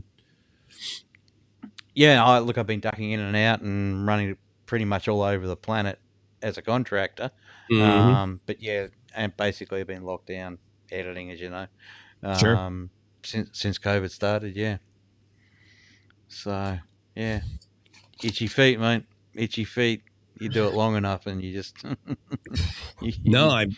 get it. People. And it was weird. I mean, because I would travel occasionally. Like when I was living in San Diego, I would go I have my house in Mexico. And so I would cruise down there and I'd fly back to Boston, of course, that sort of thing. And, but international, Bermuda, maybe, just like off the coast of Boston, cruise down there. Finally, only went to Hawaii my first time in 2011 or something like that. So I was late in the travel game. But once I came to Thailand, and I'll tell you, one of the things that just kept me from coming to Thailand from San Diego was, oh my God, this damn flight. It's going to be so long. It's going to be so long. It's going to be so long. And they kept me. And then I did it. And I was like, dude, you watch 4 movies. They feed you every 2 hours. I'm like, this is just, this is just absolutely outstanding. I got this, to the point where I even came to Bangkok for a long weekend one time. That's right. Flew here because the round trip ticket and the hotel for a week, all included, including the dental work that I had done here, which is why I came, still cheaper than just having dental work in San Diego. Like driving 2.5. OMG, Reef, you are Reef's awake. Hero. Happy New Year, mate. Hero. Bro, thank you. Thank you very much, man. I really appreciate it. Saudi Cop. That's going to be kind of cool. I don't know if I'm going to get $1,000 and then grow a beard instead of Dana, do the inverse of his solution. Well, if we get $1,000 in the next 11 minutes, I'll go and shave this off. There you go. I love. Yeah, exactly. Yeah. Before next year, if you can give Chris $1,000. Yeah, some guy out here's going, dude, what are you kidding me? I've been watching crypto all year, Mike. Suck it. Here's $1 up, buddy. XRP, XRP. That's the one. Man. Yeah. Yeah. I remember. Yeah. I mean, I've done well there, but I'm gonna wait. I think I'm gonna hodl. Yeah, that's what I'm doing. Yeah, I'm life. just waiting to see what happens for a while. Quite a while, maybe. Yeah, I mean, the one that I really am in, it was like, 0.00015, right? Dollars. So like one 1/100th of a cent. And now it's 5 cents. So wow. Yeah. And that doesn't hurt. Whichever way you look at it. Yeah. And so now it's just, again, quality problems, right? It's like, well, do I cash them in this year or do I wait till next year so I don't have to pay capital gains tax until next year? Then, yeah. Zero problems. Wait up. Exactly. Give me a freaking break. Look at that. All right. So we got 10 minutes, which is good because I've been drinking and we all know how the biology works with that one. So we'll have to ramp it up here. Let me see if I can find, let's see. How about this? Happy New Year song. Oh, ABBA. Oh, dude. ABBA plays. I didn't know they did Happy New Year. Do they? Yeah, apparently. I don't know. Oh, there was ABBA on BKK FM today. Of course there was. Okay, hold on. Let me see here. What do I... And Ballroom Blitz. I had to crank that one up. Dude, sweet, right? I mean that. And what was the other one? I wasn't playing it, but then you mentioned it one day and I added it. Ballroom Blitz and Fox on the Run. Fox on the Run. Yes, dude. That is classic. Showing the age now. No, dude. It's showing the correct age. Happy New Year song. If I Google that, best Happy New Year songs of 2022. Okay, but that's not really. So we should have thought about this a bit more earlier on. We could have had call-ins and all that sort of stuff and had BKK running in the background. Well, I've tried that on YouTube. That lasts about 20 seconds. And in fact, I did it on the BKKFM YouTube channel, right, which has especially got no subscribers. So I thought, okay, cool. I'll just do this for testing. No big deal. And they came back and they said, okay, they gave you, the strike, right? I'm sorry, it's not a strike. It's a notification. Then, of course, all the money goes to them, which is fine. I'm not monetized anyway. But they said, but if this happens again, then you lose access for 7 days. Yeah, take that for 7 days. And I thought, well, that's, because I mean, let's face it, there are YouTube channels that play the 80s music all day long, 90s music all day long. So I don't know how they're doing it, but they must get around. I don't know how they get around it. No, I thought about that side of it. I thought about, maybe if they were watching and also listening on a stream, they could call in and go, hey, I want this song, and then watch it pop up in the thing as it goes along and see where they were in the queue. Anyway, you know what? Just thinking outside the box. Well, we could do that in Twitch, right? We do it Twitch and we do it in Twitch and Mixcloud, and okay, great. That would work. You and I know what we're doing 364 days from now. That's the calendar. Put a pin in it. That's absolutely what we did. Reef, thank you again, man. I really appreciate it. $5 is as you guys know, that's let's see, that is 5 smoothies for Gracie and I. Wow. Yeah. So thanks, buddy. Big time. Love it. Have you seen high interest savings rates in Thailand, Matt? I have not. However, I could log into Casa Corner Bangkok Bank right now, but I don't believe that they, high is relative, right? Meaning that like the U.S. is low for savings. I'm sure Australia doesn't have anything over 1%, right, for savings accounts in the banks. No. Yeah. Oh, hell no. No. You just about have to pay them to bloody hold your money these days. Well, considering inflation, right? And you give them $1. Yeah. And well, that's the buying power of 85 cents next year. Yeah. Yeah, if you can get 2%, you're doing really, really well. Inflation's running at 4 and a bit or whatever. You know, I know. yeah, backwards. It's bonkers. Who else we got here? Brian. Oh, hey, Brian. How you doing, man? I went to school with Brian. He's from Massachusetts. Cool. Indeed. The big Mass. Yeah, he's a masshole. I wasn't going to say that. I can because I'm from there. Right. I guess that gives me the ability to be obnoxious. But yeah, so 9 a.m. On the East Coast, 6 a.m. in California. So we got some people. Well, nobody really wakes up at 6 a.m. on New Year's Eve day. So probably not a lot of California going to jump in right now. But yeah, East Coast for sure. Where the hell's Joe? Yeah. It's 10 a.m. or no, 9 a.m. You think I offended him with the beard thing with the Santa? She's a hope. I love Joe. No, I don't think so. Yeah, he's got pretty tough skin. Yeah, he's got tough skin. Yeah, I was just thinking the same thing. Yeah. Yep. Yeah, all right, that's good. Brian, thank you so much, man. Great seeing you. Hope you're doing great. Earlier, you guys are talking about wanting Social Security benefits go to your spouse. Yes. Do you have any other ideas on providing for your Filipino-Thai spouse after you pass away? Well, the first thing is that I only have the Filipina spouse right now. I was going to get a Thai spouse as well, but just giving you shit, Daniel. But that's a great question for everybody, actually. And you know, I got to tell you, Mariano, I messaged you the link. I got the link up here in public and you're not coming by. Yeah. I am, as you know, my ego is fragile and this just doesn't work for me. One more busy on the Autobahn. That's the thing. Yeah. I mean, just drive with your leg and your elbow and friggin', full motion video, buddy, on the Android. That's it. So it was interesting. I was talking with my folks about this the other day too. And, I mean, life insurance is not out of the question. That's for sure. I actually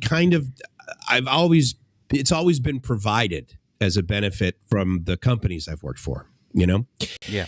And so I would always get, just like extra, right? Just in case. I mean, something happened. But over here, oh, wait, I'm sorry.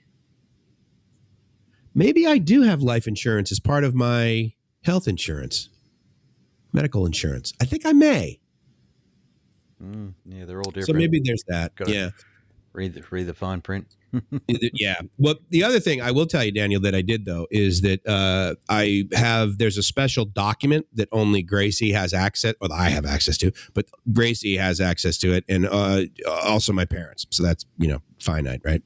Super secure, 256-bit encryption, the whole deal, thumbprint.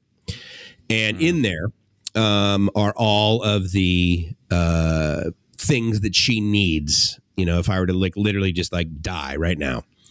Obviously one of the things that she would do is call my parents, right? And handle stuff like that. But as far as being able to, live, there's all of that. And it's also a really great question because, of course, up until, recently, right? Like the people that were the beneficiaries of my savings, for example. The requirement is that you type in their Social Security number. Well, spoiler alert, you don't get a U.S. Social Security number the day you're born in the Philippines. So, and for us to get her one, we have to physically go there and, give some degree of lie, effectively saying that we're actually going to live in the U.S., which is, I don't want to do that. I'm not going to lie. And so anyway, so a lot of it would just kind of go through my parents.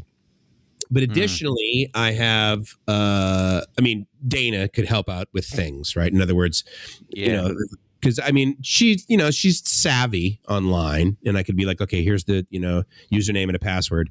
But of course, if she's never logged into this account, they would be like, oh, no worries. We're just going to send you an SMS and then you're going to, and then just click on reset pass. That would not go well. Two-factor, totally. Yeah. Oh, just open up Google Authenticator, honey, and then scroll down for the 8-digit rotating number that's only there 60 seconds, and then just type that in at your leisure. Yeah, that would be it. Yeah. So, Dana, right, effectively my brother here in Thailand, he would absolutely help her out. I made sure that she's connected with him on Facebook. There's another guy, David. He's the CEO of this company that I'm invested in, and he could totally walk her through all of that stuff. So I'd recommend trusted crew. Absolutely, yeah. Because I'm also an only child too, right? So I'm sure if I had a brother or a sister, then it would be like, okay, yeah, call. Because for me, like if anything happened to her, I would reach out to her sister and her brother, and we're connected on Facebook and stuff. And I literally couldn't say 2 words to her parents. Yeah. So, but the good news is that her daughter is quite fluent now in English, and that's really good. But yeah. I don't know. What do you think? Anything? Did I miss anything? I mean, I guess the life insurance policy is probably the default that a lot of guys would think about. Yeah, and access to, usual things, bank accounts, social security, and stuff like that. But all the preceding stuff that you've done, yeah, I mean that's everything that I did. It didn't turn out that way, She went before I did, but oh, look at that! Happy freaking New Year! Did I seriously miss it? Ah, crap, dude! I'm sorry. Happy New Year. Right on. Absolutely. Thank you, sir. So you're from the future. No, what's it like in 2022, Chris? Tell us all about it. There must be unicorn. Rainbow. The lights are still on. Oh. Actually, I'm gonna have. It's actually cooled off quite substantially, so I'm gonna have to turn the AC. What was it off. outside? Today was just a comfortable. Sorry, hit the microphone again. Was a comfortable 28 to 30, but overcast, quite humid. And the humidity was the only reason I turned the AC on. But yeah, when I went for a GGP before and had a look out the back, it's blowing a gale, and it's probably cooler outside than what it is inside at the moment. So yeah, gets like that here at in summertime. It's actually not a bad, it's like being in somewhere like Valencia or something like that in the Philippines, sort of like halfway up the hills type of place. Yeah. About 27 out here now. Oh, that's nice. That's comfy. Well, yeah, not humid though, too, and that's what's really nice about it. Yeah. I wish I had screens on the window. Then I'd leave the windows open all the time. But even on the 10th floor, dude, mosquitoes. Yeah, not fun. Yep. But, yeah, it is what it is. Yeah. I just got a ping. Left in the chat. Yeah, same here. It's midnight, so everything starts to go off, all the auto sends and everything. Yeah, exactly. Sunday, 1st of January. Birthday to 75 people. Like, wow, that really makes me feel warm. Thanks, buddy. Yeah, that's it. Yep. That's why you don't see me on Facebook for 3 to 5 days at a time, because it's just, Sometimes it's a little ridiculous, right? Yeah, no, totally. Yeah, absolutely.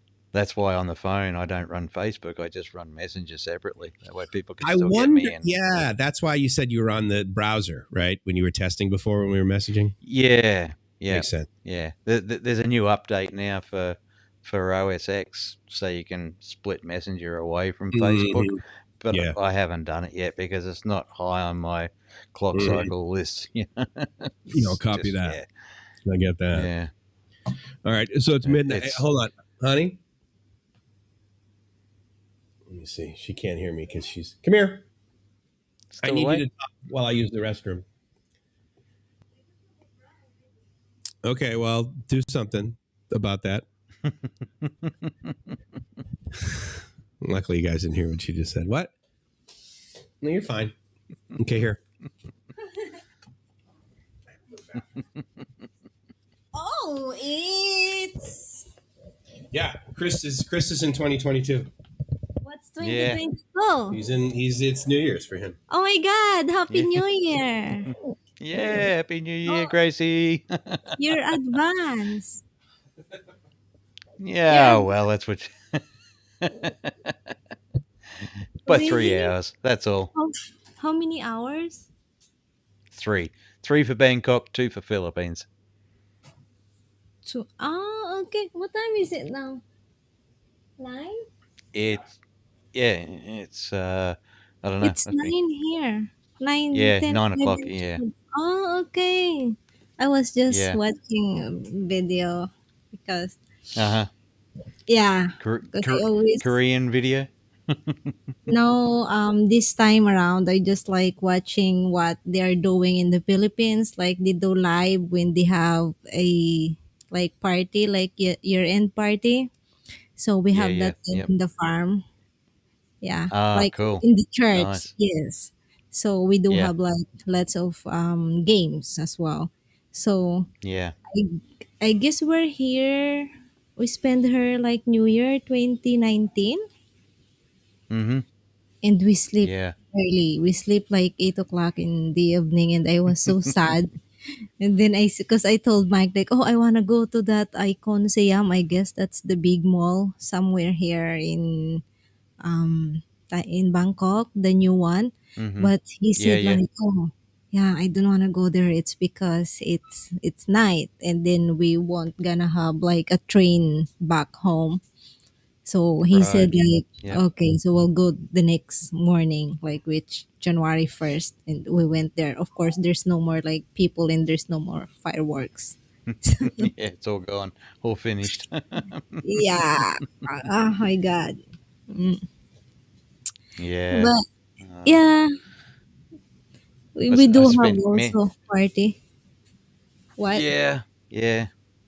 No, nothing happening here. Nothing happening here at all.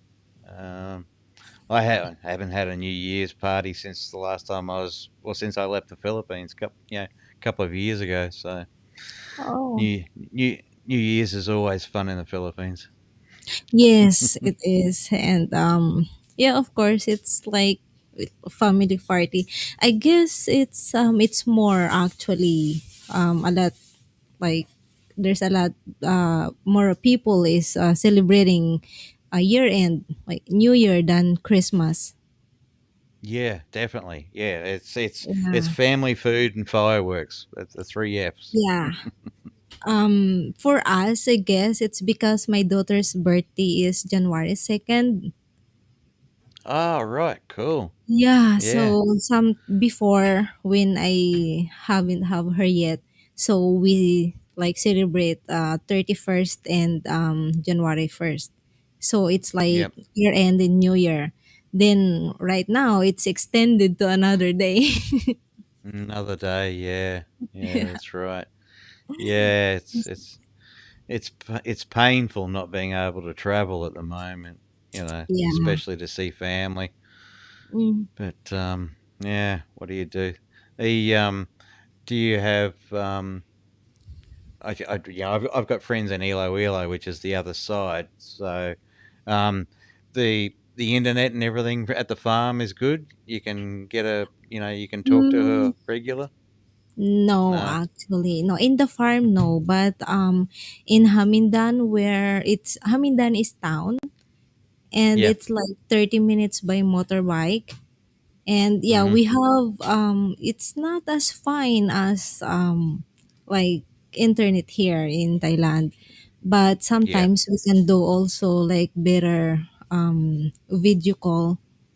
But we Yeah. usually talk. Yeah, just like sending a video. Of course, it's loading sometimes, so you need to wait until it's fully, Yeah. download Send. and then you Yeah. watch. Yes, but it depends Yeah. actually. So I guess more on after the typhoon. Yeah. Yeah. Yeah. A lot of it's terrible down south, Cebu, Bohol, and those Surigao. places. It's just been Yeah. yeah, just been But ripped we're up. lucky. We're lucky this time because we've been like flooded a lot. So we need to Yeah. leave or also the house that we just built. Or it's like we just Yeah. built it, yeah, for like honey, 3 years, right? 2018. Yeah. Yeah, so it's like 3 years now. So we need to Yeah. move because it's always flooding there. Right. Right. Yeah, That's no good. Flooding is always a problem in the and Philippines, especially. yeah, Yeah. when we were building the house, I didn't know that I am in that lower area because I thought I am in a little like higher. So I said like, Yep. okay, so if there's like flood, then the second floor won't get, you know, like reached by the water. But Yep. when I get home, the house is already It's already built. It's not finished yet, but this started already. So I cannot disagree Yeah. anymore because they already send the money and Yep. they already Yep. buy the material. So, well, I Yeah. said if we can live there for like 5 years, then I guess the money would be fine. Yeah. Yeah, but this time Yeah. when there's the typhoon, they evacuate actually because they were forced to evacuate because before the typhoon, 2 days before the typhoon, we like Mm. yeah, it's almost reached the second floor, so it's just one stairs before it reached the Wow. second floor. Yeah. It's really high. How honey? How tall are you? You're like 6, so I guess it's Hey, Bob. maybe 10 feet, 11 feet. Yeah, I guess it's 11 feet from the ground floor to the second floor. But Right. Yeah. yeah, but the highest so far is how much from how far is it? Oh, how do you call that? From the ground, from the second floor. Because remember that you write, you mark it. Yeah, so how many inches from the second floor, the water? Because the Almost 6 inches, 6 or 8 inches. yeah, because the I put the fridge in the second floor and it was floating. Yeah. Oh no. Yeah, so lucky it still work. It still Yeah. works. No. Yeah. I Yeah. forgot actually, where are you your ex-wife in the Philippines? I was originally a long time in Imus in Cavite. Oh, Cavite. But Mm. yeah, but I have lots of friends from Dumaguete, Cebu, Iloilo, all over Oh, the place. Yeah, yeah, because nice. I did a lot of work for SM, so they're everywhere. Really? We have Yeah, SM in yeah, Rojas now. It's not open yet, yeah, but I guess next year it will gonna be open. Of course, I don't yeah, know when.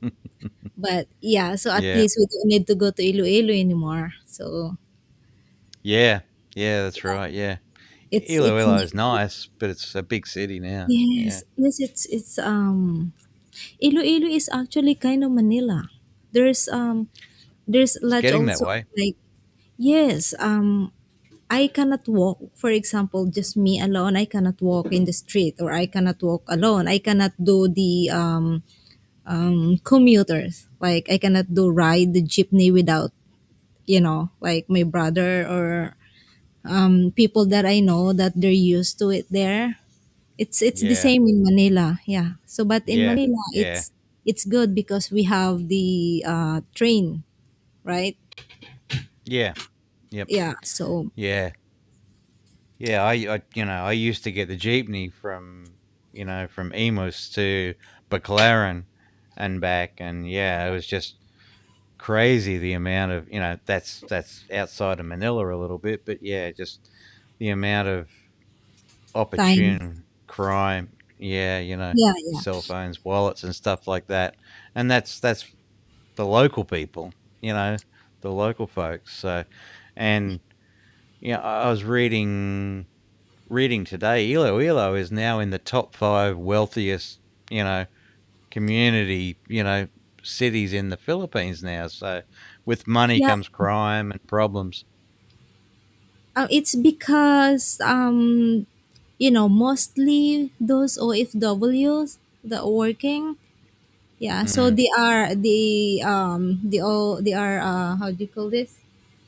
They're buying a house there, just like yeah, housing lot and condos in Iloilo. So that's why it's I guess that's why they earn more from that, and just like more yeah, like rich people. Yeah, yeah. but That pushes all the prices up.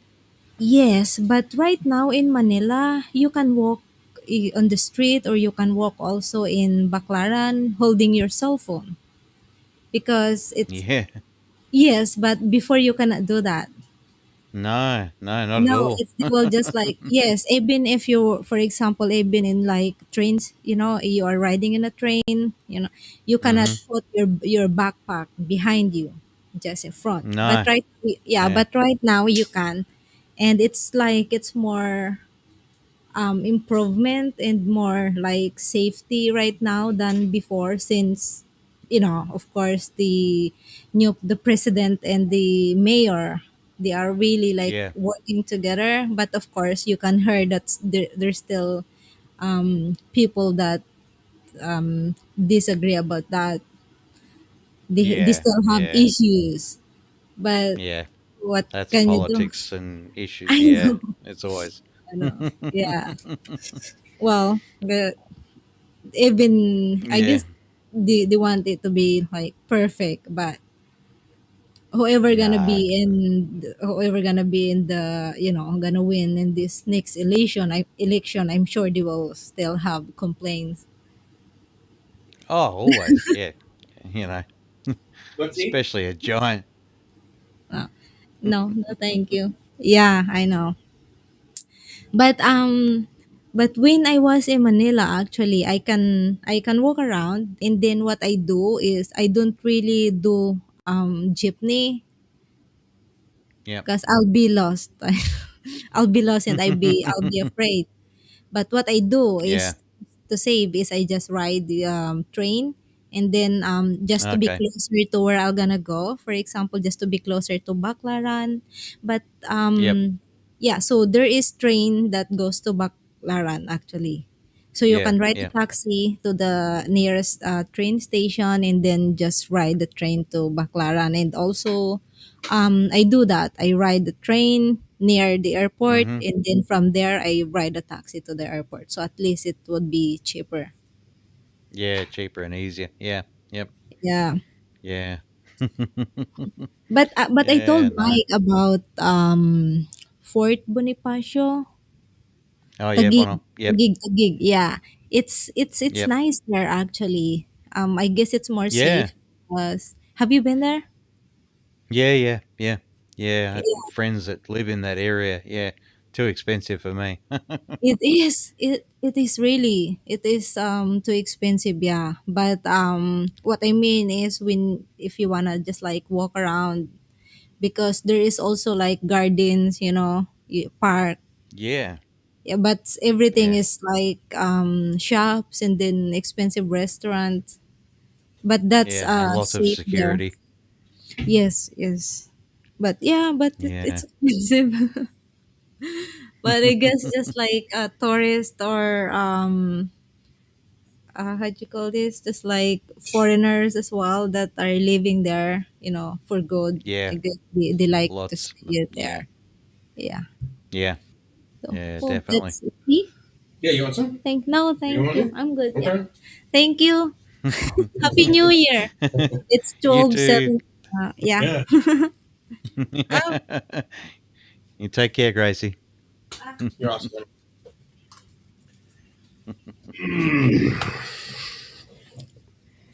She's so cool. Absolutely, mate. I'm You're a on a fan. winner there. Oh, dude, I'm telling you, pinch me. You know what I mean? Ah, dear. Oh my goodness. Oh, All right. okay. So let's see what happened since I was gone. So that was the link up there. Oh, I tell you what. Why don't we switch to Switch to the next town. Yeah, and let me change this. Curious. Amazakian's here somewhere a couple of minutes ago. East Indonesian time, Japan Standard Time. Interesting. Yeah, So Japan's- JST should be coming up. How many time zones they have? Just 2 one or 1.5. Oh, I'm is not it sure one of depending those? Yeah, because of the shape of the island or the bottom Right. islands. Yeah, I'm not Oh, sure. yeah, I'm the not northern- 100% sure on that. Northeastern islands of like way up, right? Japan. I mean, it's almost Yeah. Russia, isn't it? China. Yeah, yeah, China. Yeah, yeah. Okay, so hold All on. right. So let's see. Oh boy, I missed a bunch, didn't I? What did I go? Okay, so then we got, yeah. So we talked about this one. Yep. Good Just investment. throw me on Sorry, throw me on hold for a minute. I've got to let that Coke out. Attaboy. All right, there we go. Yeah, that's true. That's good. Wise move. Water in, water out. Liquid in, liquid out. Good investments in the New York stock market, but my loved ones in the Philippines have no access to that money when I pass. I'm looking at rental property investing in the Philippine stock market. So, Daniel, I will tell you that one of the things that we did with Gracie is we actually got her a Chase account. Now, she had to physically be there, right? So that's not possible for your loved ones there. But as you know, it's obviously possible to get money to the Philippines. So I would invite you to reach out to your investment people, whether that's your brokerage account or whether you have someone who does that for you or whatever, because there's absolutely ways to, much like you would transfer $1,000 from your checking account in the United States to a checking account, or probably not a checking account, a savings account at a bank. In the Philippines, if you were to transfer some money via Wise to that person or whatever. So thank you, Daniel. I apologize. I don't know what that means, but I really appreciate you welcoming Gracie. All of you, actually. Explain how they don't have access to your will trust after you die. With them being the Philippines, I plan on going to Cebu next year. Hey, Jared, thanks for coming by, buddy. Appreciate it. So we actually just celebrated New Year's Eve in your country, me and my buddy Chris, who's not here right now, but he's just taking a break where he's at, Melbourne. And so, yeah, that's really cool. Thank you, Jared, for the show that we aired on that we aired on Kiss FM Pattaya. 91.75 Kiss FM Pattaya and kissfmpattaya.com. He's a DJ, and if you're interested in what he spins and his talents, please go to Twitch or actually the best thing to do. Let me make sure. I will actually put the link to his thing, but I believe it's Twitch /Mix Electric. Let me verify that that's what his link is. And then I will also give you his website. Before, but he's a really cool guy, and I met him through some groups, basically, right? Like he and I share a passion for radio and technology and that sort of thing, and have chatted for a while. So this was his website, and this is the mix that he just finished, actually. Up there. And if you want to follow him on Twitch for his next stream, I'm sure he would appreciate it, and I'll throw that one up there too. And so you'll be able to see that in the chats, and I'll put it up here on the screen shortly. So anyway, Jared, thank you so much. It was really cool. Just got here. Well, welcome. Thank you so much, Bob. I doubt I can name them as beneficiaries of my 401k. There's no way for them to get that money when I die. I'm planning on buying brown property. Okay, yeah. So I get that because I had the same issue with Gracie. No social security number, right? But, the Philippines stock. Really? Interesting. Are you asking me or are you asking Daniel? I am, yes. I'm a U.S. citizen and I'm a Canadian citizen. However, you may have been asking Gracie that because I know that she was just on mic while I was taking care of a few things. Hello, Dan. Oh, you guys are chatting back and forth. Sorry. Thank you, Bob. Appreciate it. You and Daniel are coming up with a solution. Aloha. Got it.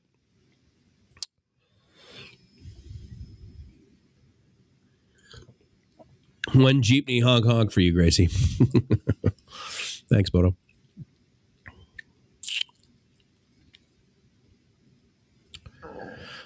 You can hire somebody to manage a trust. Or, yeah, you can, sure.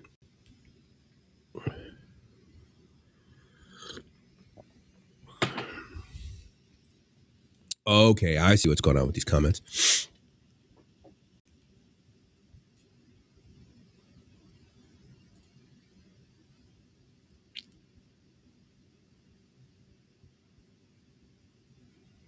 Very good. Thanks for sharing that. If you want, hold on, let me see. Let me see if I can find it. KKOS lawyer.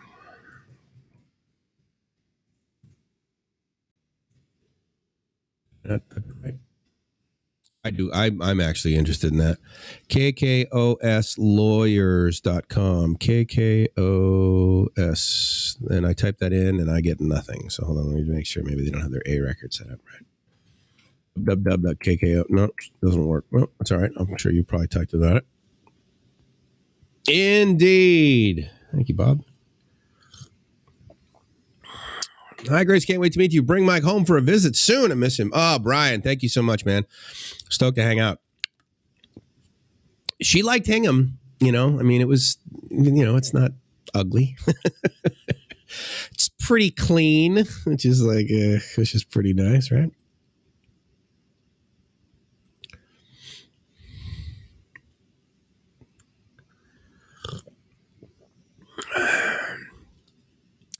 I am not your investment advisor. Objects in mirror are closer than they appear. Do your own due diligence, blah, blah. Don't you just hate that? I just think that's such nonsense.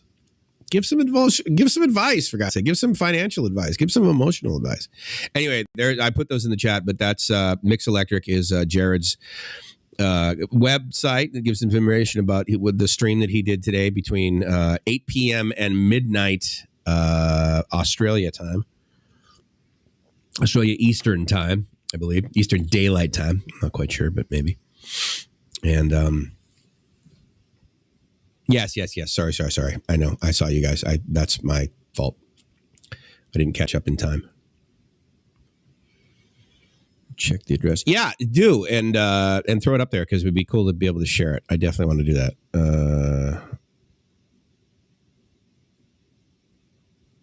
Is he only in the U.S.? Maybe his website's not available in... Because I did KKOS Loy... Okay, wait. Hold on. Let me see.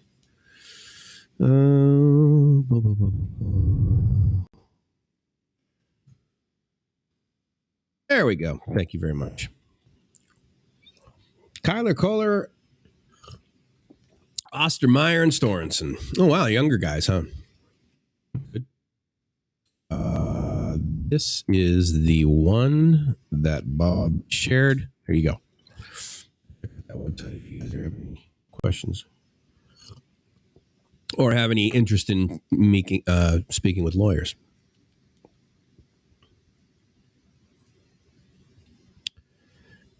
Nope, you did. Yep. Thanks very much. Okay, fair enough. Yep, good. Thanks, man. Appreciate it. All right. Look at this. Okay, that's better. Oh, yeah, Coke in, Coke out. Yeah. Yeah. Nothing ever went wrong with that. And I even put a lasagna in the oven, so in 60 minutes. Lasagna. Good job, guy. I better set the timer. Plus, in the oven, way to go. The whole microwaving and that's just is not. You don't get the crunchy cheese on the edges. Yeah, smart move. Nah, that's the one, mate. That's the one. 1 hour. Boom. Oh, Japan and Korea. I didn't realize. I mean, that makes sense. I mean, I can see the proximity, but Japan and Korea standard time. Okay. Yeah. Interesting. That's probably some pretty sophisticated celebrations that are going on. I would guess Japan and Korea. They probably throw a good New Year's Eve party. Yeah. Yeah, absolutely. I know Japan does. Wow. Shinjuku Underground, mate. Been there a few times. Yeah? Good, fun times. Oh, yeah. Haven't been. Want to go. Definitely want to go to Japan, dude. Definitely want to go to Japan. If you want to party hard, their underground scene, music scene is just awesome. Absolutely anything you can think of. Really? That's cool. Yeah, rave, hip-hop, metal, you name it. Surprising especially in Shinjuku itself. So, yeah. How close to Tokyo is? I don't know the geography over there. 10 minutes in a taxi at the most. Oh, okay. So it's like a suburb. Got it. Okay, cool. Yeah. Yep. Fun times. Good for you, man. Nice. Ask me how. I know. Damn. How the hell do you know so much that? sake in all my life. Did I hear a story coming on? Is that what you're getting? You're prepping? Go ahead, dude. Give us your best. Medtech's going to sleep. He needs a nice bedtime story. Tell us a nice bedtime story about how you cracked your head open on a sidewalk totally drunk one night. I never. See, there you go. Well, I never did that exact. Well, it wasn't a sidewalk, Mike. Yeah. It was most of the places being underground. It's at the end of the night, which is usually the morning. The sun's up. It's actually getting up 2 flights of stairs to the roadway that's the problem. There you go. Yeah. After that, you just show your hotel card to any taxi that drives by. Take me here. Take me here. Mm. He's like, I should feel a good tip coming now. Oh yeah. Actually, right on. Yeah. Thanks, buddy. Sorry. Go ahead. No, Matt's out, is he? Yeah. He's. Let's see. What time is he talking about? It is 8:30 in the morning, I think, for him. So he's been up all night working. Yeah, he's in the. I'm going to forget. Indiana. I can't remember. We're in Indiana, is it? Yeah. No, is that right? Illinois, maybe. Good. That's horrible. Good night, anyway. And yeah, I hope you're not working today or today for you. Oh, hang on. No, it's still yesterday. Yeah. Is it? Oh. Still the third. Yeah, you're way in. I mean, you're so next year. And these people are just so last year. It's just the way we do it in Australia. That's why all our top engineers and scientists, we head to the States just to get you guys up to speed by 12 hours or so. No, we appreciate that. Like, here's how you sell, dude. Here's how it all works. All right, hold on. I want to see, because his accent is just hilarious to me. If you give me your money, I'll give to your wives. Okay, there you go. Pop your clogs. Pop your clogs. Look at these Dennis and his sack of potatoes. I was going to say, is that another sack of potatoes? Another patty? Potatoes. Yeah, I had patty with his sack of potatoes. I wonder what he's doing. I wonder how he's doing. Wait, hold on. Jollibee stock, which is owned. Jollibee. Who did they buy? They just bought someone out, and they're opening a bunch of new stores in the US as well. Giant coffee, not Starbucks giant, but definitely a coffee chain. Yeah, that's what I heard. Oh God, I'm sure one of you guys will know it, but I mean, I could Google it, right? But yeah, that's good. I don't know, Jollibee.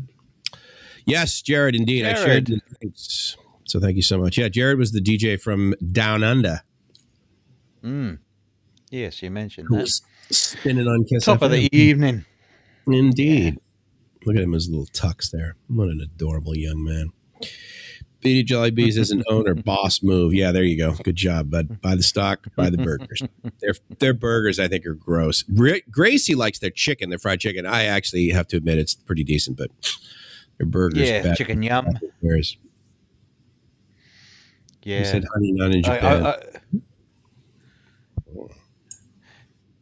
I never forget the first time I hit the ground running in the Philippines, and obviously the first thing you do is head for a McDonald's and a Big Mac, and I got this yeah, as you do, and I got looked at sideways and like, you don't want chicken?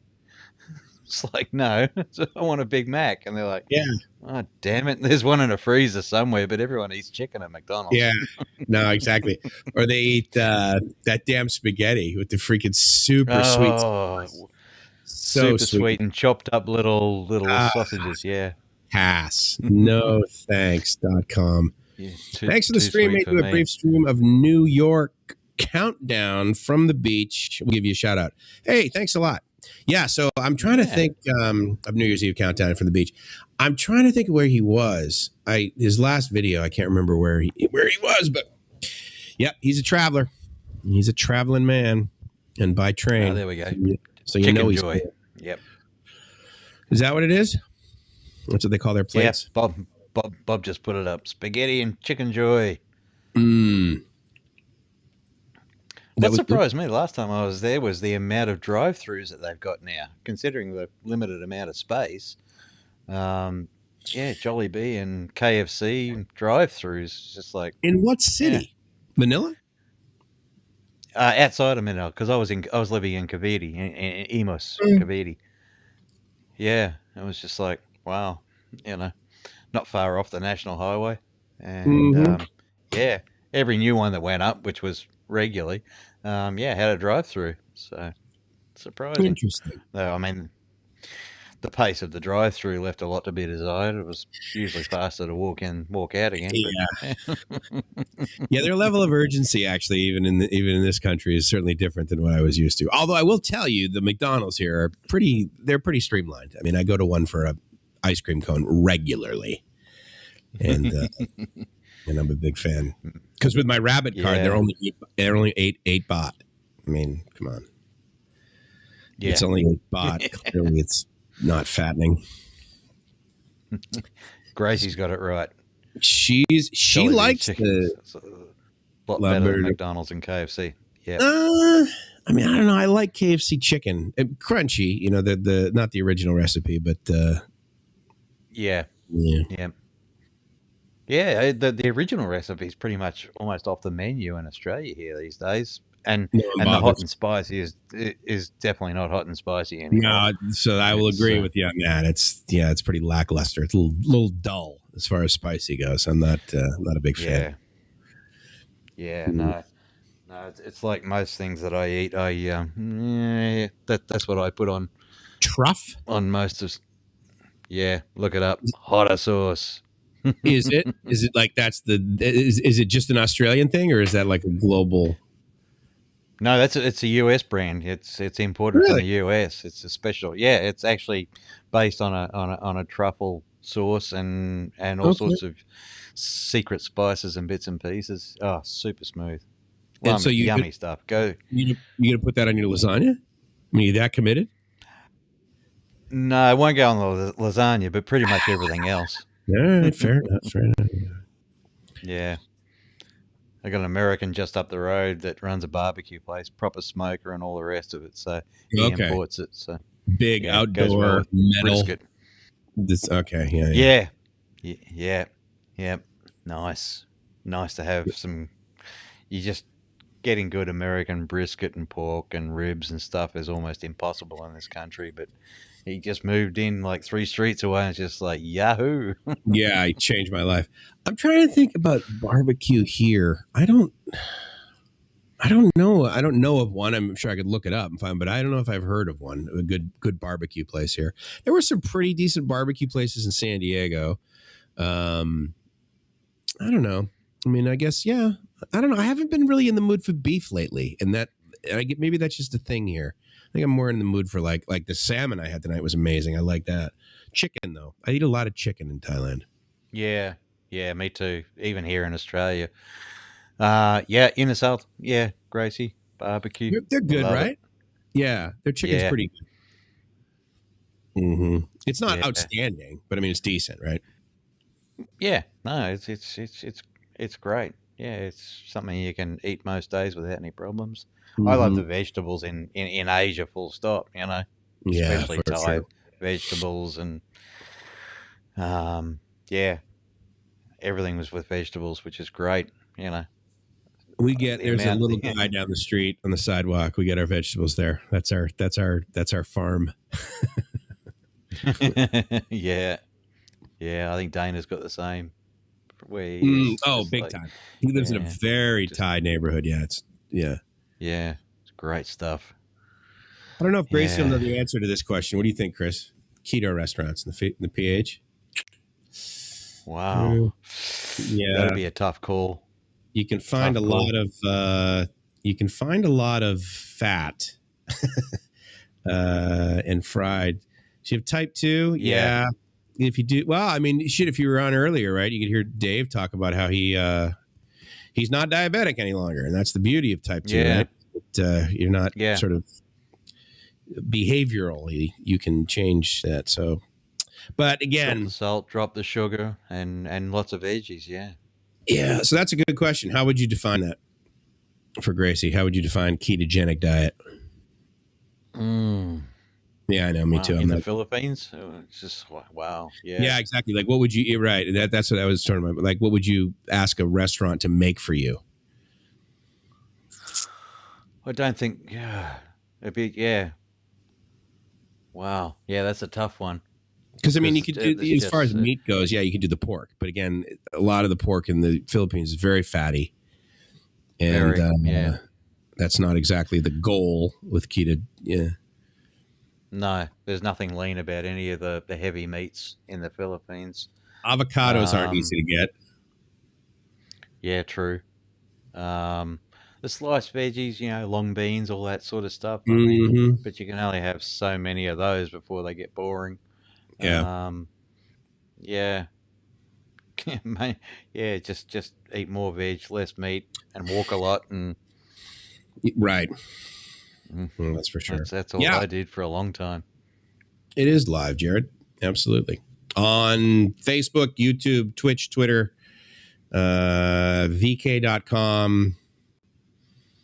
DLive. Let's see. Yeah, pretty much. I got a couple of YouTube channels, basically. I think it's still running on my channel as well. I couldn't work out how to turn it off. Okay, hold on. What is your channel? DN, what is it? BNP. BNP. There we go. Okay. BNP, Chris, I think. Yeah. See, yeah. So here you go. I don't even know I'm on. See, that's okay. That's lame. I try to search for it. Is it still running? Is it Productions? BNP Productions? No, just BNP. Just BNP? That's the name of your channel? Jesus, nice, dude. 3 letters. Oh, can't find it. To make it as inconspicuous as possible. So that's right. You're like, whatever you do not subscribe to my channel. I forgot you're clandestine in that way. You're like Maxwell Smart. Shit, I do this crap for a living, mate. You know that. Oops, sorry. Swearing. Yeah. Whatever. Uppercase, yeah, right. Yeah. BNP uppercase space Chris. Okay. It specifically says in the heading, this is a dumping ground for stuff I got no other place to leave old bits of video. Man, I'm logged in as me. There's a high likelihood that I'm subscribed to your channel. And like if I type, wait, hold on. Did I find it down here? Nope. No. Ugh, that's so lame. You think that, hold on. If it's it should be in my subscriptions then, right? Somebody can't sort subscriptions alphabetically, right? Like you would think that would be a pretty easy. Does she? Yeah, well, Gracie subscribed. Yeah, she was posting on there before. No, I mean, you can let her run. I don't care. No, that's all right. I just, it's kind of weird. All right. You should be able to turn it off, but nah. Nah, come on. That would be way too difficult in the technology world. That's just crazy. Make sense. Yeah, I mean, a binary switch, impossible in code. Native chicken and native pork in the farm. Yeah, I will tell you, I've had the freshest eggs ever. Like literally, her mom reached out the window into the chicken nest, I guess. And how many eggs do you want? Yep, grabbed it. Yeah. Okay. I think the chicken was a little pissed, but it tasted pretty good to me. Like, my babies. Yeah, that's really weird. I don't know what it's like in the States, but in Australia, you got to refrigerate your eggs and all the rest of it because they wash the stuff off the outside of the eggs because normally you can leave them out and they don't die. Exactly. In Australia, they wash them all off for whatever reason, box them, and then only last a couple of weeks in the fridge. So, yeah. All of the eggs I buy here in Thailand on the shelf, right? Totally room temperature. And I put them in the fridge when I get home, though. I mean, I just, that's because that's what I grew up doing. I guess it just, it makes sense. So. Habit, yeah. Yeah. Beef jerky and powdered vitamins. I would encourage you to change your diet if you're concerned about the diabetes. I mean, again, it's very handleable as far as I know. I've never done it myself, but I'm pretty sure it's a little bit of a challenge, right? I don't know. I think there's a lot of sodium in beef jerky, isn't there? I don't know. I could be wrong. I don't know much about it. Tastes good question. salty. Yeah, for sure, right? Mm. brain fog down to a minimum. Oh, that's good. That's good. Fog is, dump the fog down. I'm a fan of that, man. That's for sure. If I eat sugar, my blood sugar, right. If I fall asleep and my day is wasted, same with carbs. Ah, yeah, I guess. Okay. Well, right, because the body turns carbohydrates into sugar, right? Sugar. For energy, ideally. Or it stores it in your tummy for the next famine. So it'll have the... So, yeah. One meal a day till my insulin. Yeah, I mean, again, I don't know if that's a good idea. I will tell you that the way that I lost a lot of weight was to have regular, like eat every 2 hours, drink a ton of water. I also decreased the number of calories that I was ingesting, but I mean, it was like limited sugar, almost no fat. And high protein, not the least of, I mean, because not that anyone's protein deficient, for example, in the United States, but the nice thing about protein, at least I discovered, it was for the case for me, if I ingest protein, I have less hunger cravings. And I don't know whether that was, just me or whatever, but. That's what I found, with, just by cutting all the fat and stuff off any meat proteins and stuff like that, it just hangs around longer in the body, and you're not as hungry as often. But I mean, Asia, especially Philippines, I mean, what you eat minimum half a dozen times a day, but they're also you certainly offered yeah damn but sure. Everyone's running around burning it off, everyone's busy, so it works. Yeah, that's true in a lot of areas. Bring a suitcase full of well, I'll tell you that beef jerky is very expensive here in Thailand. I'm sure it's pretty expensive in Philippines, unless, of course, they make it there. But I don't know. Lost 150 pounds from fasting just to... Yeah. I mean, that was like kind of what I did. I went through Kaiser Permanente. They had a program, and you had to be at least 50 pounds overweight. I was about 45 to 50 pounds overweight, so I wasn't exactly, but I mean, I was technically obese, right, if you measure it based on the BMI. So that was pretty nice. Yeah, I got up to 2... what's the conversion? I was at like 240. That was about 108 kilos, 110 kilos. And I got down to my high school weight, which is a little excessive. I was like 170, 180. Which, hold on, how much is that? 7 kilos. I know. 75. So that's a little low. What's the percentage? I'm 190. Kilos? 2.2. 2.2, that's what it was, yeah. Yep. Yeah. Bit over 2. Yeah. Discovered keto by accident. Well, yeah, I mean, I guess it's,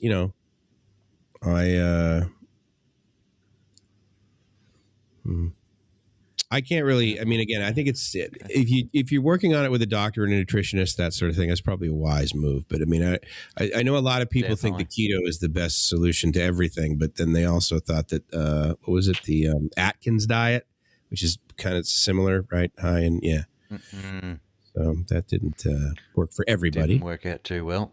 Not in the long run, I don't think, unfortunately. No, it's just, like my GP's always just said, it's just a balance of everything, I will say, when people are like, oh yeah, it's just like, I'm doing a ton of I'm dieting, I'm doing a ton of exercise. In my experience, it's like literally almost 100% diet. Like you could literally just change the way, just 90%. If you I mean, exercise is great for sure, and it shouldn't be, discarded. But my experience is that, and this is the thing too with Gracie, right? She doesn't like much sweets. Like I like dinner only because it allows me to justify eating dessert. And I'm a big fan actually of cookies and cakes and right, yeah, pie. Oh, miss good pie. Yeah. I mean, I must admit that's one thing, when I moved to Asia at such a young age, relatively young, It only took like 18 months to 2 years, and I just went right off the sweets. Everything was savory or chili or whatever, and I just I lost my sweet tooth, and and I just can't eat really sweet things anymore. But we're all different. I'm good at it. Yeah, I really. Down pat. Yep. I like this. Like I love, and I can't even though Dunkin' Donuts and Krispy Kreme over here, they're still not as good as the ones in the United States. The ones in the United States have been having an enormous amount of sugar and fat, and I like them. But yeah, I don't like like everything in moderation. The results are always the problem. Yeah. Moderation's okay in moderation, but nothing exceeds like excess. That's the one. Yeah, that was what got me all those great coaching clients. They're like, "Wow, that's gold, Mike." Oh yeah, sir. 10 more minutes, and Japan and Korea are going to be 2022, and then we only got 2 more hours here in Bangkok, man. That's Steph Traveler. Happy New Year in Thailand. Hey, how you doing? Steph. So it's fun. Do you guys know? Do you know Steph? He's long time vlogger. Yeah, seen the name. Yeah, sorry. He's from Belgium. A lot of time to watch. Yeah, no, you totally get it. He's from Belgium. Yeah. Oh, cool. And so thank you very much. It's funny, Steph, because recently he started a new channel, and like part of that, like literally he would just do 12-hour live streams, like longer even, in fact. So what time? Let's see. I'm curious what time it is in Belgium. What time zone are they in? Do you know? Actually, I dropped off that page. Oh, your mighty time. What is it? Timeanddate.com. That was your go-to, right? Yeah. Let's see. Are they in the same? I don't think they're in. Hold on.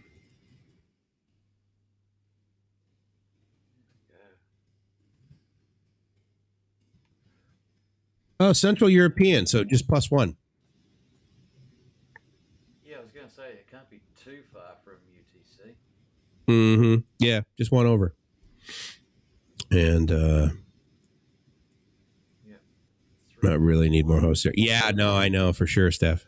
Yeah, doing 24 hours is tough. I don't know if I mean, Chris is making lasagna, so we may just be like, screw you people. Time for some pasta. Absolutely. Yeah, okay, good. You're 8 hours away. 8 hours away, Steph. Yeah. Mm-hmm. Got a bit to go yet. Mm-hmm. Yeah. Still don't know what Mariano's doing. Yeah. He ran off again. Yeah, I mean, he's starts telling us all about the Autobahn, fancy Mariano. Yeah. I hope he hasn't gone airborne or something like that. Let's hope. Yeah, absolutely. What's the top speed of a Tesla? You bring a Tesla on the Autobahn? I guess you could. I think they're top speed limited to stop. That's what I thought. Just destroying armatures and bits and pieces in the motors, but right. Apparently, there's an override for that if you game. Yeah, right. What's the new one that's out now? Anyway, yeah, it's got 4 motors, I think, 1 on each wheel. Oh, 1 on each wheel? And they're they're sub. Really? Yeah, quarter mile sub 2 second. It's like, dang. You better have high back seats for that, man. You snap your neck, for God's sake. Yeah. Just craziness, but battery technology, that's going to be an interesting thing. Mm-hmm. I mean, even battery technology in boats, lithium iron sulfate and stuff like that. But again, it's a finite resource. I was going to say, being the ultimate answer. What's the element that's like super rare? Sorry, not rare. More rare that they need for these lithium batteries? Well, there's lithium and there's cobalt. Cobalt. And the rest Maybe of that's what I was thinking of, yeah. Yeah. The rest of it's all, I think the recycling plants that are firing up now, they're they're recycling pretty much everything, including the cobalt, but it's mainly the lithium that they can't, they can't get out, or it's too hard to separate or something. I'm no expert on it, but that's what I was reading. Where's most of that come Because they're from? trying to. Unfortunately, Africa from that.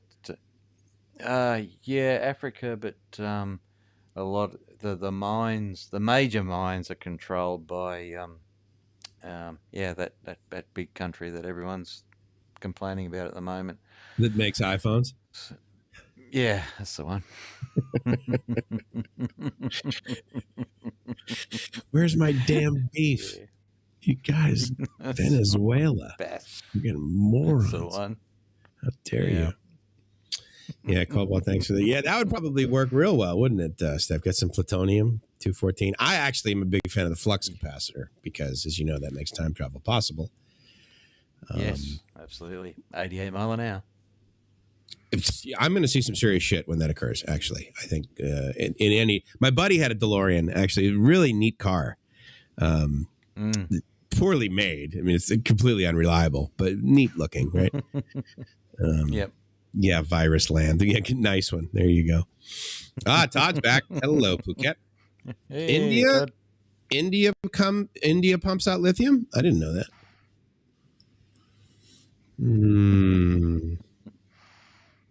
We do need dog. They do. Yeah, dude. And Einstein, I don't know. I mean, he was an okay dog, but I'm a black lab guy. So wasn't a big fan. So here's one I was going to ask you. So someone said Virus Land, right? So here's a question for you. So COVID's a virus, right? Not a bacteria. It's a virus, right? Okay, so why are we trying to clean ourselves up by using antibacterial soap? Shouldn't we be using antiviral soap? That's only to stop the transfer. Well, to slow the transfer, because it does kill it if it's on the outside of your skin. But once it's inside your body, that's a whole different ballgame. Then it becomes the problem of your immune system. Okay, so antibacterial soap will kill a virus. On the outside of your skin. On the outside. Yeah. But it's, and it's not like you can go drinking. I was going to say, so if I make myself an antibacterial smoothie, right, then, I mean, as long as it's made with keto, right, then it'd be good. Gargle that thing down. Yeah. I know, it's a bright light. Sorry. Never noticed. What's some magic truff? What do you got going on there? Truffalophagus? Yeah. Truff. Yeah. Right. Truff. Google it, mate. Go to the website. I may bang it, actually. So just to get a little bit of a different opinion. That's the one. Than the Goog. I own Neo stock. Yeah. They abusing me physically at the moment. You're a day trader then, Bob? Hour trader? Minute trader? I own Neo. I bought them a while ago, actually.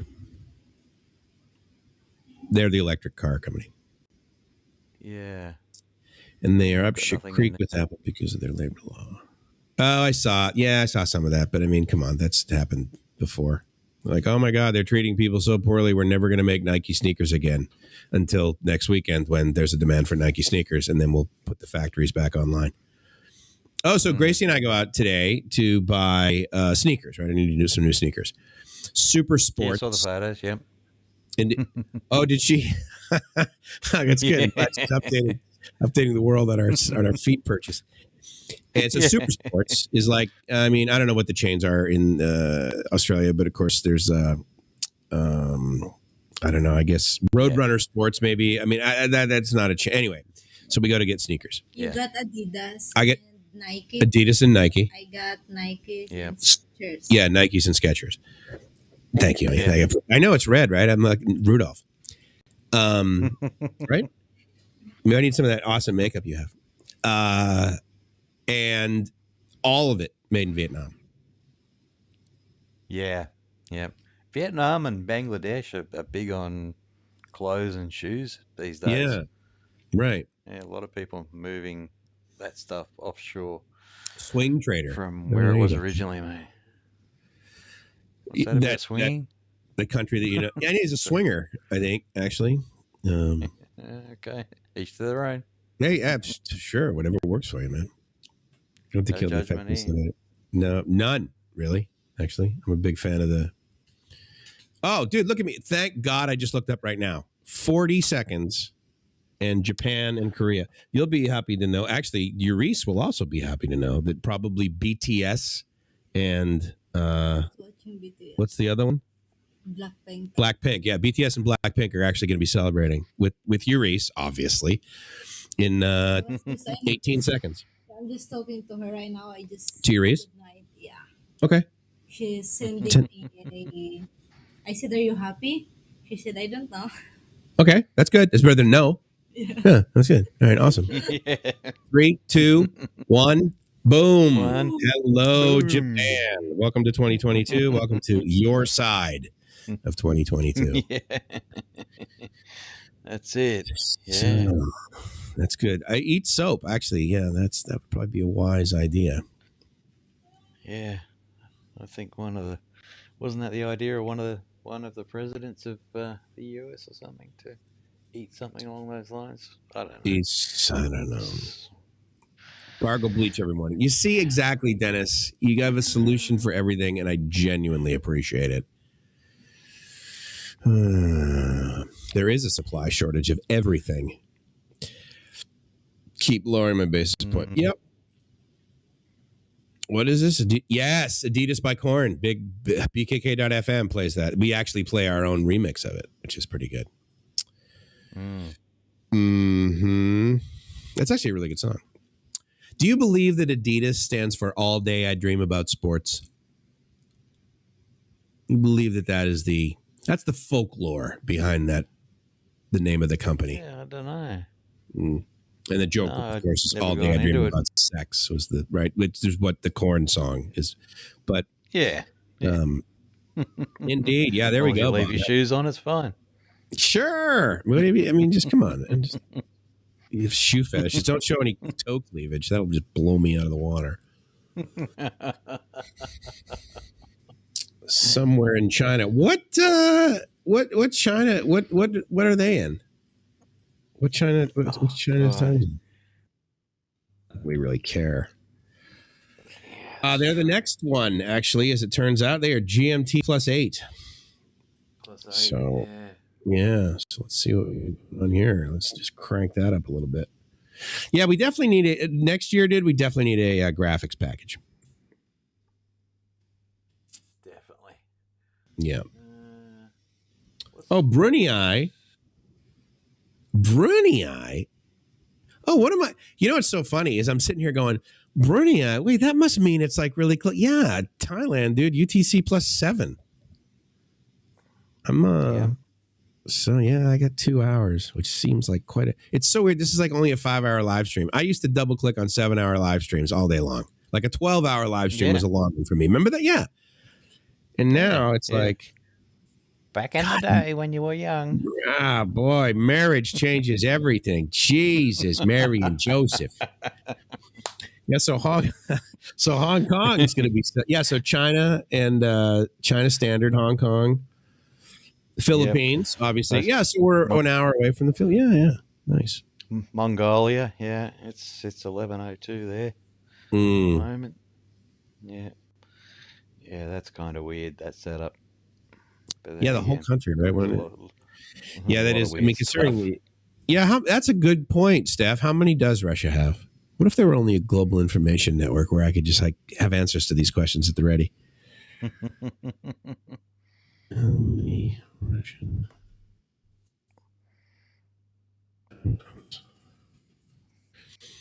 11. Jesus, that seems. 11. Yeah, that's a little excessive, right? I mean, I was just going to say that's definitely excessive. Is it cold 1, cold 2, cold 3, cold 4? Yeah. You ever been Russia? Pass through it. That's all. Just like transit Moscow. Yeah. Never left the airport.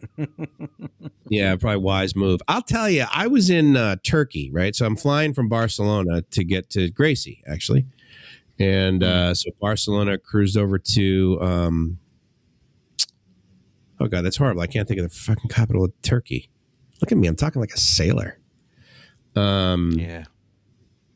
I'm too tired to remember. Dude, are you kidding me? I can't brain fast this time of night. Oh God. How's the lasagna coming? I just checked. 24 minutes to go. 24 minutes till wheels up. That's the one. Yeah, Istanbul. And I didn't like it. I mean, it was not a nice airport, dude. It was like antiquated. And everyone's like, oh yeah, Turkey's amazing. It's where East meets West. I'm like, what? So it's like the Panama Canal of Europe. Like, who cares? I don't know. Yeah. I don't get the desire for Turkey, but no, some people like it. Some people, yeah. Some people probably fully support 11 time zones, which is probably ridiculously Russian. Well, it did implode, so something had to come out of it. Yeah, you think after the implosion, they would have been like, "Hey, we're going to go with 4 time zones. Thanks very much. Dial this back a little bit.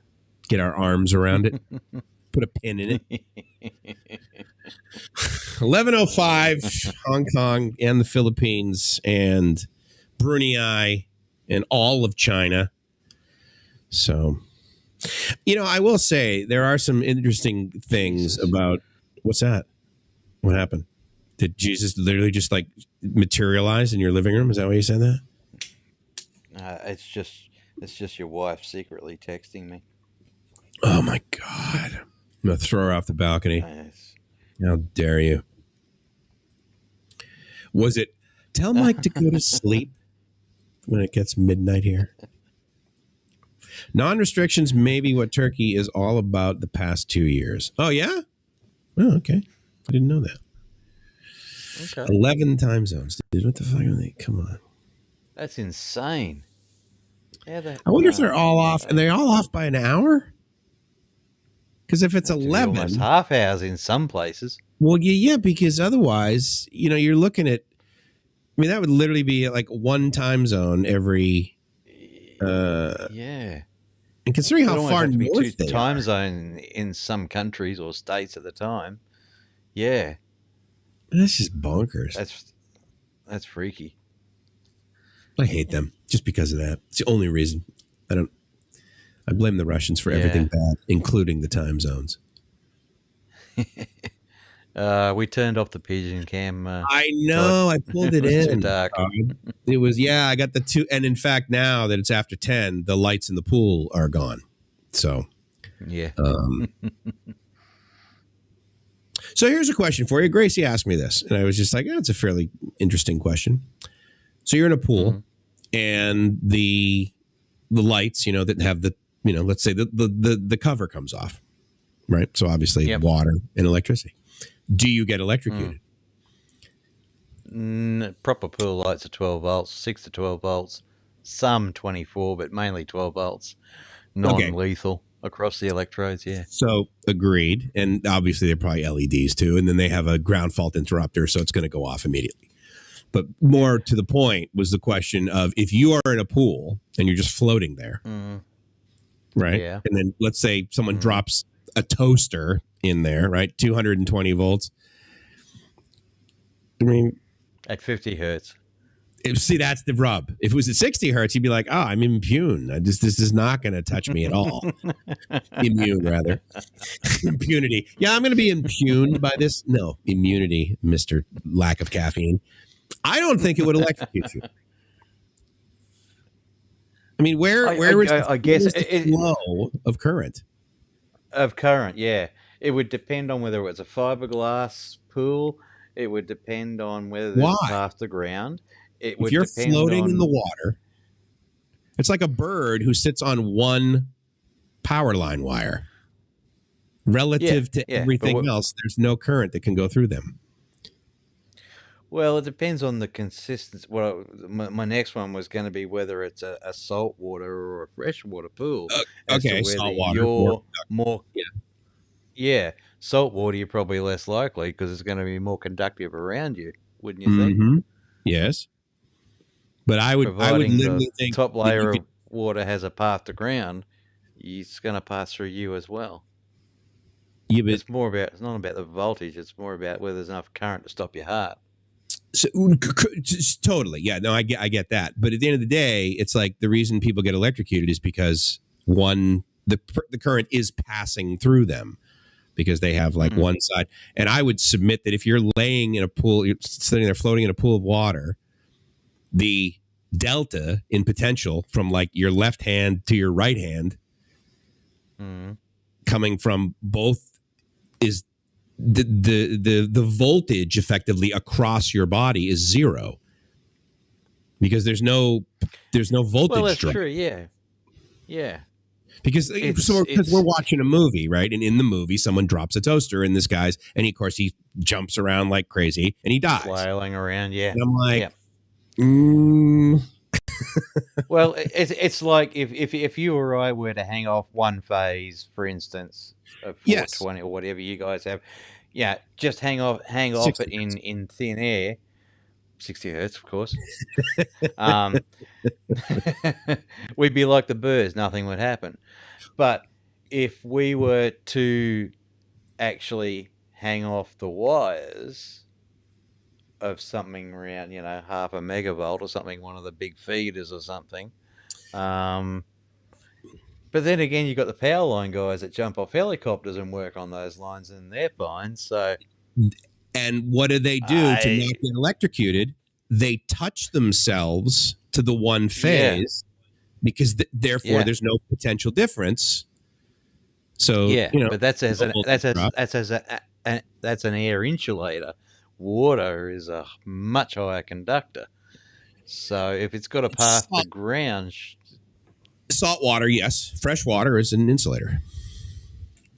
Yeah, true. But there's a lot of impurities in pools. Of course. There's no... Yeah. Semen. I don't know. Interesting. Men from the sea. Well, that's... Because, I mean, again, you watch this thing on TV, right? And, and she's not the first person, I'm sure, to ask this, but she asked me, and I like to be able to provide her with correct data, right? Like, for example, if we're watching a movie about technology and some guy is given a laptop and say, "Oh, you got 9 seconds to crack this 14-digit password. Go." I'm like, impossible. It doesn't happen. Do you know what 2 to the 27th power means? That's, right? I got to hit enter. Oh, wait, hold on. Backspace, enter, up arrow. Yeah, it was totally your previous command. And I love that stuff. Yeah. It's great. It's a movie. It's great. And it's like, okay, you paid $9 for the IT consultant to help you with this screenplay. Nice walk. Nice job. Yeah. But it's like airplane movies and cockpit scenes. Just like... Exactly. Does anyone here know how to? Yeah, I've got my private pilot on a Cessna 180. You're delusional. Forget it. Maybe you could use the radio. You can just or the inflatable autopilot from a certain movie. Oh, what a classic movie, right? Such a classic movie. It's a big building with beds, but that's not important right now. Just one great one-liner. I guess I picked the wrong day to give up cocaine. He falls backwards. It's like I put the wrong day to quit sniffing amphetamines. Yeah. His hair is straight up. Yeah. And Leon's getting larger. Yes. Awesome one-liners. What do you make of this? An aeroplane, a goose, or a brooch, or a hat. It's a big, pretty white plane, and it looks like a big Tylenol. I want every light you've got being poured on that runway, being done right now. Beep, beep, beep. Oh man. What were their names? Was it the Zucker brothers that made that movie? Yeah, it was. Yeah, absolute classic. Just one line after another. Yeah, and I mean, And here's what's interesting. You know what the interesting thing? Maybe you experience this too. But when like Gracie will watch movie like slapstick, just stupid comedy, she doesn't find it funny, right? Because she doesn't really get it. And but one of the things that I did like about the Philippines in general, of course, her is that like she gets some degree of sarcasm. Like we can joke around things, right? And so that's really neat. Yeah. But some of that, like it's the nuance, and it's not like the comedy in there is incredibly intelligent in Airplane, right? No, not by a long way. It just doesn't sink in.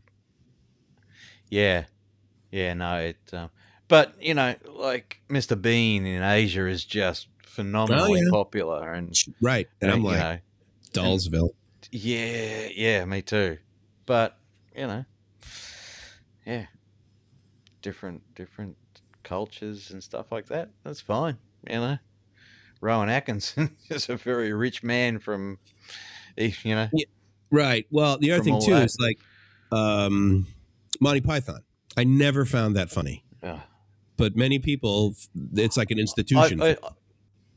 Look, I'm a huge Python fan, but I found that mainly it's just a huge difference between US Canadian culture, comedy culture versus Euro, especially UK Australian comedy culture. Yeah, you know, they're just two different things. And not to say one's better than the other, but you know, I'll sit down to a Python marathon all day long with John Cleese doing, you know, really silly stuff, and a lot of other people just go, "What the hell?" and walk away. So you're saying you're here for an argument. I'm here for an argument. We can argue that with you all day long. Yeah. Possibly 10 feet away. Yeah, it could be, Bob. I don't know. I guess that, because I mean, arguably, if you're floating in the water, you're in some degree of insulation, right? And so the further you get away. There you go. Put a warning label on my surgery rods not to touch power lines with it. Wise move. Always a good idea. Seeing people get zapped when they touch the metal handrail, but they are already in water. Well, right, and then you're being the conductor between point A and point B. To the ground. Yeah, which is like static electricity kind of thing. Swimmers in the pool have no connection to ground, so they would not complete a circuit. Chlorine does increase the connectivity of the water a bit. Agreed. 220 volts might travel. Yeah, okay, right, because it's going to find the path. Yep. Very true. I'm telling you, a bunch of electrical engineers here, dude. Fucking loving it. Yeah. Steph's an engineer, not electrical, though. We should do a science quiz one day. Done. Let's do it, buddy. Absolutely. In fact, I have a platform that we can use exactly for that. It's called Shuffle. And in it, they have, like, game show templates, for example. And so you put the questions in, and then people answer them. Hopefully they get their act together. They got a ton of funding from Microsoft, so I'm very pleased about that. Fun fact, chlorine in a pool doesn't have a smell. It only reacts with the urine that makes it. Yeah, sure. You're funny. Okay, so growing up, right, as a kid, the adults would tell us kids that if we pee in the pool, then it turns blue or it turns red or it turns, so you would be embarrassed, so don't do it. Is that told to you as well? They do the same thing? Yep. Okay. Yep. Right across the pond, and they still give you the same bullshit, huh? Same crap. Yep.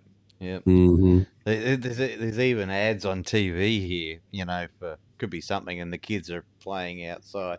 Oh, it was a KFC ad where their kid jumped in the pool and it turned bright green or something, and the mother turns around and says, anyone for KFC? And then just on it goes. Oh, just my God. Are you serious?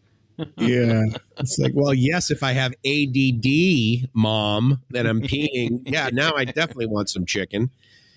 That's classic. What do we got going on there? Who dropped the chocolate bars in the pool? Caddyshack, right? Caddyshack, that's what it was, yeah. Actually, so specifically, Baby Ruth. This is specifically a Baby Ruth.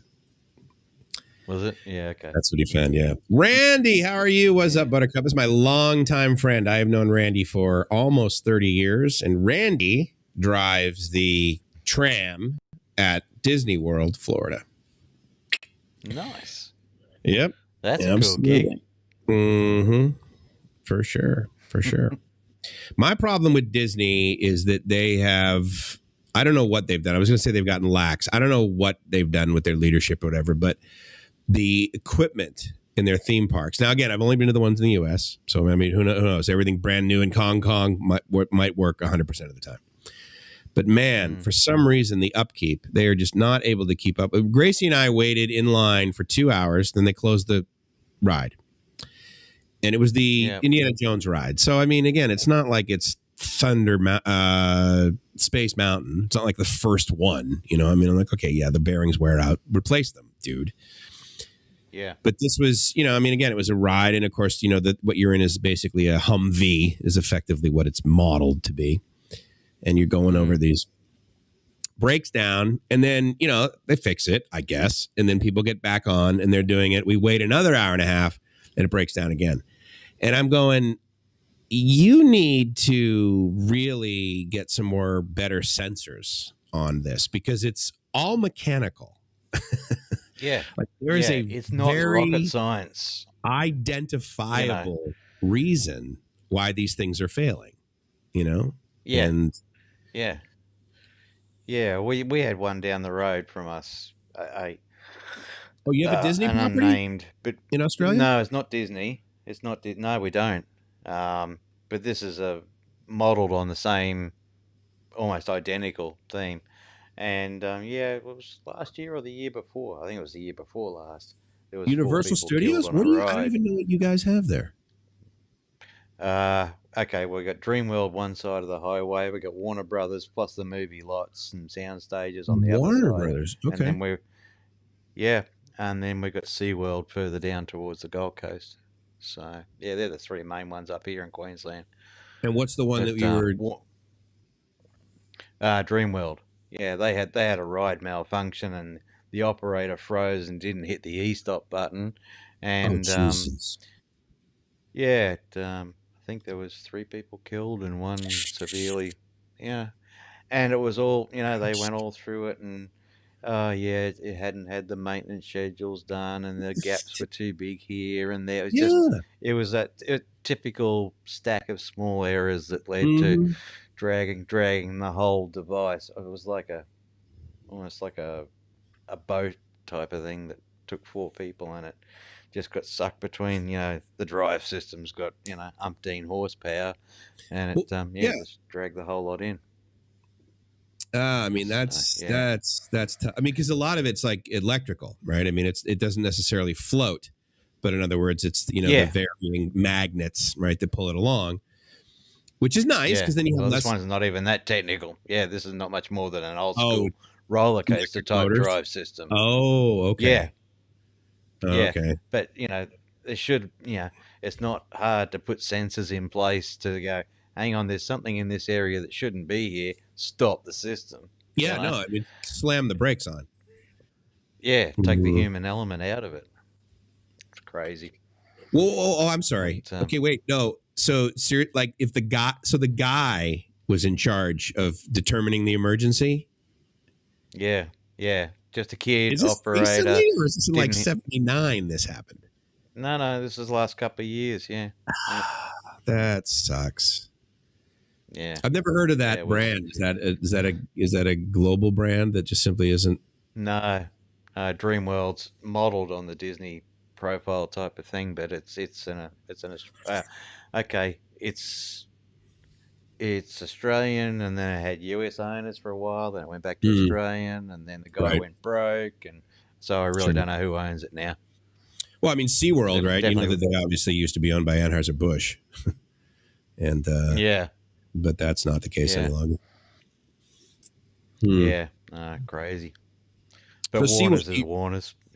Yeah, well, I guess that's because I don't know if I've ever seen a Warner Brothers theme park. I mean, there's their back lot up in Hollywood, of course, which they kind of do tours and stuff. They have the Jaws thing, I guess, but But Universal Studios, that's the one that I mean, Singapore, right? Obviously Florida. Yeah, Florida. Yep. Universal Hollywood. Yeah, a few others smattered around the place. Yeah, but we got some huge sound stages down there. the theme park side of it. Yeah, I mean it pulls a lot of revenue, keeps the Nice. lights on when there's when there's not when people can when go. the movie's slow down. Yeah, well that's the other thing. Yeah, but well, besides the sound stages, there's hundreds and hundreds of acres behind the place, which they can basically turn into anything to make whatever style movie to look Oh, to look nice. like anywhere else in the world. So yeah, Right. it's not a bad setup. Yeah, Ah, good for them. I mean, yeah. Huh. So it's not bad. Between them and Fox Studios down in Sydney, they're the two biggest producers of product out of Australia. And you look. Go ahead. Sorry. No, you go ahead. Yeah, no, I was just going to say, the Australian dollar versus the US dollar. A lot of the time, we've got the talent. All you got to do is fly the actors out, and you can literally knock a third of the price off making the movie. So what would be like the most recent movie shot in Australia that I would have seen? And again, I only see like really, really popular. I'm not a underground film guy. Jeez, there's a lot of them, mate. There's a lot of them. Big dollar ones, Matrix. They were all made down in Sydney. Oh yeah. Okay. Yeah. Lots. Yeah, so many of them. Yeah, everything from small indie stuff right through to the big movies. Quite often they'll do a percentage of them here, because it suits the style of the movie, and then they'll go to other countries and move around. All before the virus attacked the planet, or someone let the genie out of the bottle. I want some antiviral soap. The antiviral soap, that would change my life. Screw this antibacterial nonsense. I want to kick it up. Yeah, but do you want it on a rope? That's the question. I mean, it's safer, right? It less provocative, for my cellmates, and it's a healthy boundary. I think either that or I duct tape a frisbee to my ass, and who likes duct tape? Yeah, that's true. Yeah, so, yeah. See, you follow my logic. Harsh to get off. You're right there with me. Yeah, for sure. Yep. 11:26, ladies and gentlemen, p.m. in Hong Kong, Brunei, Australian Western Standard Time. So does that mean that after this, your entire continent will be in 2022? Yeah, that'll be it. That's your last time.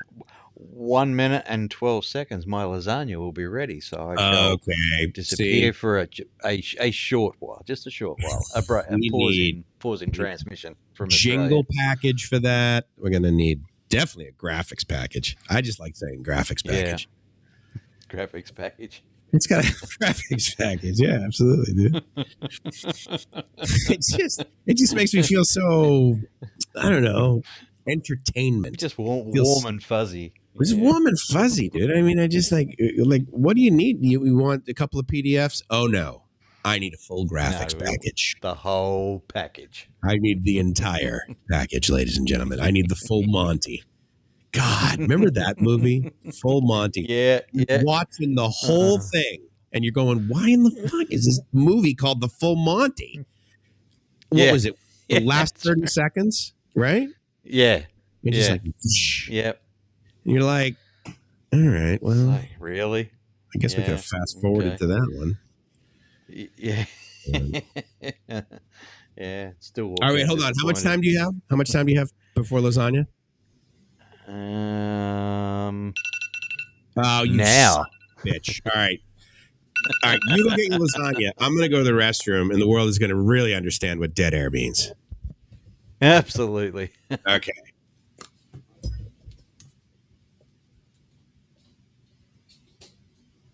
You good?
Yep. It's truly that exciting. Oh, okay. That's not too bad. We only lost 2 people. I appreciate you guys sticking it out. Well, greetings and aloha. What's going on? If you've just joined, my name is Mike's, and this is livemyassoff.com. This is Live My Ass Off on YouTube. This is Live My Ass Off on Facebook. This is Live My Ass Off on VK.com, as well as several other social media platforms, not the least of which are a couple that begin with a T, Twitch and Twitter. And I'll get rid of him for a little bit. And if you're wondering why this little square thing is, whoops, sorry, I'll stay there. How's that? But we'll take this and we'll move this around. But the reason that's there is because the idea behind this is to go one time zone at a time from the right to the left as the globe spins towards the sun in various areas of it. And obviously 180 degrees out of phase for that is the time that midnight occurs in all of these time zones. And the time of that, of course, coincides with us moving into the year 2022. If I haven't said it before, I hope that every single one of you are safe and happy wherever you are. And I hope that you're able to take a little piece of 2021 in your mind and hopefully reflect back on something that is outstanding, like absolutely, truly spectacular. If you've watched the channel before, you know that I occasionally will get into the mood of having so much gratitude in my life that I have what's called a gratitude attack, and I simply just start crying because there is so much awesome sauce in my body that the only way for me to get it out is to snivel. And so a lot of times that awesome sauce comes out of my eyes. Other times it comes out of my nose. And to celebrate Chris's return with his lasagna. Well, there's a.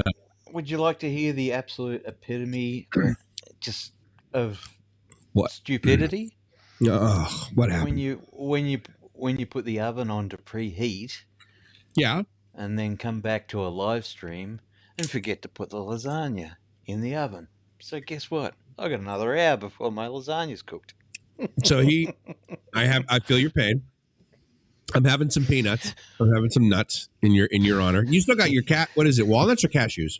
Oh, you got walnut. Oh, you got a mix, guy. Nice work. I got a mix. Yeah. Oh, yeah. That'll hold you over until lasagna day time. That's not worried about that. Yeah, I wouldn't worry about that at all. Oh man, we're living the dream. Yeah, we're just gonna start crunching away here. No worries on the crunching. All right, well, let's see what this guy. Some data we got here. Rubbing alcohol, man, I've done that before. Man, that makes your hands so dry. Makes the skin. Everything with isopropyl, blue stuff they have in Thailand leaves residue. It can. And there's some of these dispensers that you go through. And man, I swear that there's like, is that like full alcohol or you got a little bit of soap in there too? A little bit of cleanser. This one was free from the doctors. It's pretty much 99.9% alcohol, and it's just got a little bit of moisturizer to stop that white bloody, ripping every last bit of oil out of your hands. Yeah, it's normally happens with pure alcohol. Right. Yeah, I don't like that. What kind of? These are my favorite peanuts, by the way. Planters dry roasted. Does Planters a big Planters? They're here, but they're not. My video better not be freezing. Not when I'm talking about peanuts. It's only when you move. It's okay. Oh yeah, no big deal. Full motion video. It's only when you move. Yeah. Thanks a lot, Reese. Yeah, that's okay. Planters were big here for a while, but one of the local companies said, "Yeah, we can do it better and cheaper than you." So they're still available on the shelf, but they're expensive compared to the local brands. Yeah. You guys grow your own peanuts? Yeah. Yep. I'm assuming so. There's a loophole in our food supply system, in that everybody goes for made in Australia, grown in Australia, the usual local thing, and all the rest of it. Sure. But there's a loophole. A lot of countries dump their excess foods into New Zealand, and New Zealand doesn't have the same code. So what they do is they package it, can it, whatever, and then put the label on it that says made in Australia and put it on a ship over here. So, yeah. Wow. And they haven't worked out a way. Yeah. Yeah. So there's always been a bit of a biffo punch up between New Zealand and Australia over that little thing. So, you know, now they've got, every year they change the label just a little bit, to try and get around the shiploads of, I said ship as in P, of goods coming from New Zealand and pretending to be Australian. How many, I could Google it. How many people live in New Zealand? 5 million, 10 million? Tell you, mate. You have to Google it. Because I know there's 117 million people in the Philippines. I couldn't tell you who's across the pond in New Zealand. In the Philippines, Australia has 50 million? No, we're only about 26. 26. You got less? Yeah, 5 million. 5 million in New Zealand. It's about the same population as Singapore. 25 million. Yeah. The same amount of people live in California. Yeah, or Taiwan. Yeah, that's a little bit denser. Yeah, that's for sure.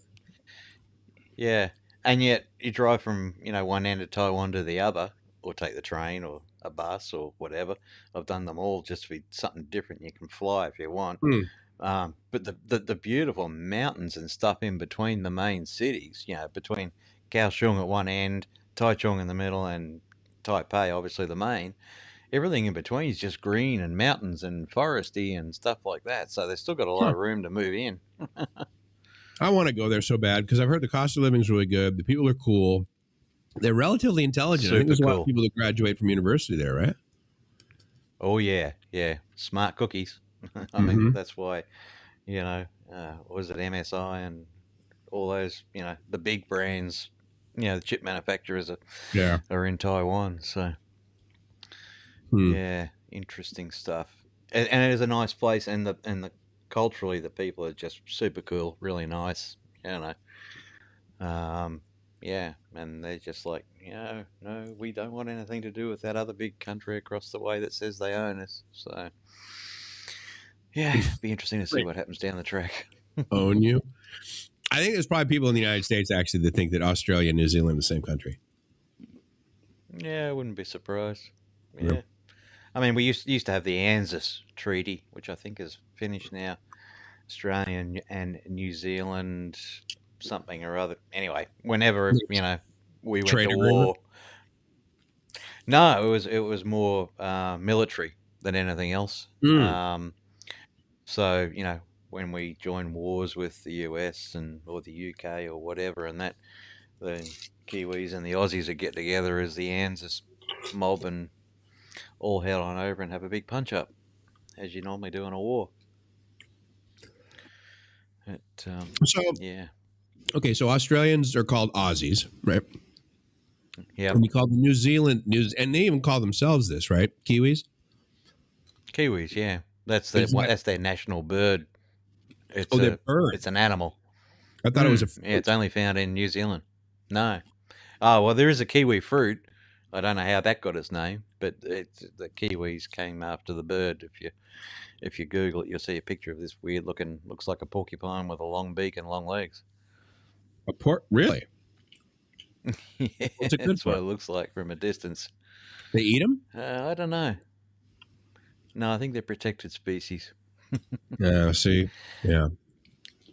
Kind of like the Australian, the Tasmanian devil. I mean, it's just like, it was just I think they've actually found a couple in the wild again, but they're just a rabid, weird-looking dog. It looks like a Tasmanian devil. I thought it was created by Warner Brothers for the Bugs Bunny series. Oh well, that's where it came from. Yeah, because they are rather vicious, or they were. Yeah. Yeah, before they got all dead. Yeah. Yeah. Oh no. I like that one though. Yeah, Everything below Thailand is down under. That's a good one. Yeah, well, kind of true once you get below the equator. Okay, how many people have asked you if your toilet spins backwards? Flushes. All the time, and it, well... Or do you not associate with those people? Well, it depends on the toilet, mate. The old school ones that went round in circles. Right. Well, what are you talking about? We don't even flush our toilets in the...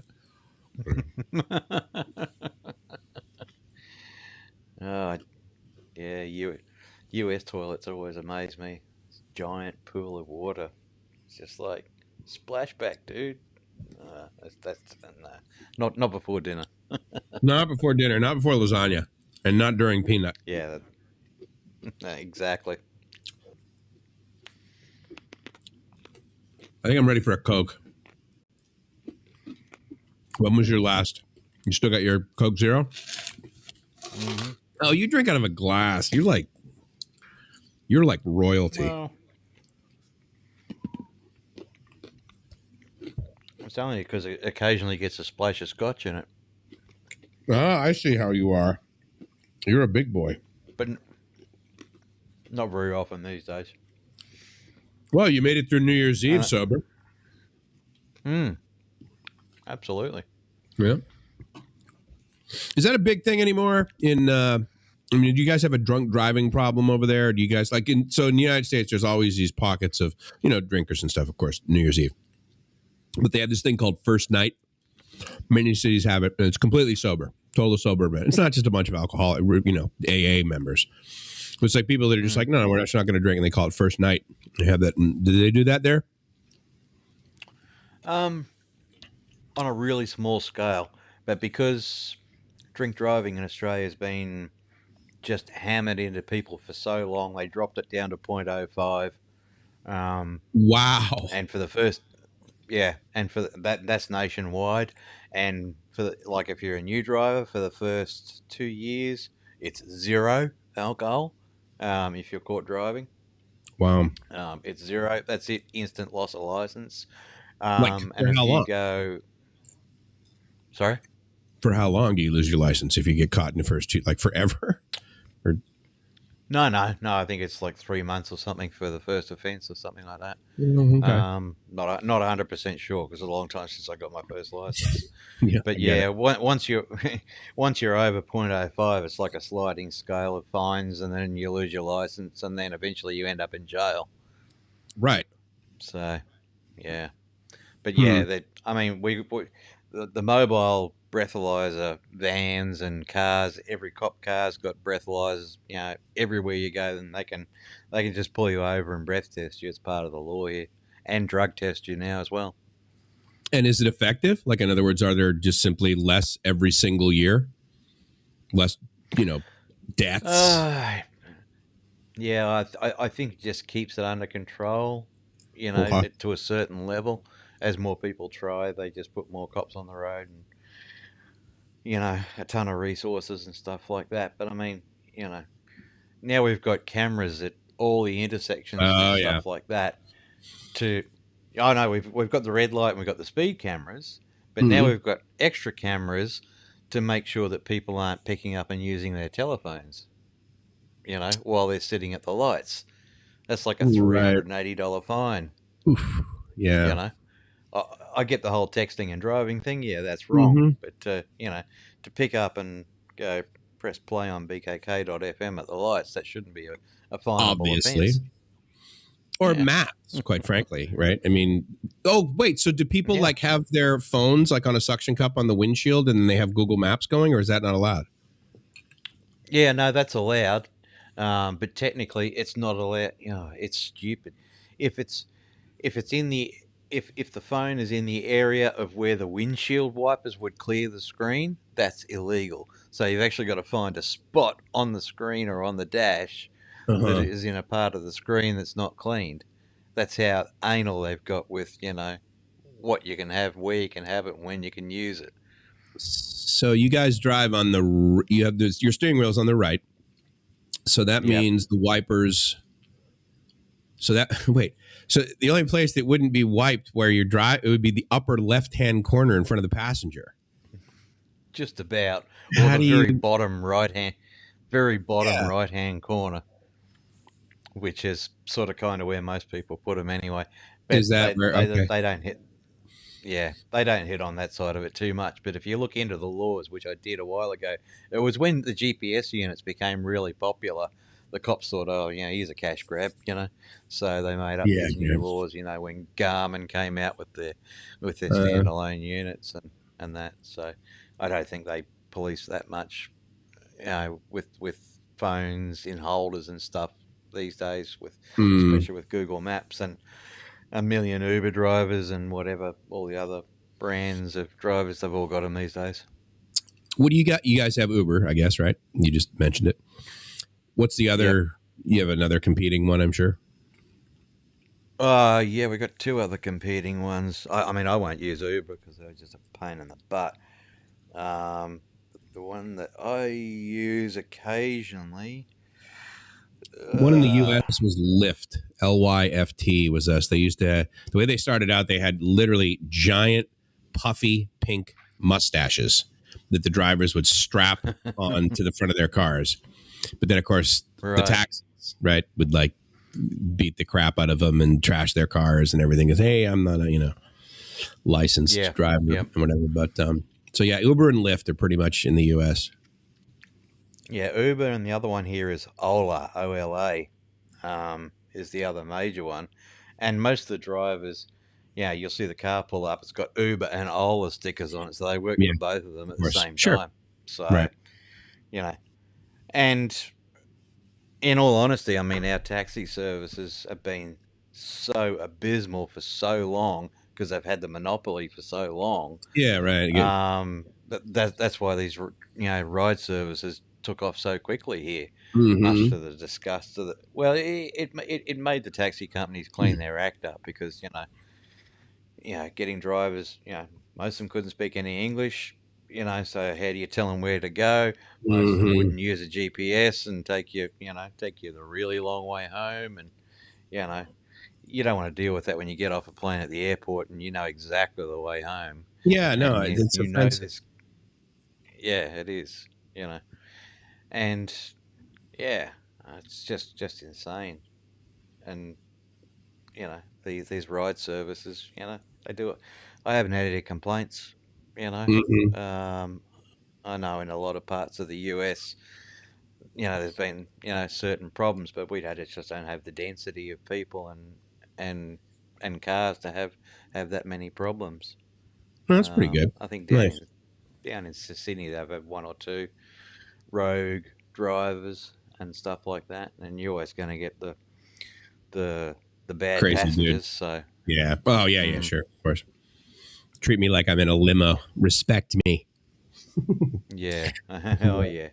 Yeah. Come out of bars at 3:00 in the morning, and jump into an Uber and expect to be throw up. Yeah, that's the one. Yeah. Yep. Pay the fee to hose out the car upon arrival. Yeah, I don't know. I haven't had any. It's funny that you mentioned that, Todd. I actually haven't had any. My experiences with the taxi drivers has always been, fine. One thing that I will like, actually, so we were talking about Barcelona. One of the things I loved about Barcelona is the taxi would pull up or whatever, but they would have the stickers, so like the Uber and the Ola and the Grab and whatever. Flywheel was another big one over there. But they would have a QR code. And so that way, like, you didn't need to hail anyone. You just like literally opened up whatever app you wanted and boop. And then that way you could pay that. You get in the taxi, and then the app will pay them once you get to there. And I love that idea. I think that was great because one of the things that bugs me is that, like, especially here, is what you can do a Grab car, or you can do a Grab taxi, and it's simply taxi drivers that have been smart enough to download the ride sharing app to make revenue, right? And but you can't do that. You gotta schedule it, and so you can't just like immediately. I think that's a great idea. Yeah, absolutely. Yeah. No, our population density is so low for the, it really only works in the city areas, and that you want to go any distance, you got to fly in Australia.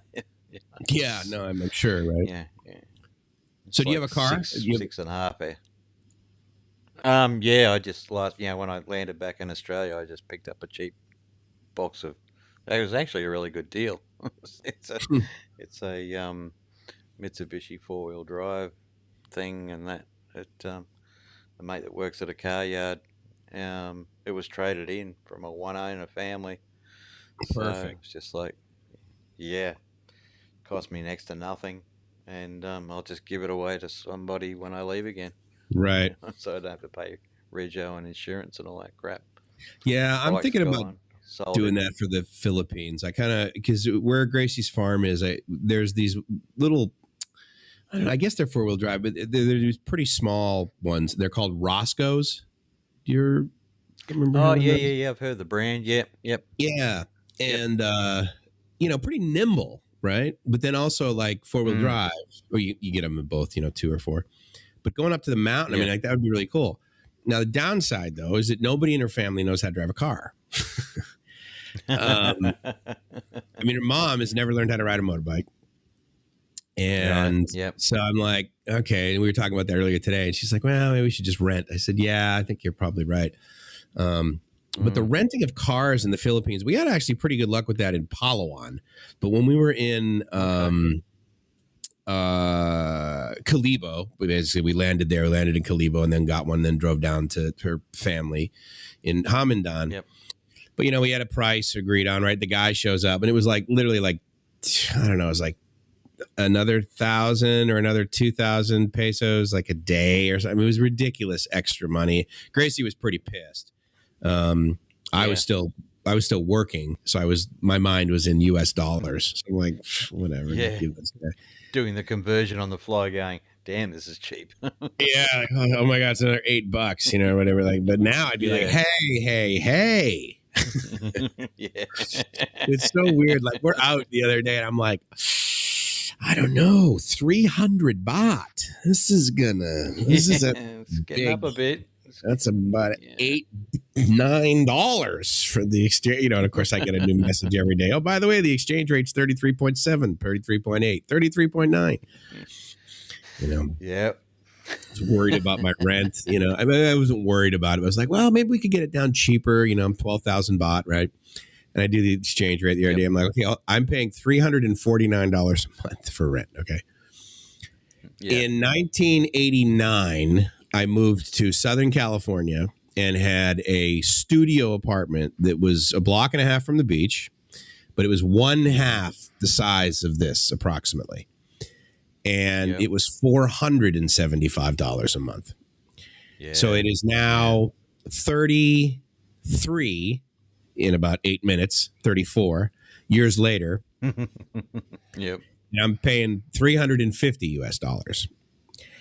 And considering in 33 years, the value of a US dollar is less.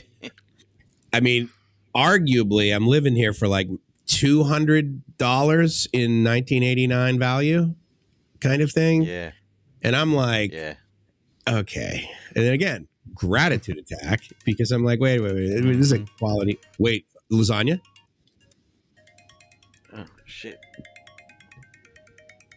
Hi, Chrissy, you're awake. Can I phone you? You gotta go? It's a neighbor. I'll just chuck me on hold for a minute, mate. I'll give her a ring. You got it. So that's good. I mean, again, if you get a phone call from someone at 2 a.m, you probably want to be like, hey, so is everything okay? In the groups that I attend with my friends, we have this thing. It's like, hey, look, call me 24 hours a day. And if you do call me in the middle of the night, don't call me after you've had a drink. Just call me before, won't you? So I'll say it again. We are 6 minutes now away from basically ringing in the new year 2022 in Brunei, China, Central Indonesia, Hong Kong, Malaysia, and the Philippines, as well as Singapore. So that's pretty cool, actually. So Gracie's family will be in 2022 here in about 5.5 minutes. So that's a neat thing.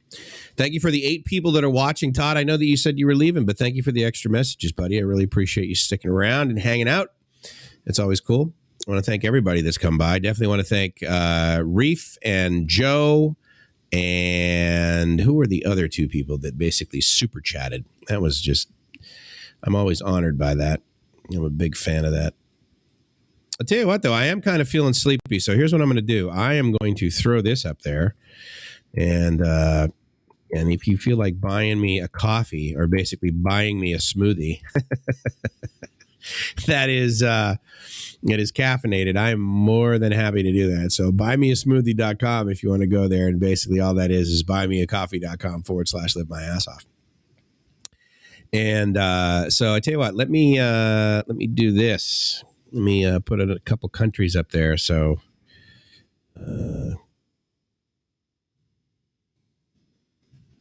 as we get there, we are UTC plus 8, which basically means, if you guys don't know, UTC plus 7 is Thailand, but UTC plus 8 is the Philippines. And so happy New Year to the Philippines as we roll in there. I'm sure they're having quite the celebration, which is awesome. And actually, let me get rid of that. I'll keep this one up here for the next as we roll in. But then I definitely want to say Happy New Year to Thailand, because this country, look, every country's imperfect, right? But I can tell you that over the last 2 years and let's see, about 41 days, this country has provided me with a ridiculously safe environment. Both like from a crime perspective, but also from a medical perspective, as well as solutions and, some trial and some error and some more trial and some support. And the fact that as a tourist, I was able to go to the Central Vaccination Center where it was all, the Thais, they were vaccinating themselves. And as a tourist, I was able to get vaccinated for free with Pfizer. And that was actually pretty awesome. And they were incredibly gracious when I went over there, actually, because I went over there with Gracie. And they, they asked me, like, do you have a QR code or whatever? And I said, look, all I got was this SMS from you guys that said, come here. I got it last night. It said, come here at 9 a.m. So I'm here and I'm psyched. And it says Pfizer. And they said, okay, great. Passport, put me in the system, this kind of thing. And then they asked her, what about you? And she's like, well, I'm his wife. Can I just get can I get it as well? And she's here on a tourist visa. And we basically extend/renew. Basically, we extend that visa, her stamp. We get a new one every 60 days. We get one that lasts for another 60 days. And every 60 days they say, well, this is going to be the last 60 days we do this. And they've been doing that since March of 2020. They used to refer to it as amnesty, if you guys don't know, but then they transitioned into basically a lot of people refer to it as the COVID extension or the COVID visa, which is completely inaccurate. Arguably, the COVID extension is fairly accurate, but we've been doing that very easily. And we're going to do it again down in Samui. We did it in Samui about 2 months ago, and they were wonderful. And we were greeted at immigration by what I believe were college students, because they had the uniforms that you've probably seen college students wearing over here. And, they spoke English very well, and they helped her fill out the forms and us fill out her forms along with our address. And then, 1,900 baht later, she's allowed to stay here for another 60 days. And with the current exchange rate, that's, I could tell you exactly, actually, rather than guess. 1,900 about $57.27. So basically, yeah, for $60, then you stay here for another, so $1 a day, kind of, right? And that's been really, really awesome. And I'm here as a retired person, arguably injecting, money into the economy just by living here. And, anyone really would. And I don't believe I'm leeching off of the social system by any means, the social security system or the social system. I've been able to add some money as far as investment into the local company.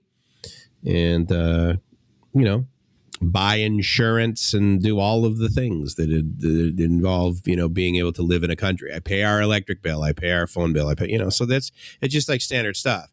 But my point is that, you do that no matter where you are. And I do that here. And in doing so, I'm treated pretty damn well. I do videos on YouTube if you guys have never watched the channel before, but I haven't recently, and that's only because Gracie and I are over here together. And before I was doing a lot of videos because she wasn't here, and then she was able to come back in March. And so in that time and in 2021, we were able to get married. And now we will count down 10 seconds until the Philippines basically celebrates the new year into 2021. 3, 2, 1, boom. Happy New Year to all of my friends and my new family and my new brother-in-laws and my brothers and what I refer to basically as my daughter, Eurice. I hope you're watching this. And if you're not, regardless, I want to send out some quality energy to you, young lady, and let you know that you are loved and respected and watched and honored to be in your life. And I can't wait to see you again very soon with your with you and my with me and your mom, my wife. That will be a very exciting time to do that here in a couple months. And so happy New Year, Philippines, and Happy New Year, China. Happy New Year, Hong Kong. Happy New Year, Brunei. Happy New Year, Malaysia. Happy New Year, Singapore. And also happy New Year now to the entire continent of Australia. Australian Western Time now joins us in 2022. So that's pretty awesome. I will now actually switch to UTC +7. UTC +7 is the time zone that we are here in Thailand. And with that, that allows us to come pretty damn close to midnight. And I don't think Gracie and I think we fell asleep and then we woke up at midnight in 2019 when we spent when we were in Cha'am for a month, but then up here in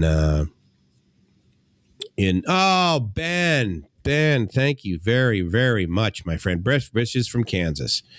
Have a great one. Thank you, Ben. That's great. Ben's a really wonderful guy. He was the president of local. If you guys know anything about IT, then you know about virtualization. Okay, and arguably the most successful company that's pretty much led the virtualization via software of servers and of course initially desktops, but basically servers. Was VMware, and then through a series of events bought and transferred EMC and then Dell Technologies and that sort of thing. But Ben was a longtime proponent of VMware, and in doing so he became part of his local VMware user group and became a leader in that organization, and then became the president of the VMware user group globally, which is a user group at the time that I was involved in it of about 135,000 to 150,000 people. It grew, obviously, as he and I knew each other. But the great thing is he and I got to work together on our user groups. I was president of the VCE user group, and which is basically converged infrastructure. If any of you guys are IT guys and like what goes into a data center, well, then there's storage and there's compute and there's networking and there's right. And so anyway, you can buy each of those individually and put them together and hook them up and then run, or you can buy what I used to refer to as a data center in a box. And basically that allowed you to, through virtualization, through VMware virtualization, allowed you to have multiple servers in your data center. And every enterprise basically has those, like it or not. They need servers. And so anyway, good to see you, Ben. I miss you, man. Happy New Year to you as well. We'll land in Phuket Sunday morning, Stefan. So remind me, are you from... Oh, is that the gentleman that would come in? Hey, good to see you back, man. Everything good? Yeah. Just one of the neighbors having a bit of a panic. That's all. So you need to go and give him a hug. No. Yeah, no, I've done that. It's all good. They're happy. All right, man. Good to hear. Yeah, absolutely. Happy campers. Yeah.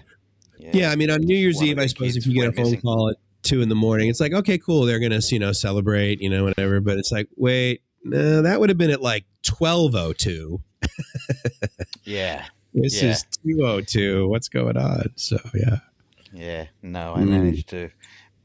One of their kids went missing in the city. Yikes. And I managed to ping the location of the phone, and she got a call through, and he's all safe and on his way home in a taxi. So, good. Job done.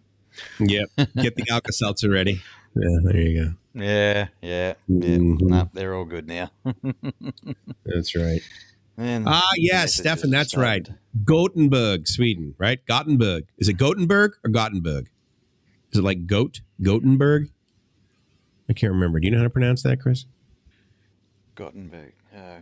Yeah, it's not Gotham. No, it's Gothenburg, yeah. Got or goat? Is it a long O? Oh, no, got short. Gothenburg. Beauty. No. Gothenburg, yeah. Yeah, no, it's normally I would only see him when I would do ones in the afternoon because I guess hey, well that's an interesting. Let's find out what time it is in Sweden and let's find out how much closer they are. I think they're further away. I think they're closer to same as Ceres Mariano in Germany, Central European time. So GMT +7. So you guys are likely past my bedtime. I mean, I'd love to stay up for some lasagna, but I don't know if I'm gonna do it here. There's a there we go. Yeah, what do you call that over the O? Umlaut. When you do the dots. Yeah. Something like that. Umlaut. Stefan, he should know. You think? Yeah, he's probably like, Mike, the only people that don't know that are the dumb Americans. Okay, I should know, having a Swiss Army knife father and Finnish mother. Yeah. Oh, wow. Okay. Where do they live now? I both passed away, mate. Oh, Jesus. A little early. Yeah. Cool. Well, Mum had Parkinson's for like 3 years. Yeah. Which took its toll, and then I lost Dad about 3 months after Mum passed. So, yeah, that was that bad year. That really bad year. Yeah, dude. Oh, I'm sorry. Lost a brother as well. And a wife. So, yeah, it was a great year. I'll bet. That's why this time of year always sucks. I hear you, man. Well, hey, I thank you for being here. I mean, I know it's a little later for you. No, it's great, mate. Doesn't worry me. I'm normally pushing a mouse around and scrubbing lots of video this time of night. Not tonight, though. And so is that like, what do you get? Like 3? I mean, look, I know the movie industry runs 24/7. I mean, so like, are they actually giving you guys like a long weekend or what? It's just like we just said, we're not working. Hand a story. Oh, good for you. That's good. Yeah. Yeah. Yeah, it just pushes deadlines and stuff like that, but it's okay. Yeah, there's nothing major on the cards. Hold on. Until... What, honey? You gonna sleep? All right. That's Gracie's recommending that I lower it a little and not talk as loud so that they won't hear me in the hallway. But let's see. Too bad. So I just send that message off to the Philippines. Bing. Yeah, I mean, that's the thing, right? They just celebrated, there they go, to 2022. Yeah, that's one of my friends in Iloilo throwing the Happy New Year out. So okay, no bullets, right? I'm hoping no bullets. No bullets. Yeah, good. Yeah, that's good. I don't think we need that. No, not adding a whole lot of value there with the whole bullets. What about so from where you were? I mean, I know it's been 2 hours now. You're into 2022, but fireworks? You get any of that in your neighborhood? No, all that stuff's banned except for proper commercial fireworks and stuff like that. And Right.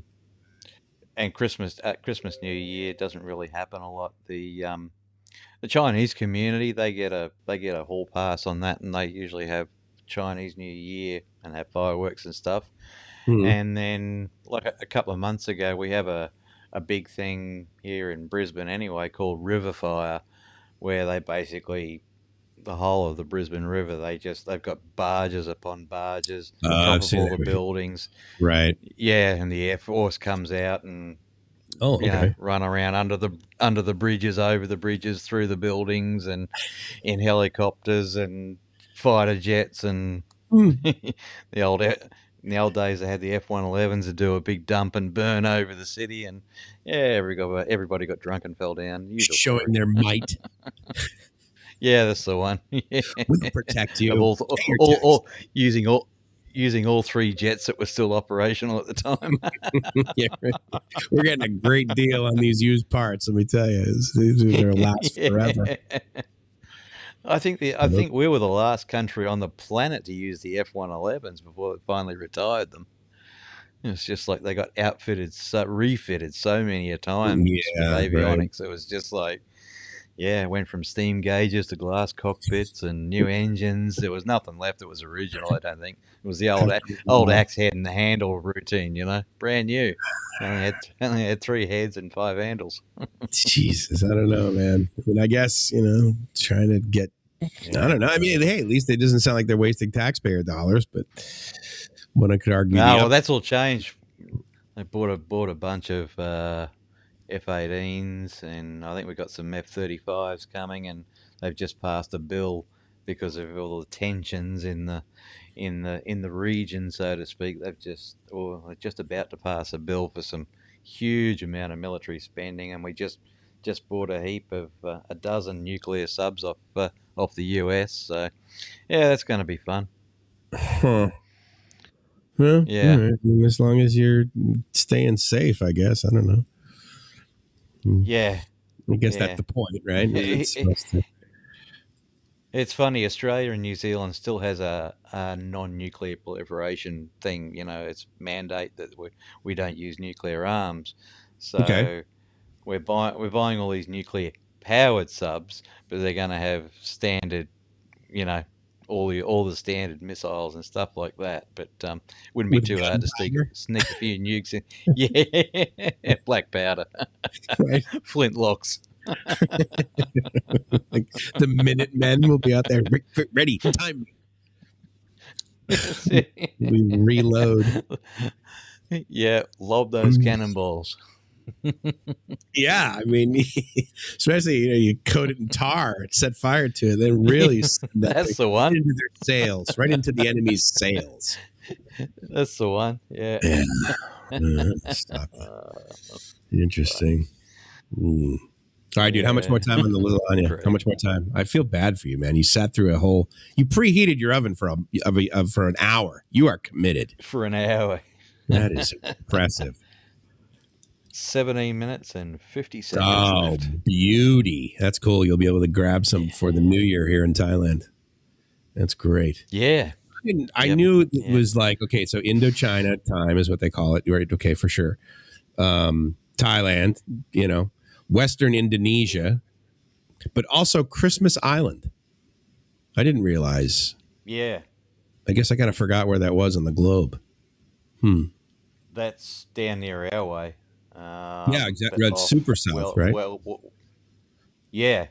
It's well off the West Australia coast, if I remember rightly, because that's where we put a whole bunch of refugees that try to make it to Australia at times. Christmas Island and one other island. They're basically just giant jails. So still they don't. Oh wow, yeah, it looks like they are, huh? It looks like a giant factory.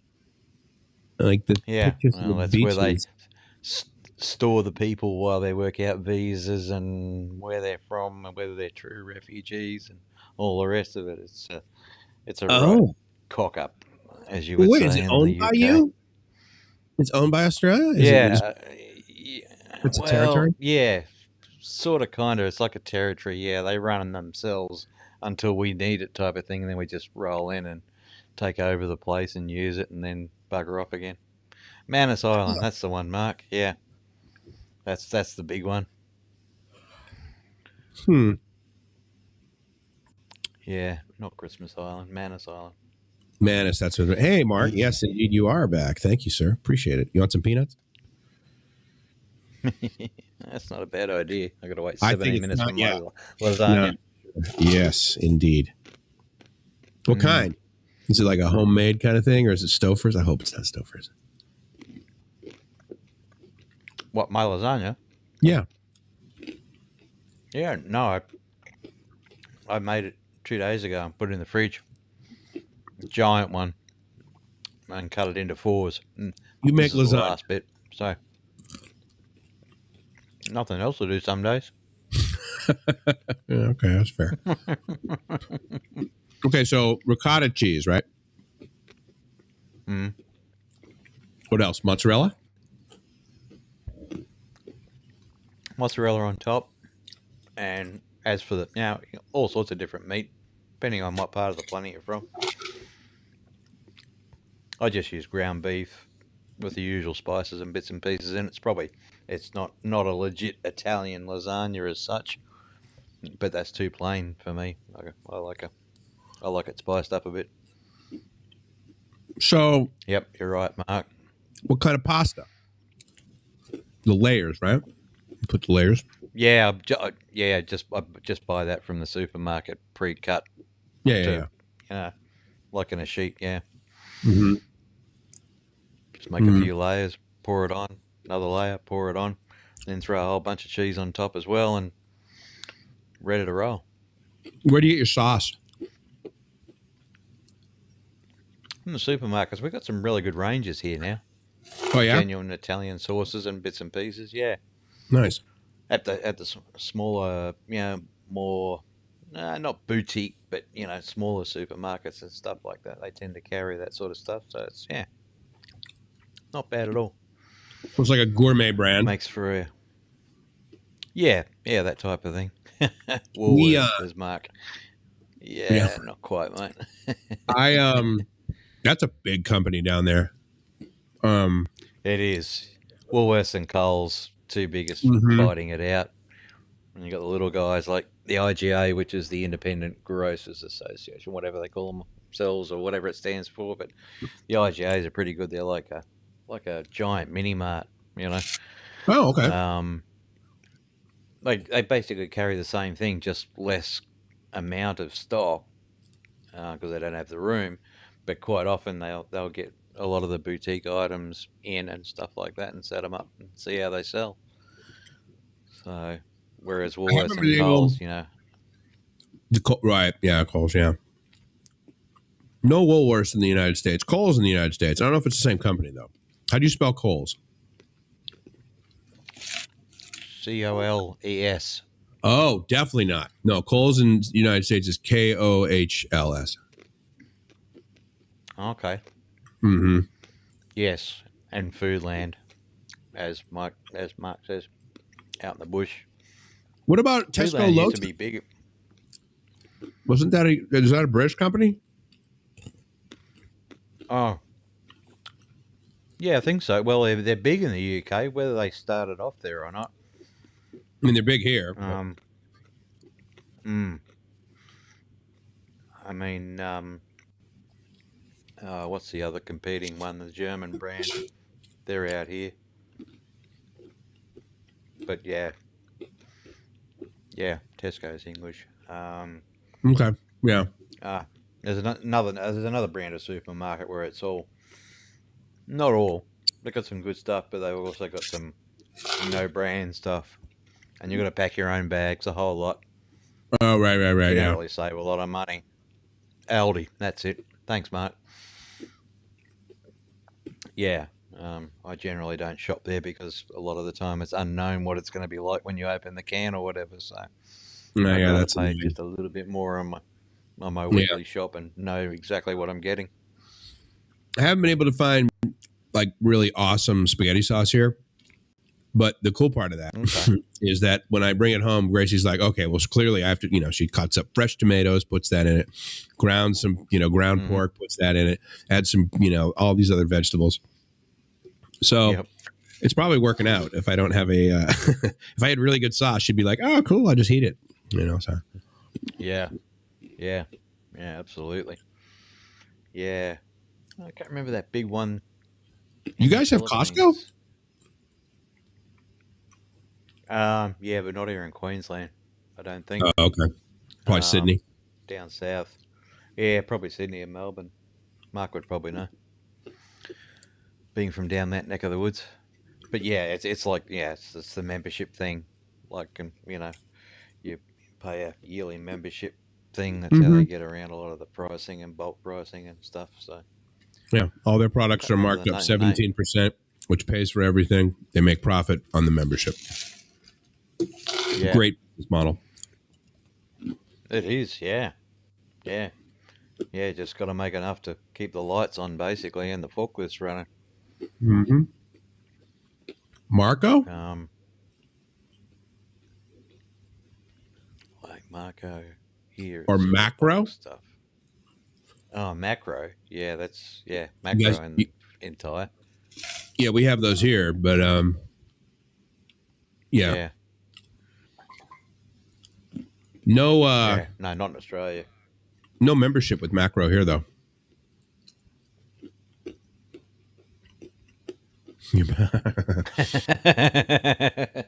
So I know what that means now. Yeah. But before I came over to this part of the world and started hearing, British or I guess I don't know, UK, whatever, that means angry.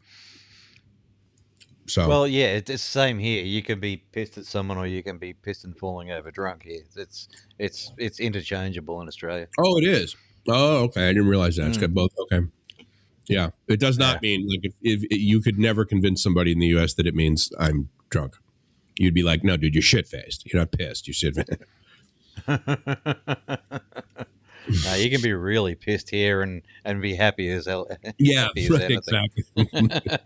Because I remember someone saying that. They're like, oh my God, he was so pissed, but he was smiling the whole time. I'm like, what? How do you? Yeah. He's a lucky guy if he can do that. Yeah, I got my first HNY from a buddy of mine through Line. I got an HNY at 11:20 p.m. Thailand time. So they're going to start rolling in, I bet. Yeah. Only midday on the East Coast back home. Okay.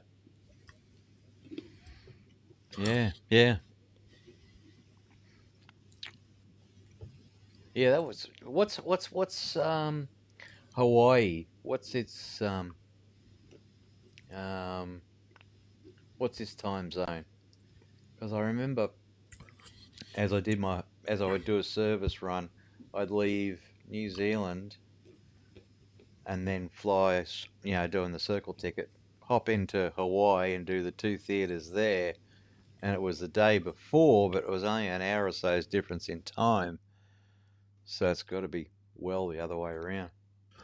It's got its own time zone, right? So Hawaiian, it's GMT minus 11.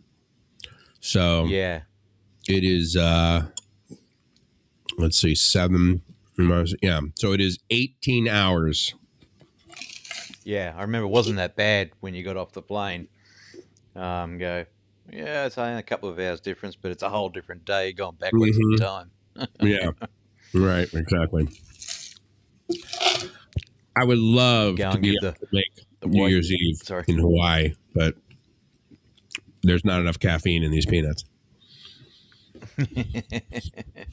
Yeah, that's true. Yeah, no. I used to enjoy Hawaii. It was a good spot. What's your favorite island? Yeah. That depends what you want to do.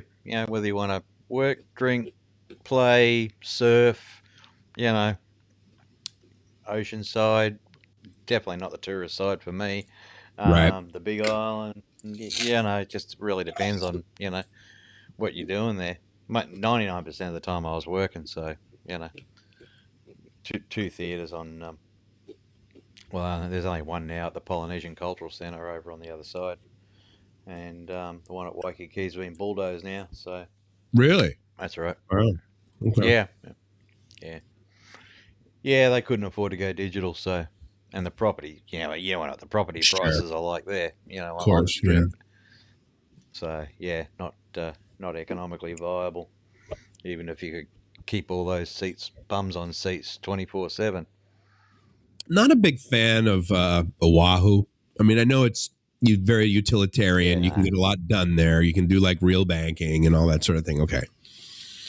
But I mean, for the most part, yeah. I mean, I've never really been there. I mean, I've been there like working remotely, right? And Maui. But I'm a Maui guy.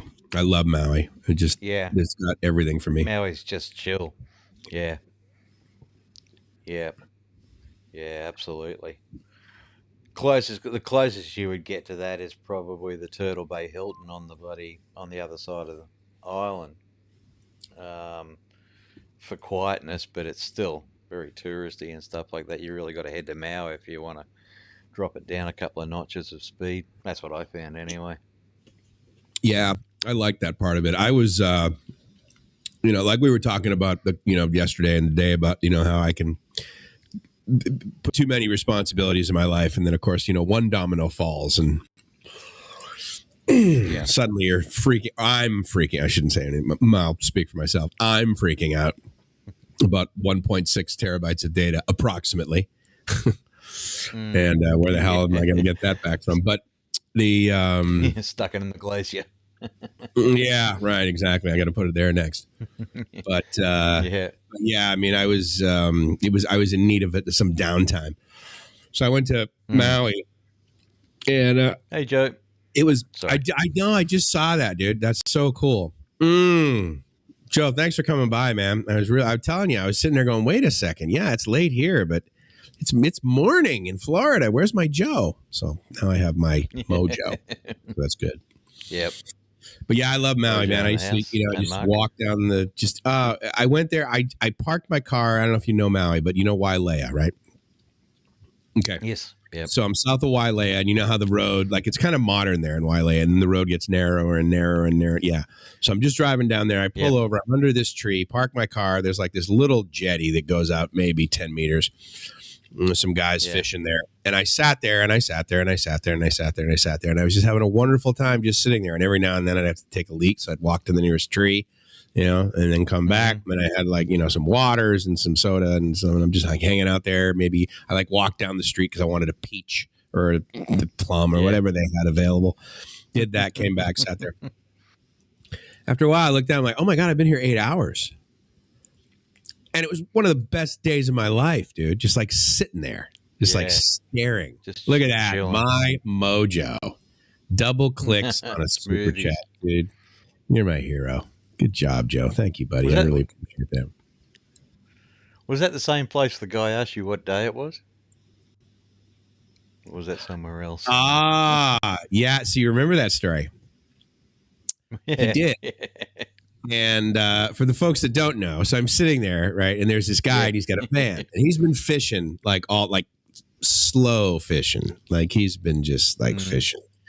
And he comes up, looks at his van, he looks down at me, and he says, "Hey, you know what the day is, man?" And I tell him it's like it's March 13th or something like that, or whatever. So then he goes out fishing, slow fishing again. A couple hours later, comes back, slowly putting his gear back in his van. He's got the 2 doors in the back, and he puts it in, and he walks up, looks down at me, and he goes, "Thanks a lot for that date, man." And it was the most genuine thing I think I had heard in weeks. Yeah. But he someone's so chilled that was the highlight. Yeah. It's just like, it's like you ask someone the time and then you go away and you come back and they're still there and you like literally spend the time to like look them in the eye and say, "Yeah, thanks a lot for telling me what time it was when I asked you, man." And I was like, "Yeah, oh my God, I wanted to make out with this guy." It's just like, dude, you're freaking spectacular. Yeah. And I'll never forget. He's like, "Yeah, thanks a lot for that date, man." was just so precious. It's like, fuck, man, you're great. It's one of those moments in life. It's just like, wow, something so simple. It was soup. Yes, it was gratitude. Totally. Gratitude attack, man. Gratitude attack. Yeah. Joe, thank you for that. As you guys may know, as some of you may not know, $5 basically buys Gracie and I 5 smoothies, ladies and gentlemen. A lot of smoothies, yeah. That's a lot of coconut right there down the street. And the guy down the street is more than happy to make. In fact, our coconut smoothies are 25 baht. If we go banana smoothie, that's 30 baht. That's kicking it up a notch. But, every now and then I splurge and I spend the money when Big Joe and Reef show up and they give me all that extra encouragement, which I really appreciate. So that's pretty damn good. All right, so we got 30 minutes and wait, lasagna.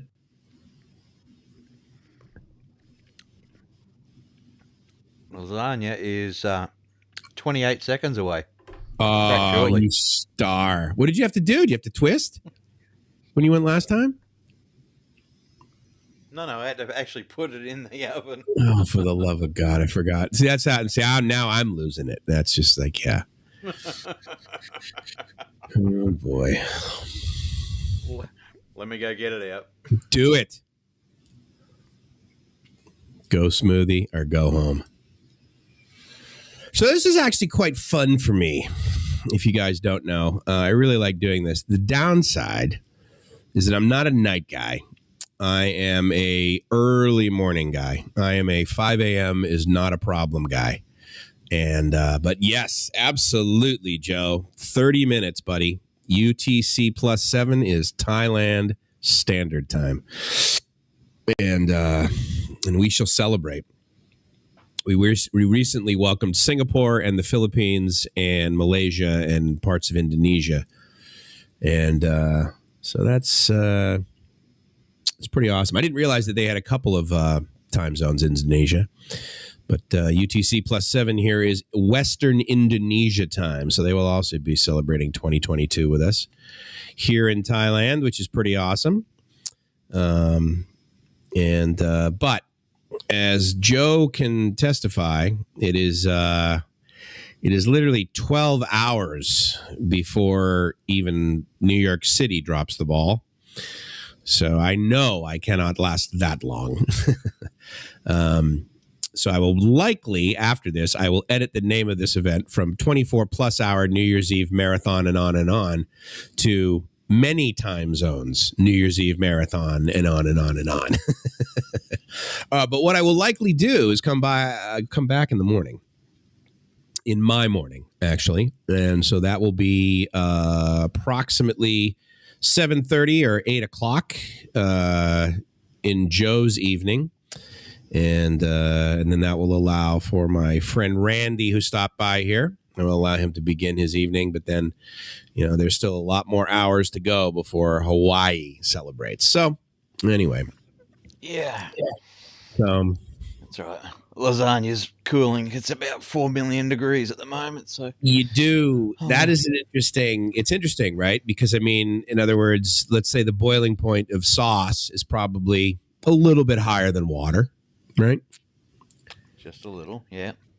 But not like twice. It's not, in other words, it's not literally 400 degrees, inside there. No.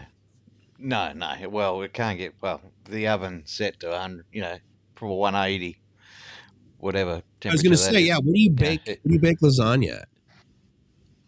Yeah, 180. Yeah. About 180. Mm. So that's what for me? Oh, that's 350. Yeah. That's pretty low for a baking. Yeah, 350, yeah, 400. But to get it to cook right through, it's a slow cook. Yeah, make sure it's right. But yeah, absolutely. Good job. Lasagna holds the heat. Give it 20 minutes before you even think about it. Right? Yeah. Yeah. I guess it's because the pieces of pasta are significantly wider and thicker. There's a lot more surface area, right? There's a lot more density to those than like pieces of spaghetti. Yeah, and a lot and a fair bit of meat and stuff in there as True. well. Yep. To hold it all together and keep the temperature in. Yeah. Oh, so here you go. So you may know, right, that in the United States, it's very common at Thanksgiving, also Christmas, to have a big dinner, right, a family dinner. Turkey is usually, it's definitely Thanksgiving turkey, but then that's also very common to do on Christmas Eve, Christmas Day. Yeah. And what about Australia? I mean, do you guys have a Thanksgiving? Most countries have a Thanksgiving. You guys probably have one, right? No, Not at we all. don't do Thanksgiving at all. No, not one. No, okay, it's just not a thing here. Yep, and turkey is only just sort of coming into our Christmas. It's always been traditionally chicken and stuff like that. Chicken. Okay. It's big ass chickens, small chickens, lots of chickens. Lots of chickens. Mm. Hang on, I can hear my phone ringing. Stand by.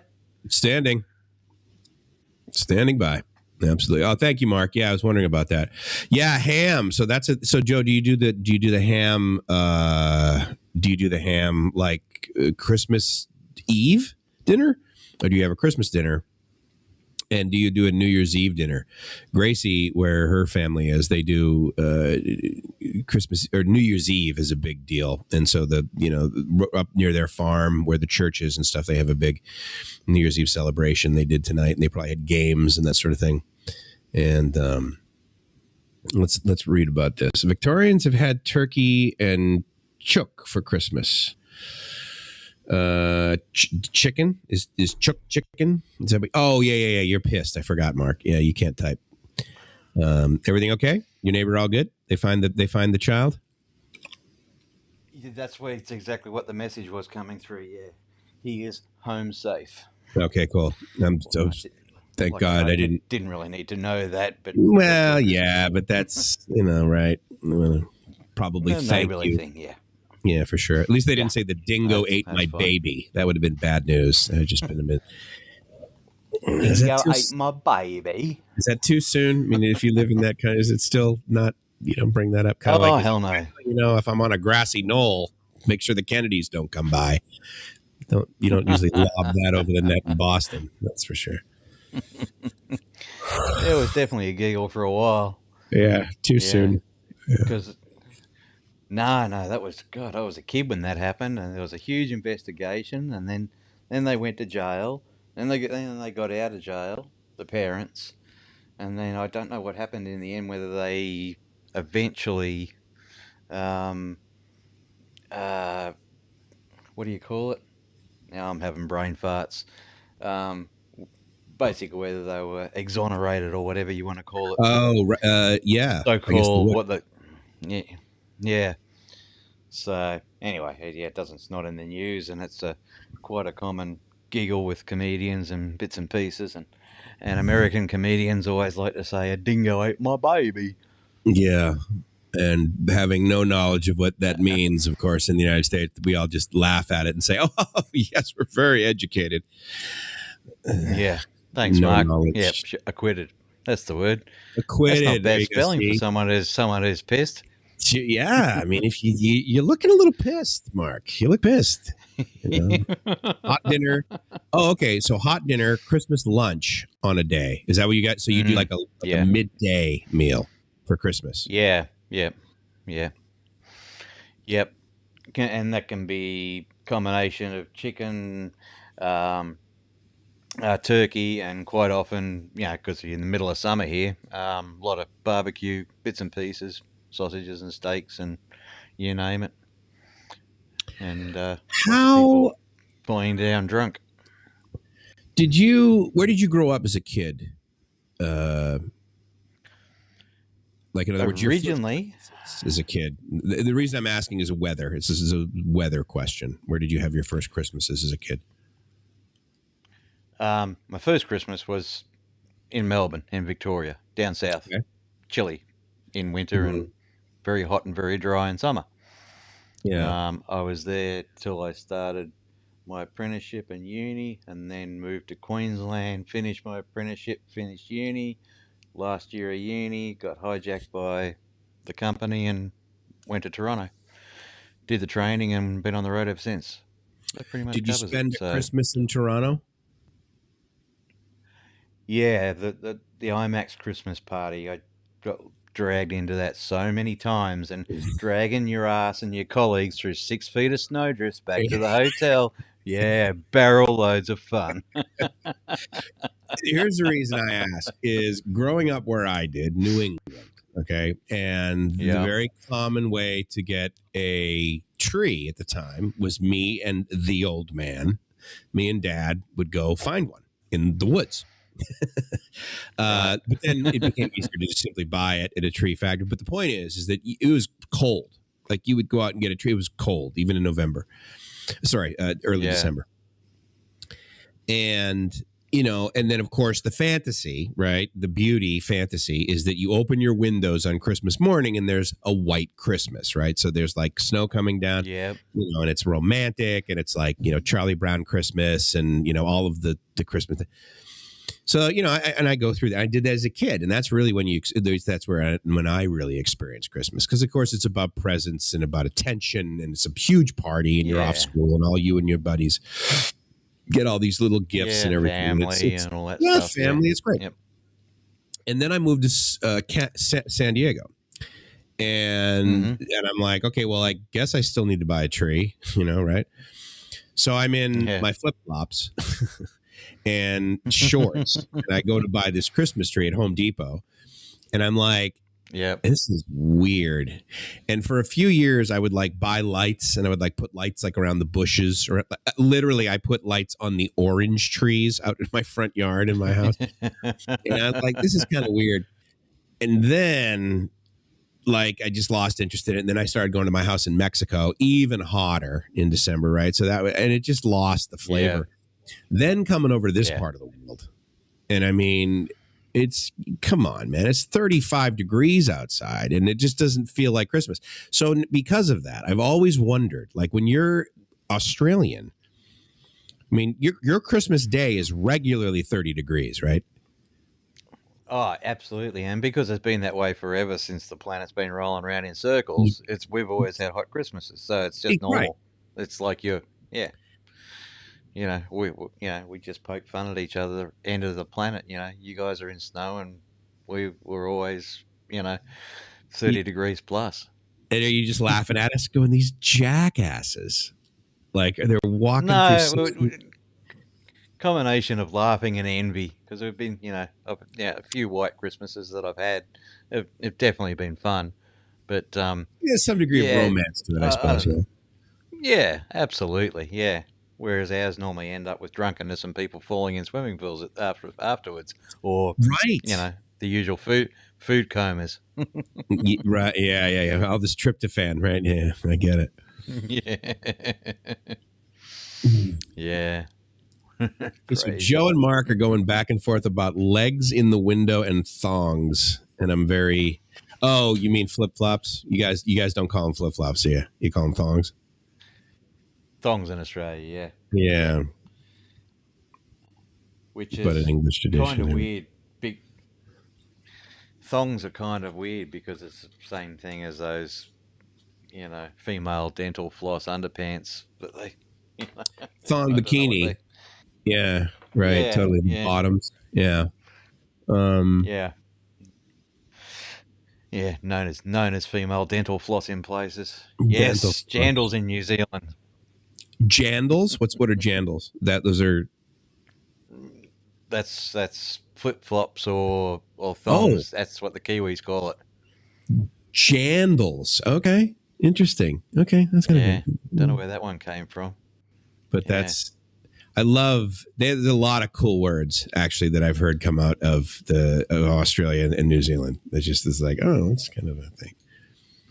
Like papillons. I found out something not that long ago. I mean, we always take another use for the word piss. We always take the piss out of the Kiwis for having so many sheep and what you could potentially do with a sheep when you're drunk.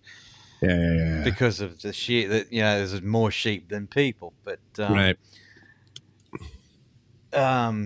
Someone did the numbers. There's actually more cows than sheep in New Zealand these days. So it changes the whole picture. Epic butter. Yeah. Well, the joke is now they need a stepladder.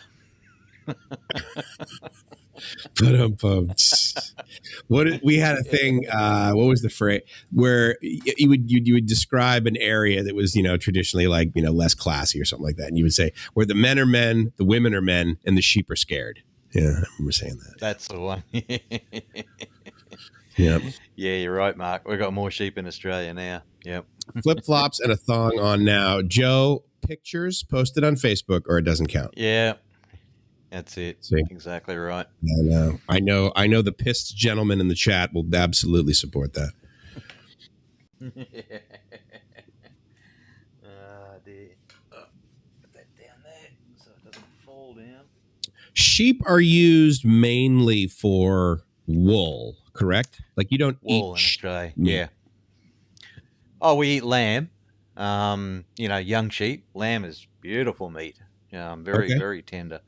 All right. But once they get older and bigger, and the merino stuff like that, the wool, which is common between New Zealand and Australia, it's very, very sought after worldwide because of its quality for making garments. Yeah. Yeah, it's right up there with some of the alpacas and bits and pieces. But yeah, geez, I tell you what, the guys that have got big sheep stations and stuff like that, they're not short of coin. They're cashed up. It's a really worth a fortune. Lucrative, yeah. I mean, I've had alpaca. I like that. I'm not eating it. I mean, as a garment, and I love it, man. It's so warm. Yeah. Oh. Yeah. Yeah, it's kind of like the male version of cashmere or something like that. It's really there you go. smooth. You think so, Joe? You have the two tooth and the four tooth. The two tooth is for eating. Okay, kind of lost me on that one a bit. Two tooth and the four tooth. What? Sheep? Is that a thing down there? Tooth.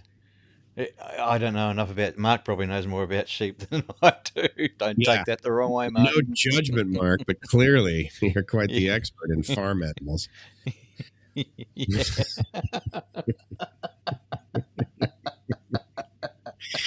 I'm not going to a zoo with you, Mark.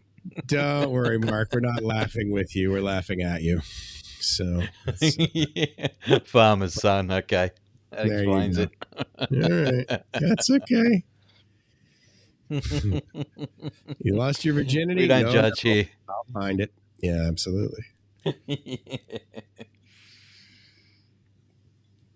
Oh, that's good. What I want to know is why the jingle noise didn't show up when I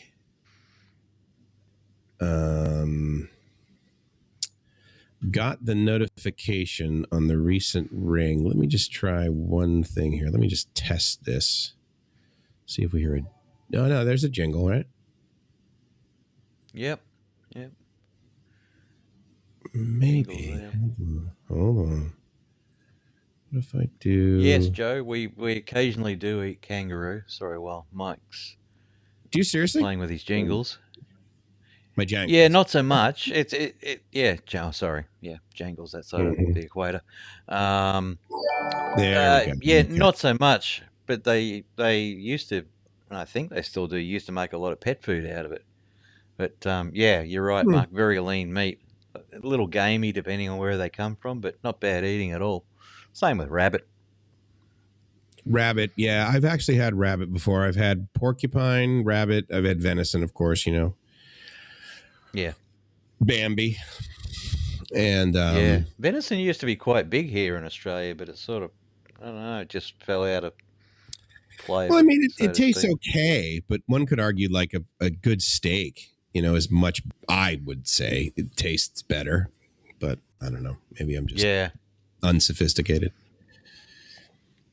Yeah, I think I ate it quite a lot as a kid because, parents being European and stuff, it was a fairly common, eat Santa's reindeer, from where they were from. So. Is that wrong? Yeah, I mean, there's what's wrong with that? Yeah, that's all right. They'll be all grown up before next Christmas. Yeah, right. On the island of misfit toys. That's the one. Yeah. I was still eating it before I left funny. Australia. Okay. Yeah. Good stuff, man. Yeah. No, you get the stuff that's, not an old roux, a younger one, stuff like that. It's very, like Mark said, it's very, very lean. It's good for you. And if you get one that's not gamey, which is usually the older meat, it's not bad eating. And the big advantage is it's a heck of a lot cheaper than, your prime steaks and stuff like that. So do they have farms? Do they have like kangaroo farms, what they use for slaughtering? Or is it just is that sort of rare? You'd have to ask Mark because it's changed so much. We had culling seasons because they've been in plague proportions. And then they stopped it and we had feral pigs. So then they had shooters and it's just, whoa. Look at that. See, he was just doing that to tease me with the new audio that I pulled in there. Candy cane for Gracie. Okay. Absolutely. I tell you what, I wish she, I will get her something, but candy cane, she'd be like, no, it's too sweet. You eat it. But I'll get her something. I promise, Joe. Thank you so much, buddy. Appreciate it. All wild shot, Mark. Is that what you were eating, or what about the stuff in the shops? Is it wild shot as well, or are they? I guess they always have to be because I've never seen. There's no such thing as really like a kangaroo farm as such. They don't have like a cattle ranch. They don't have like that where they just like slaughter 30 of them every day. They're too smart. They jump over the fences. They'd be off. That's a good point, right? I mean, they're pretty. How fast do they go? Are they like they're not pretty fast? Darn fast. Really? Yeah, like the cheetah. Well, I don't know what speed they get to, but they're pretty darn fast. If you get in their way, they'll put you on your ass or tear a hole in you and disembowel you. They're good at that. I wouldn't. Yeah, I don't like being have a hole teared in me. That would be bad news bears. Look at who we got here, dude. Dr. Autobahn himself. Oh, geez. Come on, Reese. Don't piss me. There he is. That's what I'm talking about. What's going on, Mariana? Crank it up. Crank it up. You'll get there. Good to see you, man. Hello from Germany. Hello from Berlin. Yep. Hey, Mariana. All right, what time you got over there? It's almost 6 p.m. So we have 6 hours to go. Oh, and on your time it's close to midnight, right? Yeah, 9 minutes, and we're gonna be in the new year here pretty soon. 9 minutes for you, and it was 2 hours ago for me. 3 hours ago for me. Yeah, no, you're a trooper, dude. You're a friggin' star. I don't know how you did it. Honestly, it's just like a lasagna coming.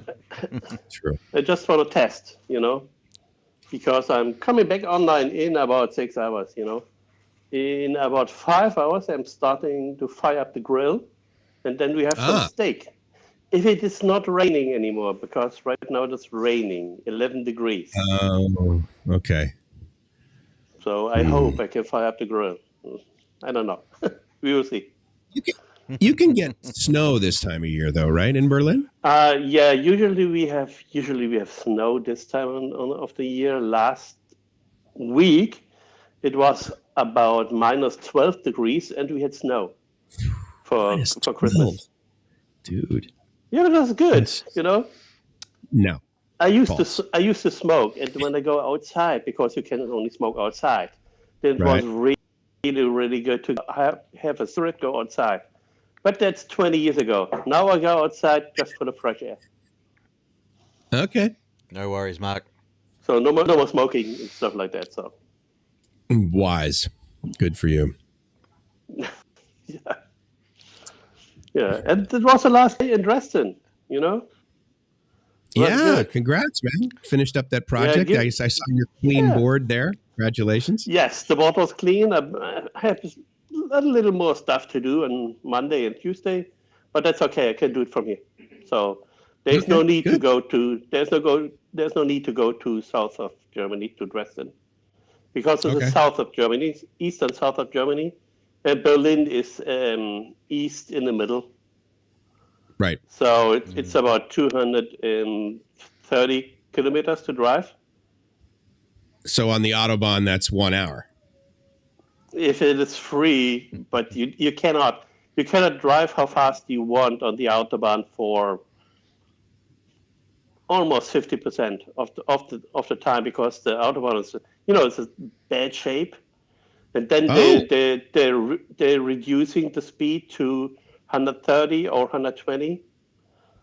So even 80 kilometers, yeah, because it's broken, 120. That's the speed limit in the United States. I know. Yeah. It's like sailing. Yeah. Oh my God, you guys must hate that. Yeah. If we have only 2 lines and there are lots of trucks because it's close to Poland, and they're delivering goods to Poland and to the Soviet Union and stuff like that, so there are a lot of trucks on the road. It's better to driving not so fast, Well, sure. Yeah. Hold on, wait. Trucks can drive on the Autobahn? Trucks can drive on the Autobahn, but they can only drive 80. But they're driving like 100, but that's it. If you get caught, it's really expensive. They can only drive 80? They've got to stay in the far right They can lane. only drive 80, and yes, and they're on the right side. And if one of them is driving 90, then they pass it. And we call it elephant race. Yeah, clearly. It takes like forever. And you're behind the trucks for, I don't know, for like forever. I mean, there's so many cars are piling up, and you have to wait and wait and wait. So yeah. And I have an old Audi. I have an old Audi 22 years ago was built, So everybody is faster than you. So right. Even if you have a Tesla, everybody is faster than you, believe me. Yeah. And you ask it how fast can I go, Yeah. With the Audi, I think the limit is 180. I would not go more with the car.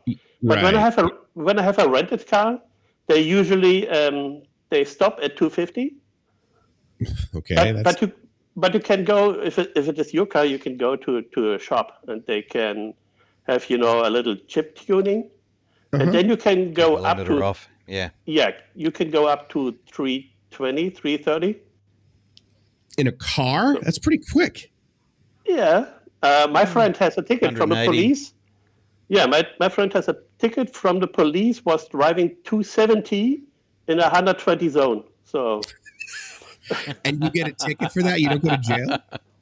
No, just a ticket. How much? Is it a huge fine? No, it wasn't that bad. It was around 1,500 euros. Okay, that's a lot. No, that's not for Germany. No, not for Germany. It's not a lot. I mean, he had a good lawyer. Let's say that. But if you are in Norway, for example, you can drive 60 and you are 63, you pay around $2,000.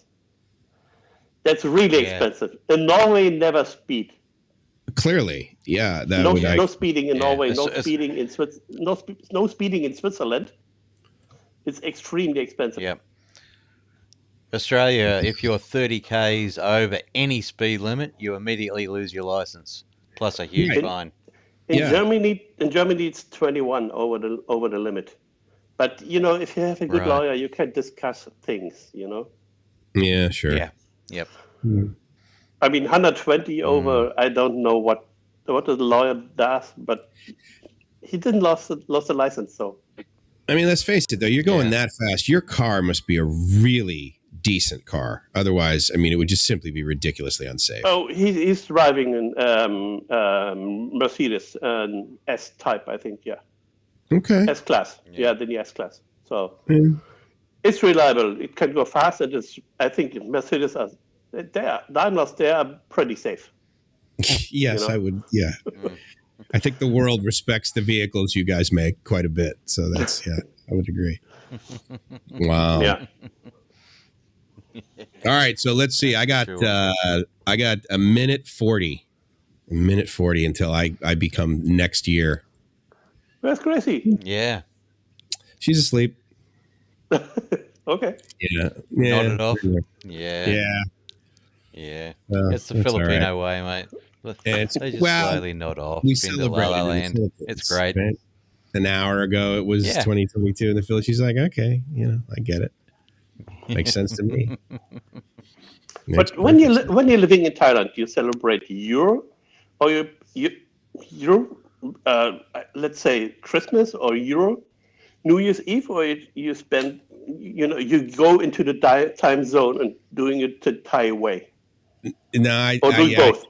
I do local. I do local time zone because it's just I mean it's such a delta. Like when I was in California, occasionally I would still celebrate New Year's Eve, like in New York City, right? The ball drops and it's 9 p.m.